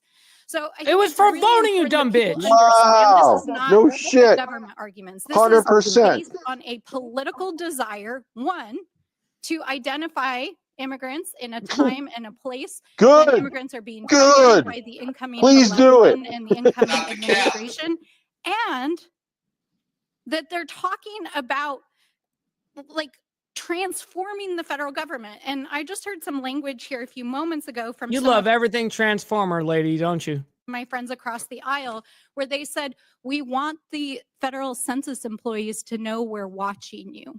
Yeah, That good. should be chilling. We are the Oversight Committee, and our job is to conduct oversight, but And it you're is fucking not up. to intimidate federal employees. And that's What? wrong. And we're going to fight it. So I thank you, Ms. Stupid bitch. Coming from them, that's ridiculous. From all the shit they pulled in the last, 4 years, and then with Obama, for No, her to these say are all that, fake tears. 100%. yeah, 100%. This is all bullshit. Bought and paid for. ridiculous. Yeah, it's crazy. It's crazy. This is not someone that votes. This is someone that makes the fucking laws. Like, yo, insane. Zero accountability, zero shit. Just deflection all the time. Mr. Chairman, for the opportunity. And I gotta take a leak. Maybe we just let them work from home. Hey, Mister, take note of what state is about to speak right now. Chair recognizes Ms. Presley from Massachusetts. Director Santos, thank you for being here today. The work of the Census Bureau is essential to our democracy. I often remind people that if you are not being counted in the eyes of the federal government, you don't count. But of course, this work is far more than simply counting people.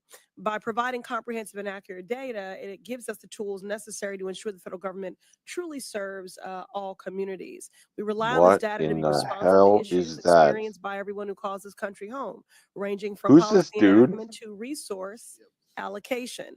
For example, the data from the Census Bureau on religious affiliation was critical to ensure our Jewish and Muslim siblings receive support during moments of heightened anti-Semitism and Islamophobia. Director Santos, you are constantly improving the census survey and data analysis. How have the recent updates to race, ethnicity, and sexual orientation impacted our understanding of disparities across policy areas like healthcare and housing? Well, thank you very much for that question. With regard to the revised race and ethnicity standards, they are still in the process of being implemented. However, having said that, in the 2020 census, Yeah, we were Mikey. able It's to some dude capture- from Massachusetts. Yeah, I You got heard that some- as I was walking away. I heard that. I was like, oh, here goes Massachusetts. All right. Additional granularity on multiple races and ethnicities. So if the line said, "Are you True, African Emerald. American Yep. or Black?" you could check yes, and underneath it would say, "And what else?"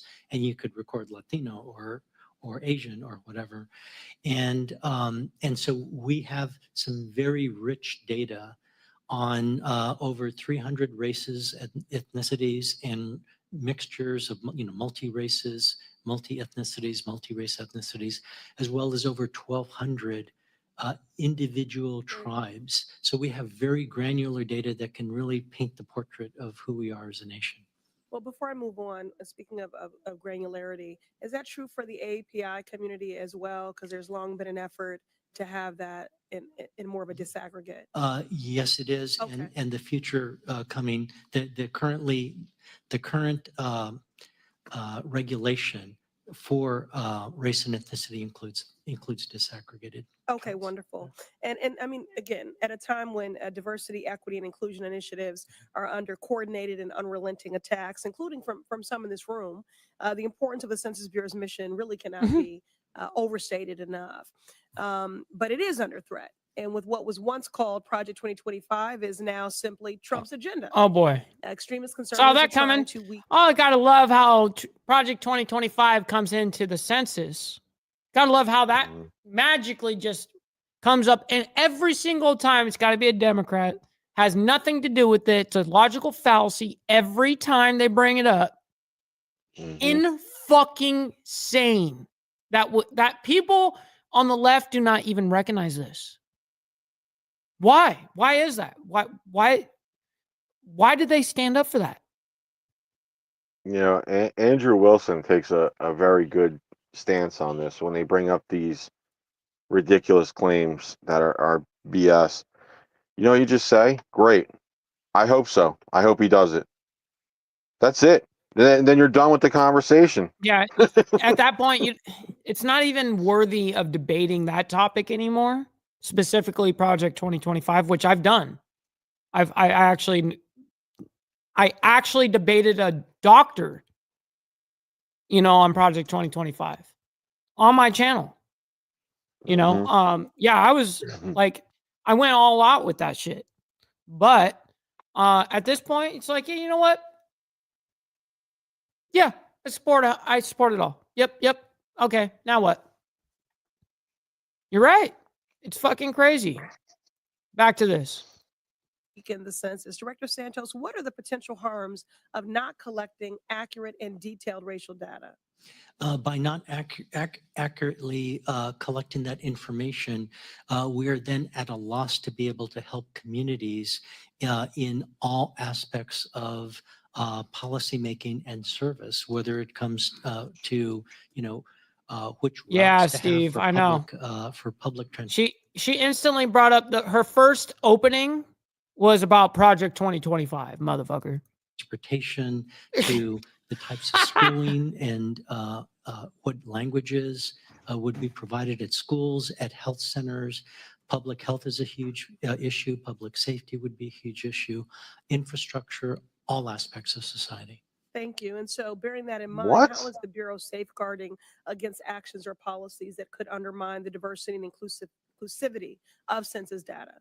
Well, we basically are In the hyper hell? focused on our mission. Man, that was to nice. My collect mom the most just accurate statistical My mom data. just picked up a whole bunch of groceries for me. I'm gonna have to give her a little Oh, hookup cool. on the Venmo. But hey, we got Brother Glare up in here. What's up, man? Mr. Glare, you there? You there, cuh? Hell yeah. That's awesome. Yeah, I'm down for that. What, Glare, were you there? Okay. Well, we'll go back to the show then, because we can't hear you. Just so you know, you might be on and mute. provided to the public, and we live our values of scientific integrity and independence and objectivity and transparency, and by living those values, that is a very powerful mechanism by which we can prevent against any meddling, as we've seen in the past. Right. Thank you, Director. Every community deserves to be seen, heard, and invested in, and there should be no erasure. We have a more. Kieran, you only sleep for like 3-4 hours at a time? Holy shit, my man. Yeah, we're doing live coverage. When I told you guys I'm doing live coverage for real, that's when I do it, man. Like we're making sure that we are able to actually hold these type of people accountable. And Mr. Messer said right here, he's like, dude, no one covers this. Nobody. And Fox News, who has Live Now from Fox, has 4 million subscribers. They're live streaming this shit at 120 people the entire time. Meanwhile, another case is going on, another live is going on at the same time. And that's got 4, 5, 10, 9,000 live concurrent viewers. No one's paying attention to this shit. The Census Bureau allocates $675 billion worth annually. Like, Well, And they no one, just said, okay, no one's giving the a shit. total, yeah, they said the total was, with my stupid autistic mind, they said the total was like 3 point something trillion over 10 years. That is nearly a whole year, GDP, like our whole annual GDP for 1 year. So literally 10% of every dollar we make goes to their stupid crap. Okay. So Shit. Hey, Blair, did this work this time? I Try- think so. Yeah, Can it you hear did. me? It did. Yep. All right. Good deal. Yep. So what's your consensus on this whole ordeal so far? You've been watching for a little bit. You missed the best part where Alabama spoke, but hey, it's okay. Yeah, I was on another panel. Yeah. I know. The amazing thing is kind of like what you hit on earlier is this isn't being shown on mainstream media right now. Like X isn't even covering this stuff. Like, why is this not more important to the American taxpayer? No kidding. How we make seats for our elected officials. No kidding. That's I mean, exactly. I shared it. That's why I knew It's this up was going to on be my so X. important. I knew this was going to be something that needed to be. I mean, I'm a little channel, but I'm still going to try my absolute best. You know what I mean? I'm still going to do what I think is righteous. Listen, No. I could be covering Donald Trump right now, and I'd have 80, 90 people in here right this second. Yeah. It's amazing to me at how the education system has been perverted so much to dumb down young adults coming into voter age and Yes. not knowing exactly how our elected government is supposed to work. No kidding. You're not even kidding. I'm lucky that I'm older and I had a good civics and econ teacher when I was in high school. I did So not. I was able to learn this. And it's also become, as I've gotten older, it's become more of a passion of mine too, to know more about. And I think that's something so many people just go around now that are in the younger generations. They're like ostriches. Their heads just buried in the sand and they got blinders on and They'll handle it. They'll deal with it. Exactly. They are entrusting the government to have their best interest in mind when that was never how our experiment was supposed to work. Right. Our It was supposed to be experiment what our voice was. Exactly. Yep. Not, hey, we trust these guys. It was never Right. that from Nope. conception. It And was speaking for the people. Yeah, and in all reality, I think that besides the House of Representatives, I believe that senators should actually be appointed by the state elected officials and not in a mass populist vote. Mm-hmm. Because you elect on a local government to do your Yes. bidding, you elect on a state government to do your bidding in that state. Well, that state, those elected officials are then the ones to send the best of the best to Washington, D.C. to stand up for the state. Yeah. 100%. 100%. And hence why, we just went through one of the most crazy elections ever, right? I mean, it was pretty radical. And that's very entertaining. But is anybody actually putting that same passion into their local government where it actually will matter to you? No. Like, do they even know their congressmen's names, or do they know the House reps? Do they know anything about these people? Yeah. Well, like that one dude, the super chat that I put up there about the guy from Austin. I don't remember Yes. his name, but I Here, knew I he got was it from right here. Austin. I knew he was from Austin, but I didn't know Yeah. his name. So that guy he's elected, he's a Democrat, and he was Right. elected solely because of the way Austin votes. Yep. I believe it, obviously. It's also pretty amazing at how divided even the states have become. You know, kind of like you're from California, I'm originally from California.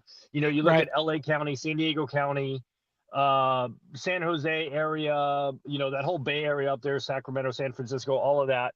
That is all extremely Democratic. But then you go everywhere else in the state and it's all red. And Correct. it's even more Most red of this year. well, what's crazy is what we've always said, like the Republicans, at least in California, it's true though. We've got more cowboys in fucking California than in fucking Texas. You know what I mean? Yeah. People don't even know that shit. You know, for real. I mean, when I was really young, you know, I grew up on a horse ranch in Southern California. That's what I'm saying. That's You what know? I'm saying. So it's California was always such a conservative state up until probably the mid to late 90s. Probably about my high school years is when it started getting really When I was liberal. born, Yeah. motherfucker. I was Well, born 95. Well, hey, the perfect example. So when I was in high school is when Prop 187 went through. Are you familiar with Prop 187? I in California? remember people talking about it. I don't remember what it stood for. Was that gay marriage or No. what was that? I can't No. So remember. what it was it was a proposition that was put up to ban non-citizens from getting government not government assistance, but Like aid? Yeah, well, like, so for example, if you were an illegal alien child, like you weren't born in the United States, but you were of school age, they wanted to send the kids to school. And the taxpayers were like, no, they're not a U.S. citizen. They should Right. not belong in public schools because you are not a U.S. citizen. You're not paying your full share of You're not taxes. supposed to be here. We're not supposed to condone that behavior. Right. Exactly. Well, all of the, and I'm going to use this term whether it's politically correct or not, but all of the anchor Was it called the babies- Dreamer Act? No, it was just called Prop 187. Okay. But all of the anchor babies were mad because their parents were still illegal, but they were born in the U.S. And so they were viewing it as, you're going to boot us out of school. Because I remember there was protests at the high school that I went to. All the students had a giant, and this was back in, let's see, 94? Damn. I want to say it was back in 94. There was a giant protest and all those students, and they were all Hispanic, walked out of all of their classes and started protesting in front of the school because of Prop 187. And they were stating that they deserved to be here. Well, of course they did. They were citizens because they were born in the United States, but their parents were not. Right. And so they That's were the viewing difference. it as attack on their family, even though the student was the U.S. citizen. Right. Right. So they Loki- really it twisted was almost and like an manipulated. ignorance. It was almost like an ignorance aspect. 100% it was. And they Yeah. twisted and manipulated what Yep. that law With actually emotion. was. With Mhm. emotion. And 100%. just like what the left does, they pandered that emotion to make Exactly you what they did. feel. Yep. Yeah. And Like feel that bad was for these when- people or whatever. Yeah. Yeah. And that was when California flipped more to Democratic. Right. Right. Yep. It's unfortunate. I'm going to be honest. I'm glad that I left at the time that I did. You know, and I mean, I left, I left back in 2014. So I left, roughly 10 years ago. I wish that I would have done it sooner, to be honest. Right. You know what I say to everybody? I go, I wish I would have done this decades ago. Yeah. You know what I mean? Like no need for me to deal with that No. at all. And the way our country was originally started, each individual state was supposed to have its own identity, its own values, morals, principles, whatever you want to say. And we've really gotten away from that and have made it more of a national viewpoint than a individualist state standpoint, because we are the United States, which means all of these states only are supposed to really come together in benefit of all the states together. Correct. Otherwise, all the states do their Otherwise, own it's thing. regional. Different issues. And the one example I always give, which is the easiest to give, is you look at Utah. There's a reason why all the Mormons live in Utah. Right. because right about that's that. where they all migrated to, was the state of Utah. They started their, they had their church there. They did everything there, and their community grew out of the state of Utah. Now, obviously, they're, across the nation now, but they have things in place in Utah that are very Mormon specific still to this day.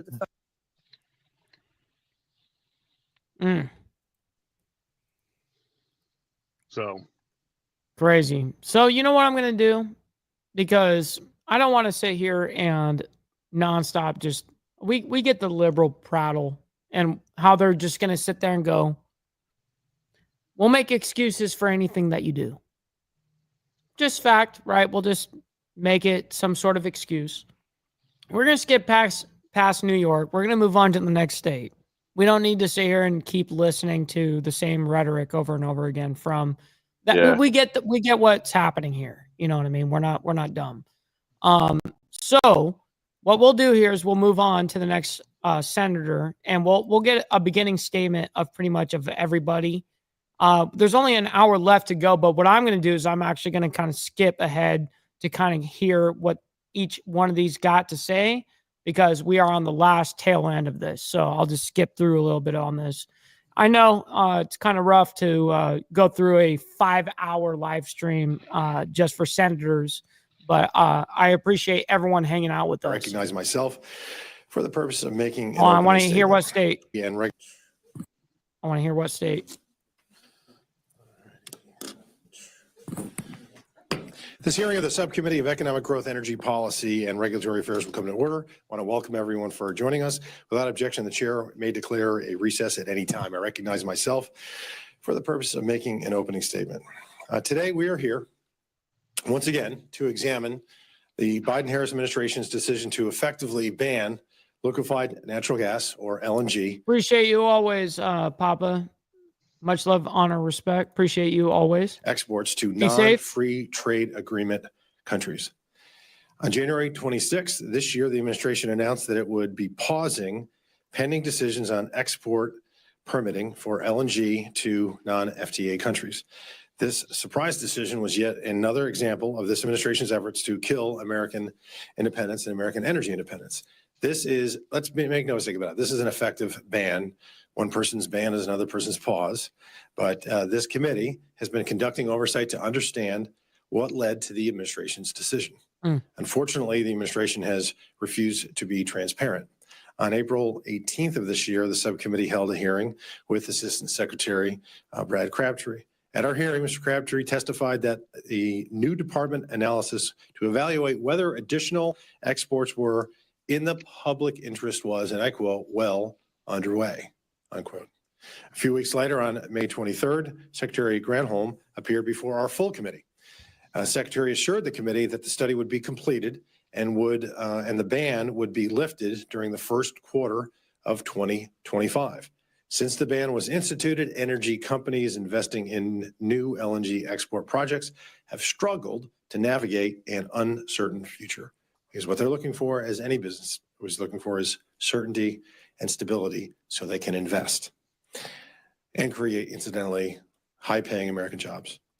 The holding pattern imposed by the ban has led to a significant number of project delays, high regulatory and legal costs, and a great deal of uncertainty for the workforces and communities supporting these large-scale, capital-intensive projects. Research by the National Association of Manufacturers found that nearly 1 million jobs would be in jeopardy over the next 2 decades should the ban remain in place. So how did we get here? And who was really responsible for the decision? The motivations appear to be entirely political, and that's very unfortunate. Reports indicate that before the ban, the White House met with activists and TikTok influencers, not making that up, who were adamant that the administration take radical steps to address climate change and eliminate fossil fuels. Wow. John Podesta, the senior advisor to the president for international. Not surprised by any of this, but just saying, wow. Even Hey, TikTok Mikey, got brought up in Mikey. this shit? Yeah, mister. You know who they used to call that guy? Podesta the molester. No way. Yeah. No way. Holy yeah, he's got shit. some skeletons in his closet for sure. Holy shit. How long has he been congressman? It's not this guy. It's the guy he's referring to. But he Oh, was who a he slimy. referred to. Yeah, John Podesta. That was Got his you. name. Okay, I got you. Redneck Motorcycle Whips, Redneck Side Motorcycle Whip says, watching still live while live. Yeah, absolutely. We're 4 hours and 22 minutes into coverage right now. National climate policy engaged in these I meetings. never go this calling long. into question what information the administration relied upon to impose the export ban and risk the ban's significant economic and national security implications. Ongoing FOIA litigation led to an organization called Government Accountability and Oversight, sought to uncover information supplied to the Department of Energy headquarters before the January 24 decision. And as it turns out, there may have already been a 2023 study in existence that the department kept under wraps and is still fighting to withhold. It appears possible that when the information the department had did not fit the narrative pushed by the White House, that information was buried in an attempt to clear the way for a more politically favorable analysis. This administration has been steadfast in its efforts to cripple American independence. Yeah, I sleep at normal times, man. You know, from 2 a.m. to 8:30 in the morning. That's kind of the plan that I do every day. About 2 o'clock in the morning. After and hiding inconvenient facts from the public to support radical activists Be is yet safe, another Steve. example of these efforts. We'll see you on the flip side, man. The U.S. LNG exports are crucial not only to American independence, but also amidst Mike, the fragile I'm gonna drop down. geopolitical environment. Yes, sir. From the Israel-Hamas war Thanks for having me to on. the Russian invasion. Of course, man. We'll see you on the flip side. Thanks for your expertise. Yeah, no, I'll be in the chat. I just I'm rolling out, so Cool. I got to get ready. All right. Got you. We'll see you on the flip side. Thanks, bud. Yeah. Absolutely. Of Ukraine to the growing threats posed by an ever-aggressive China, countries across the world have heightened awareness of their own energy reliance. The U.S. plays a significant role in helping these countries meet their future energy demand. Fucking phone died. Withholding our LNG potential simply to appease climate extremists fails not only to help our allies, it doesn't help our citizens here at home either, and who incidentally work tirelessly to keep the power on, not only in this country, but around the world. The incoming Trump administration should reverse course. Hey, by the way, I haven't said it in 4 hours, just so everyone knows. You guys are in here hanging out with me. I appreciate you, by the way. Make sure you hit that like button. #1 metric of all of YouTube. Helps out the show immensely. You know what I mean? And it's free to do so, man. Appreciate you guys. On these short-sighted actions and usher in a new era of U.S. energy leadership. Reports show that President-elect Trump plans to lift the Biden-Harris LNG export ban and increase American energy production early in his administration. I'm concerned, however, about the reports that the Biden-Harris administration is rushing to complete its final study and skew the record before the incoming Trump administration can undo the damage already done. I want to thank Mr. Crabtree for appearing to testify here today. Senior advisor to the president, John Podesta, declined to participate in today's hearing despite our invitation. Shit. There's a chair for him. He's still, if he's Decline. watching, he's welcome to come anytime. We'd love to have him. This is unfortunate, his absence, considering there's many questions that this committee believes he could help answer. Damn. I urge the White House to preserve their records and ensure Someone look into that name, Mr. Podesta. Look into that name. Let's start holding these motherfuckers accountable. that we will be obtaining the information we seek one way or another, particularly after the 20th of January. I now recognize the ranking member for purposes of making an opening statement. Exactly, All right. Mr. Well, good afternoon, everyone. That's the reference. I'm grateful for the opportunity to be here. Thank you, Mr. Chairman. Thank you to our Assistant Secretary for being here with us today.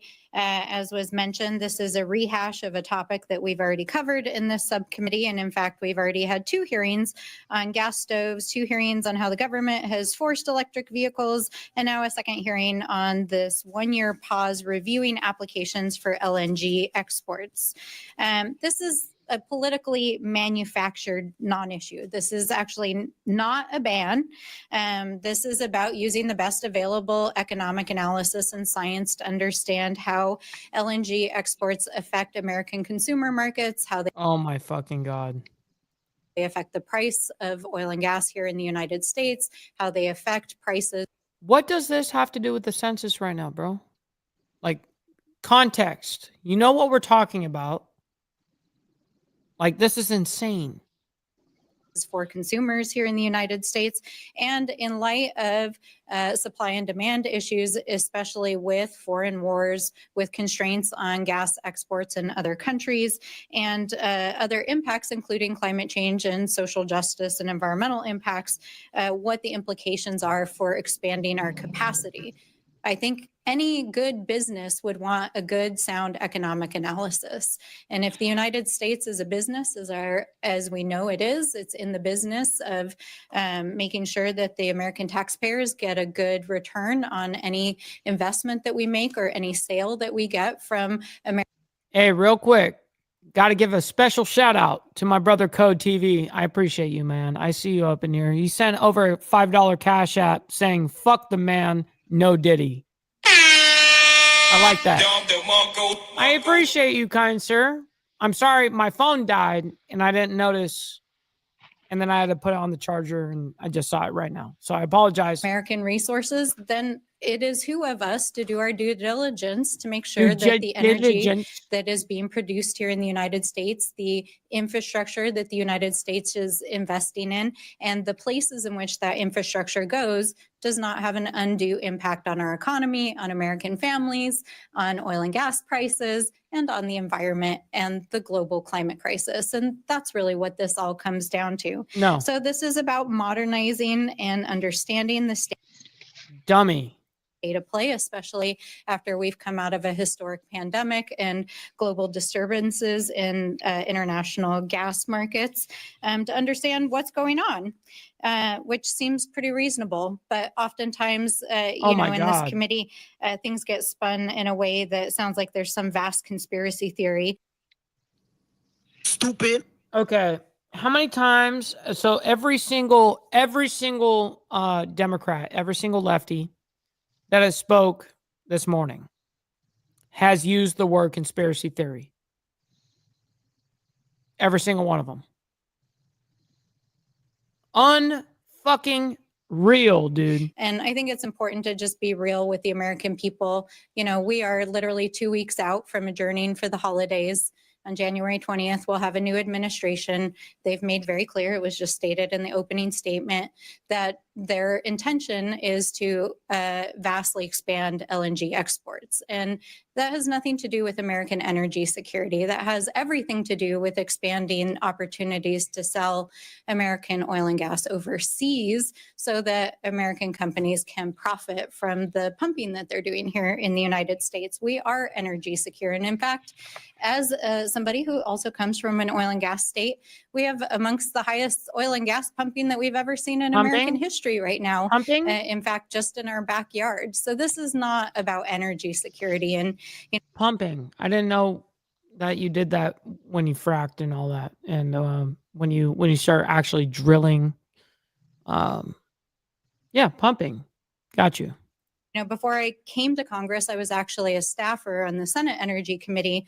And I marveled often as a staffer when we So you would know your nomenclature that you don't. Got you. would see these industry-led here. Go ahead.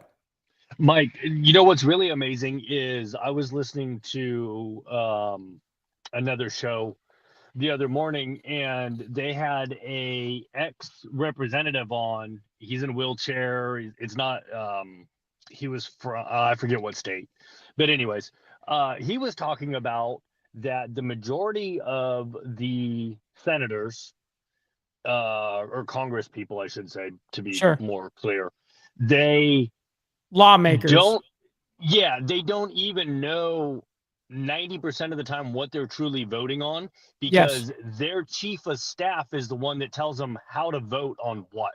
So the staff, the unelected bureaucrat, the staff is the one that is setting more of our country's policy than our actual elected So officials. that's a real big persuasion and in our country.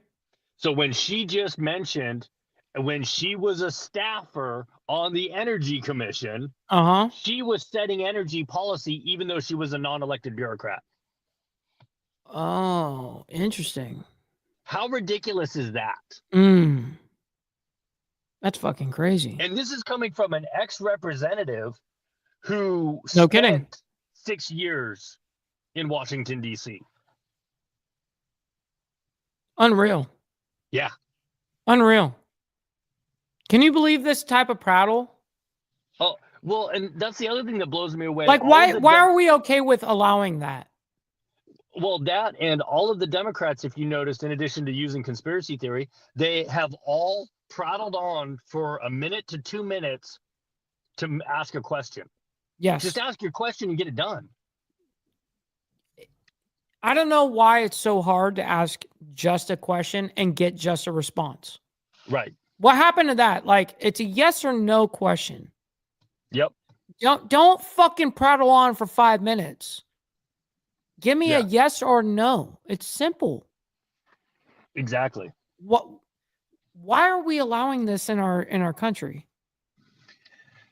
You know, and the harder question to answer is, how do we fix it? I mean, if from a realistic answer. Oh, you cut out, Glare. Out and we start again. There you go. You just came back in. So what'd you say? Repeat it. I was saying that the bigger question is, how do we fix it? The Mhm. easy answer is we boot them all out and start all over. The Mhm. problem is we can't do that because of the unelected bureaucrats. It's impossible. Exactly. Yeah, it's impossible. We got to be a realist in things, right? We can't sit here and go, oh, this is what would be ideal, right? Yep. Like, we have to go, I live in reality, and how can we better the situation, right? Yep. You know, hence why I try, at least with these shows, at least it can kind of illustrate and show the lunacy in certain parties. You know what I mean? And Mhm. and I do it with the Republicans too. But guess what? There's not that much of it. There Right. just isn't. I mean, yeah, they fuck up all the time. And I call them out on it all the time. Same thing with the left, but they just do it every time. Yeah. Every time. It's guaranteed. Like, you never see a Democrat just go, you know what? Yeah, that's bummer. That, you know, we've got to reevaluate this or whatever. Like, where's the you know, where you take some accountability? They're willing to fight tooth and nail on this subject, which is really weird to me. But anyways, we'll get back into this. Hearings come before the committee, and you always By wonder. the way, what are a ranch stands for a moderator, someone that can ban you, time you out. They can change. Certain moderators can change from subscribers only mode, people that can chat, or only, or anybody can comment. They can do a whole bunch of shit. Yeah. But yeah, there you go. You Hey, got it. Mike, real quick. Hey, I got to jump off. I got to go deal with a problem here at work. Yes, sir. You got it. Appreciate All right, you hey, always. Thanks for having me up, man. Appreciate it. Of course. We'll talk to you in a Okay. bit. All right. See you. All right. Conversations that were had with industry before they decided Shit's to hold crazy. hearings like this, because it's clearly in the service of creating a congressional record so that when the Trump administration comes in, there's some legal and possibly congressional teeth to whatever fight these private Right, companies are Huggy. hoping to take on. So I think it's important to be clear-eyed about what this hearing actually is and pull back the curtain a little bit, and to also be clear about what it is that we're actually talking about. This is not a ban. The Department of Energy is updating their data and analysis, working Bruh. with experts from our national laboratories. Yikes. And it's an important part of the process for looking at additional permit applications. You know what? I'm done listening to you, Prattle. I'm done. Reports indicate the Department of Energy relied on a study by We're Robert still on energy. Haworth, which has been discredited by the Breakthrough Institute for its flawed methodology. Why was such a contested study given weight in this decision to pause LNG exports? The work of Dr. Haworth played no role in the decision to undertake the update of our analyses. I don't know Mr. Haworth. My team has not interacted with him, My nor have team I. is not We interacting with him? have, and the National Energy Technology Lab, which is part How of come the all these the nerds run this country, dude? What happened to the dudes that like had a little bit of fucking chest on their, like some hair on their chest? Like, hey, motherfucker, I'm right here. Chest out, fucker. Yeah. I'm talking my shit. Do you notice it's really weird how the billionaires and all these people, they always speak like that. And then you've got the real motherfuckers like you just saw in like Alabama Congress when we the congressman for Alabama in the beginning of this shit, he showed chest out, motherfucker. I'm really with this shit. How come they all speak like this when they're on that side? It's very interesting. Something I observed. Office of Fossil Energy and Carbon Management that I All represent tail between has the legs, the world-class pussified. recognized life cycle analysis team. Like this guy has a set of balls? Does he actually? No way. You go home and fuck a woman? No way. When we release the study mid-December, you will see that there is an entire component Right, to the Warland. study on life I know. cycle analysis. It has a methodology. That methodology is completely different than the work of Mr. Howarth. I would note that there is a wide range of opinion in the life cycle analysis academic community, very wide range. Were other opinions taken into consideration? We and not take just- all opinions into consideration. We listen to the academic community. We hear from industry. We hear from scientific and technical organizations, NGOs. My point is that Dr. Howarth's study played no role in our decision-making, and our Bro, methodology is entirely RB. different. Okay. The pause. This has been one of the most insane hearings ever. We're almost done, but this has been insane. We're 4 hours and 40 minutes into this. This has been insane the entire fucking time. And it started off with my state, home state of Alabama. Sweet home Alabama. Roll Tide, baby. Yeah. We set the precedents, and everyone else just hammered these fuckers. Hammered. I mean, we're catching up on 60 years of fucking delusion right now. Actually seeing some accountability. Well, not from them. There's going to be accountability. Hopefully, there should be after a hearing like this. Under Obviously oath, hindered by the way. LNG export or the terminal Under development, oath. delayed infrastructure projects, jeopardized jobs in the energy sector.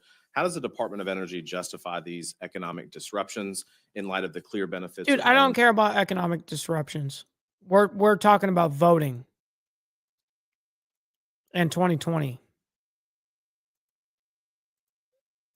That's all irrelevant. Seeing who else speaks here. When this decision to pause our pending applications, as I've said, pondered or considered I want to hear this. full White House pause in LNG. No, I have You no were not. involvement You were not. whatsoever.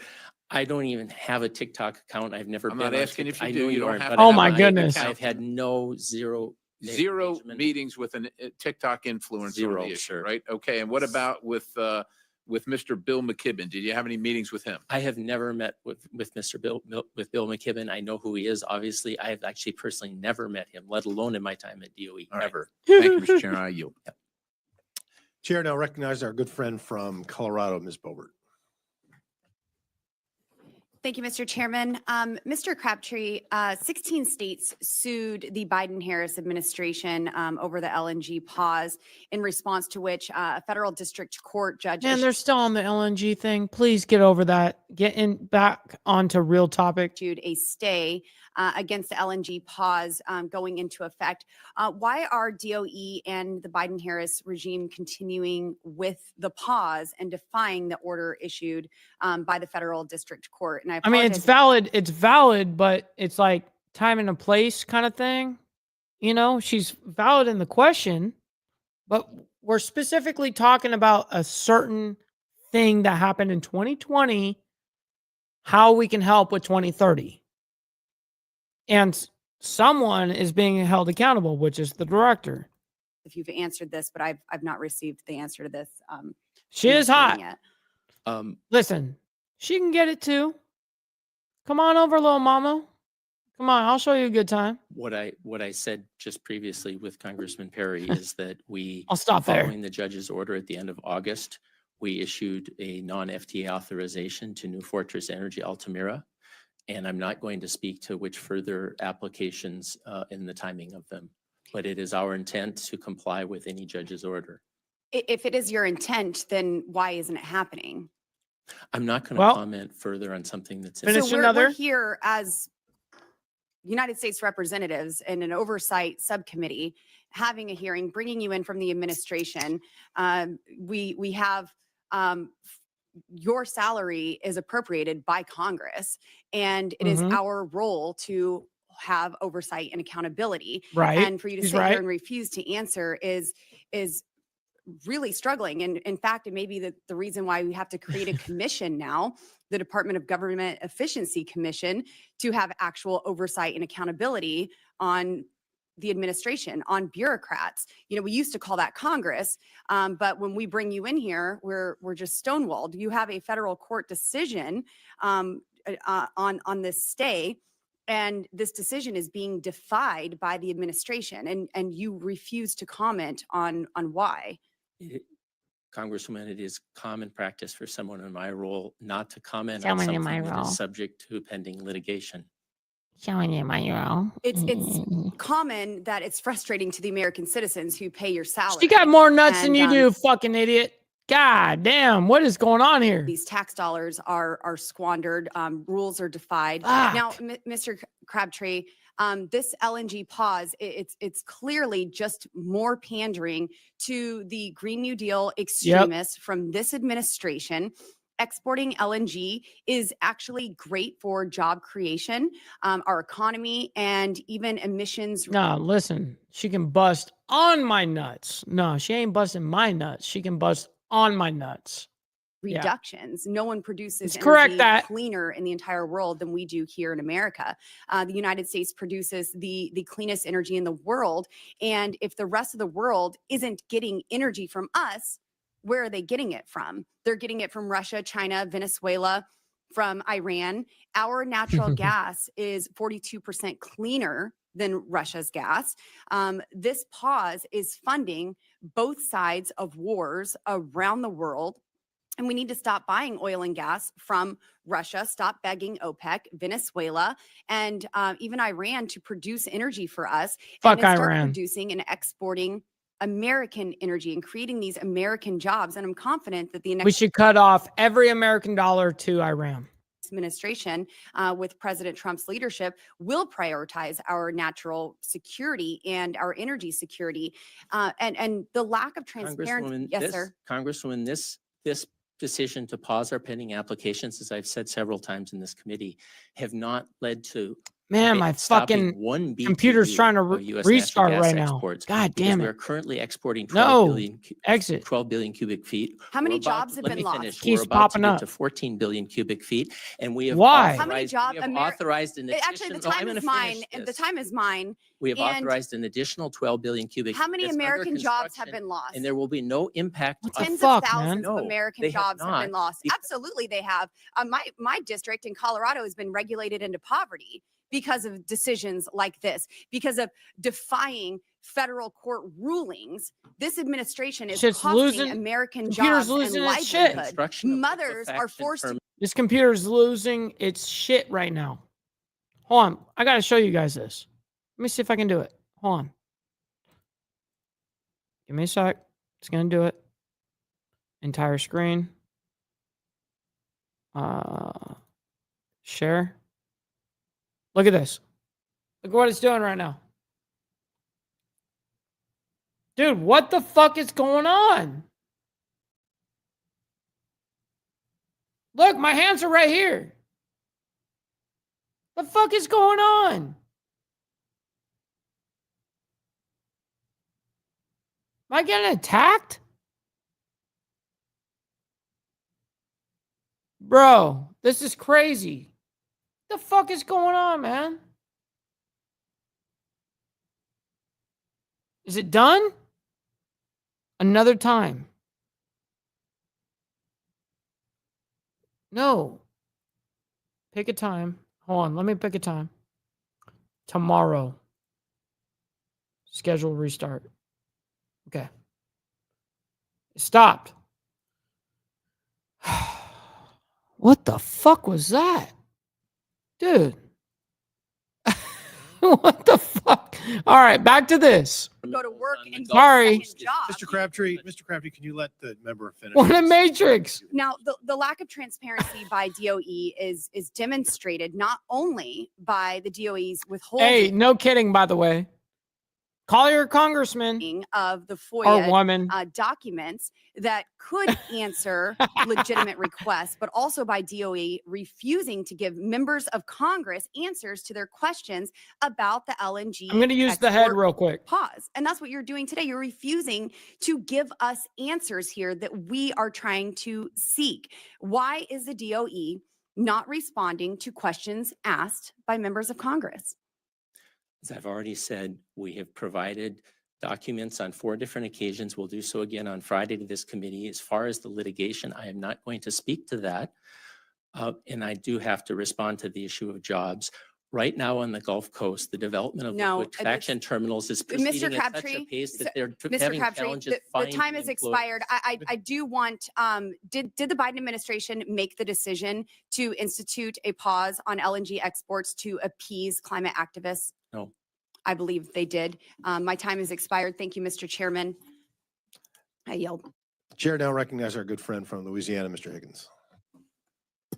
Mr. Crabtree, you know I am.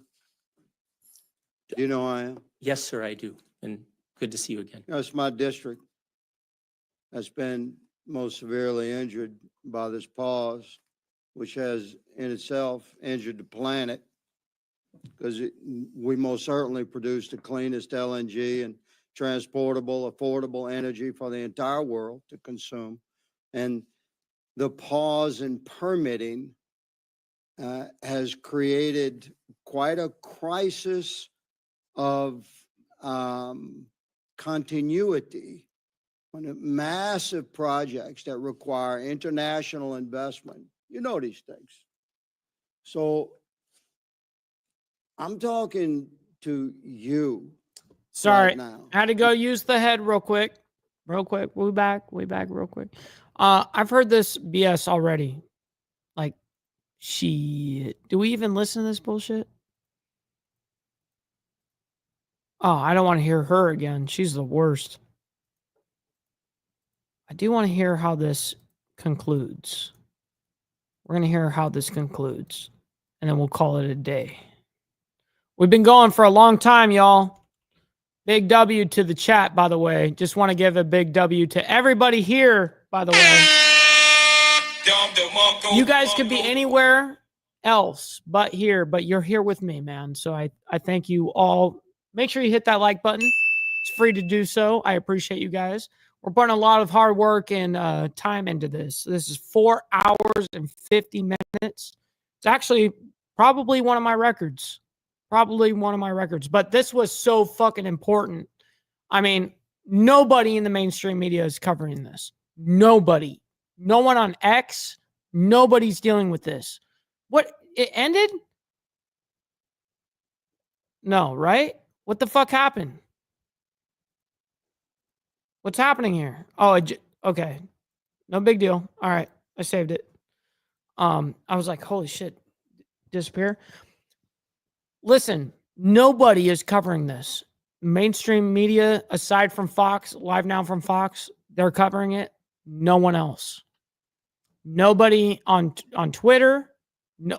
These people allocate $675 billion annually, and yet everyone doesn't give a fuck. Everyone doesn't give a fuck. Well, guess what? We give a fuck over here. Years ago, 7 years ago. There is a lag time. Insane. That needs to be mentioned. And it takes years, and there is a ripple effect. And then for someone of your stature, Mr. Crabtree, to say that a year-long pause has no impact is inane, and it's fatuous. I mean, You're right, mister. It's really remarkable that you made that claim. And I think on November should 5th, trigger the American warning. people made it very clear that they were tired of an administration playing politics with their future. Enough is enough. When we have members of other nation states and allies come into our office unprompted and beg us to see if there's anything that we can do to have this pause ban lifted, it's really telling. And it's chilling that the president didn't even know, it wasn't seemingly aware of the impact of this pause. And we've seen unnecessary damage done by this administration across industries, especially the energy sector, by leftists that want to demonize energy production. We're not in a situation where we can go completely renewable. I know that that's what they teach these young kids in college campuses, but it's not factual. We are where we are. And then to have the president of the United States at a State of the Union address say that we may need fossil fuels 10 years from now is, again, ludicrous and to the extreme. Now, we'll see what happens 10 years from now. No, there's really never a discussion either on nuclear energy with folks that are on the political left. If you want to talk about reducing carbon emissions, I think that's a discussion that we really should have if we're serious about this, or if it's that's a different trying discussion. to pollute young minds into voting a certain way. Yes. So what did this thing serve? It certainly didn't serve Mr. Higgins' district and the energy workers in Louisiana. I'm wondering why their paychecks are. I mean, they're going to have a paycheck, a steady one, after these stalled LNG exports on the Gulf Coast. And it didn't serve mother in Texas who works multiple jobs to afford her family's bills when energy prices inevitably rise during the winter. Who will it really serve is leftist climate What do you guys activists so think they can about feel good about this themselves at entire cocktail parties that hearing? They're doing something good. It was when they're not. insane. They're causing far more harm. I'd never seen someone like this, of this level, like the Census Bureau, getting held accountable for once. Where, I mean, we're talking about like 12 states, 11 states, I don't even know, 10 states that fucking hammered.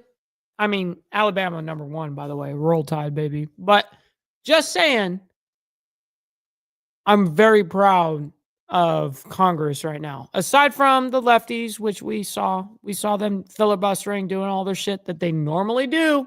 But hey, American families suffer when we're not dealing with the realities on the ground. But there is good news. absolutely, you're right about that, America Warland. rejected these policies last month, and we're on a cusp of a new era, I believe, in global energy leadership under President-elect Trump. I think what we will see, not only in the next 4 years, but in the next decade plus, is a renaissance of American energy. And the incoming administration has vowed Roll Tide, to baby. end this political nonsense and return common sense policies that benefit all Americans. And the value of LNG exports provide our economy and the energy sector of our allies. I mean, it's synergistic and it does create a boost, and it can't be overstated. The U.S. is uniquely situated. We've been blessed know it's by time history to meet our energy needs at home, And while then at with the the same time banger, maintaining a strategic advantage, last in supplying beer the world with clean, in the affordable hand. energy. And the more energy that we can produce, we do it cleaner, and export to our allies. It really does put us in a position. Former Secretary of State Pompeo was saying when he would negotiate with other nation states and his counterparts and heads of state, it gave him more leverage because we have what people need. And that's, it's all interrelated. In a recent study published in the Sustainable Chemistry and Energy, they found that the American LNG delivered to Europe had a greenhouse gas intensity 22 to 53% lower than previous studies, meaning that previous assessments overestimated the environmental impacts. I'd like to enter this study into the record so our colleagues at the DOE may review these findings, and without objection, so ordered. In the coming years, the world is going to continue to need more energy, not less. And the American people know this because they're living with the impacts of these short-sighted decisions every day. Mr. Crabtree, I am sorry that this administration has put you in a position to have to defend Read Mr.'s comment right there. policies that are not in the best interest of the country. It's a failure at the highest level, and the energy industry will not soon forget the harm done by your colleagues. As the 118th Congress soon comes to a close, we have an opportunity to turn the page on the last 4 years and put the interests of the United States front and center once again. America is blessed with an abundance of resources to fulfill our future energy needs, as well as those of our allies, and a workforce is eager to make this possible. The incoming Trump administration is committed to supporting energy workers, both in my home state of Texas and across the country, New Mexico included. And I look forward to the next 4 years ahead. With that, and without objection, All members will have 5 legislative days within which to submit materials, to submit additional written questions for the witnesses, or in this case, the witness, unfortunately, Witness, which will be forwarded director, by the way, to the witness for his response. If there is no further business without objection, the subcommittee shall stand adjourned. That's it. Damn. What did you guys think about that? Incredible. Incredible. I can't believe how good that director, he did a good job at filibustering and getting around politically, but he got caught with his pants down like 7-8 times. That's exactly what we needed to happen. Finally, somebody's taking accountability on this shit. You know what I mean? I'm glad about that. I love watching some accountability in general. I love watching it. Anyways, I appreciate everyone hanging out with us. We're coming up on fucking 5 hours on a live stream. I don't do that ever. Actually the very first time. So I very much appreciate you guys. Make sure you guys follow me on my Instagram at BallValveTV, where I post everything behind the scenes of not only myself and my lifestyle, but of the show and, of course, Millennial Food Time. You know, we get down with our bad selves over here. The cat going crazy over here. Make sure you guys hit that like button on your guys' way out. It's the #1 metric of all of YouTube. Helps out the show immensely. Appreciate every single one of you guys, and we will see you guys tomorrow morning. Much love, honor, respect to everybody. From the depths of darkness, a voice emerges, a host with a fire burning in his soul.